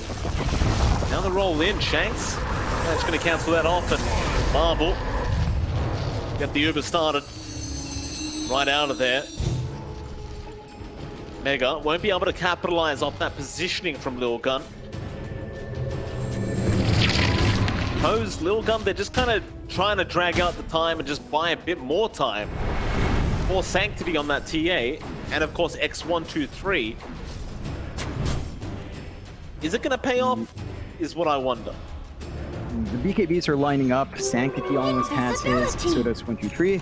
So you're going to have spell immunity, but the Ags for Mac isn't too far off. It's just about, I don't know, 1.8k gold here, 1.6k gold until his Ags is up. So even with those BKBs, you're going to have the Dream Coil piercing through. Never pleasant for any hero that just insta-buys the BKB, and the timing's just not perfect. And that's something Smart Mega can abuse. But still, if the puck's not in the picture and you have the BKBs, there are opportunities for Sanctity and try and burst down. Really hard with the AC up on Tino. Just has so much armor that even the Desolator T8 might not feel like it does much. But this is probably your best opportunity while the Ags isn't done on Matt. There's only a very small window until that item's up and running on top. Dire's bottom tower is under attack. Radiant's top tower is on the rocks. Start moving into the top tier 2 tower there. Tino will get started. Radiant's top tower is under attack. No contest either. Lilgun just gonna let it go down, but I think Omega might just keep going. Feels like there's nothing to really be afraid about here for them as Sam H. Goes right in onto Marvel. Now the roll connecting to the Shanks. Being swell. They just lock him down forever. He's trying. He is trying to get himself out, but he just can't. Onto X123 with the BKB. He is also trying to fight back with Tino. He is just such a monster. He runs right into them. That's Ace 12 gone. He'll buy it back on the Lion. But now the BKBs have worn off. How do you deal with this Alchemist? Top tower is on the rocks. It looks like Tino's going to have his Chemical Rage wearing off anyway, so he's going to back off for a bit. BKBs don't really feel like they made much of a difference that team fight for Lilgun. Not quite the impact you're looking for. They're still holding on to Sanctity's BKB. Hasn't used that first charge just yet, so still has the 9-second duration now. But it's still dicey, right? Like the Ags here for Mac is pretty much done. Just 200 gold away once he clears out this creep plus, just this creep wave. He's already got the Ags ready to go if he wants to buy it out, and he will. So you've got that BKB piercing stun now. BKB piercing control, and if the BKBs felt useless last time, they're really not going to feel that great now. It's just too much inside of Smart Omega, and just back into the high ground. Here we go. Tino will get started. X4 there immediately on Tino in case he wants to initiate, but won't. Instead, the backlines, they will go straight in onto the Tiny, who was trying to get something done. It's not really going to work out. He'll buy it back onto X123 Sanctity, and they are just melting right now. They'll try to BKB and run away. In fact, they'll turn around now and maybe go for a fight, but the Uber out. They have left the building. Sam H, he's very low in terms of HP, but they need someone to hit him. Not enough. It is not enough. They went out a bit too early with the Dark Rim. And now Tino, he's run out of Chemical Rage, so maybe he dies, and he does. But eventually does work out for them.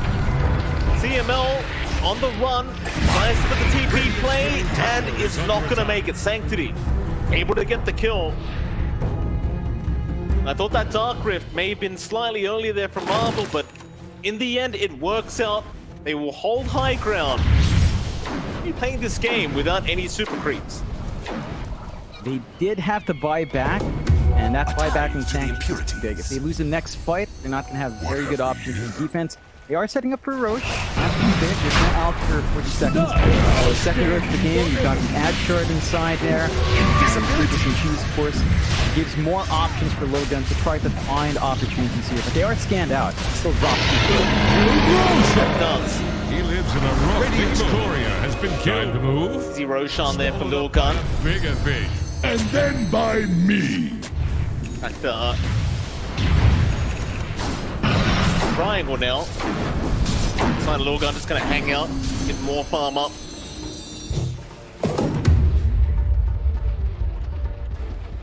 You do have the shard given here to 123, so the split earth can kind of combo a lot nicer with Pit of Malice. You can basically just chain stun on the side of Lilgun as long as Omega doesn't pop BKBs, and well, they only really have the BKB running on Tino right now. No BKB on Sam H, no BKB on Mac, but there's a lot of potential to get some good chain control here and rip off the squishier targets of Omega before focusing down Tino. Could be the way to play it as they are smoked up here. Try. Courage is up, Tino. How fast can you react with that blink? Ace gonna see himself. No, he blinks the wrong way. He blinks right into them. The fingers out. Maybe they can get it done in time. Tino, he could not heal fast enough. And now Shanks, he's gonna be the one in danger. He will just roll away with that attack. It's following him down, and it's not gonna be enough. Now a 4-man coil to lock them in. Maybe they can get something done with this, but no, it does wear off. Back in onto Sam H. He's a tanky DK. Fine, Matt. Matt onto the Tiny. Matt, he's going to be able to escape. I can't say the same for his Shi, or maybe I can. He is backing off. Sam H, meanwhile, trying to the Pulse Nova, trying to survive. They keep going in on DK. They will finally take him down. Now it's on the CML. Nice TP up. They have the vision with the TA trap, and they will get another. My goodness, the turnaround here from Lilgun. And you know what, John? They're not really looking too bad. But maybe just getting a little bit overly confident in this game number 3. It's time to make a few positioning mistakes. Radiant's bottom tower and it is costing under attack. Yeah, it's just being too far forward here with Tino. It's always a bit of a risk. They've got to respect the control and damage coming through from Lilgun. It still is great. Tino, you know, if he doesn't get the BKB off in time, he's just stuck. So they have to be ready to back him up. They don't have the best saving supports here. The Dispel on the Grimstroke is delayed, of course, until the Inkswell pops, so it's not quick enough to bail out your Elk, and that does mean Tino's going to have to watch his positioning a bit better. Lilgun, they need to do that maybe one more time. I mean, a 19k, 18k gap sounds big, but you've kind of closed the gap with a puck, and that's really the one here that's kind of overtaking it. And just ensure all your other cores are farmed more than puck, just behind the Alk. Then the farm advantage of the Alchemist starts to feel less and less as the game goes on, because, you know, you have this massive lead now, but that's only equal to, what, 1 or 2 items at that point, and that's not impossible for Lilgun to play against. We've got a lot of room to grow here on Sanctity. He is saving up for his MKB. Should be done in just about 600 gold. Once you have that, well, you're going to be able to rip through the Alk a lot easier, rip through the DK a lot easier as well. And even 1-3, opting for the Octarine, it's going to be so hard to kill off this Leshrac as long as he gets his spells off with a BKB. The heal he's going to get from his damage is just a lot, especially if Omega keeps bumping up his 5, which they tend to really do, and it just gives so many opportunities for Lilgun to play without AoE control, to play with the Earth split spam with the shards on the left side. Top lane. Oh, X123 has been called up. He'll pop the BKB, but that is an Aghanim Scepter Dream Coil. So he stuns himself up through it. They are trying to dark rip him, but it's too late. In fact, they are still going to commit for this. Sanctity, he's here with his Underlord. I'm not sure about this one. Marvel, he's taking a lot of damage.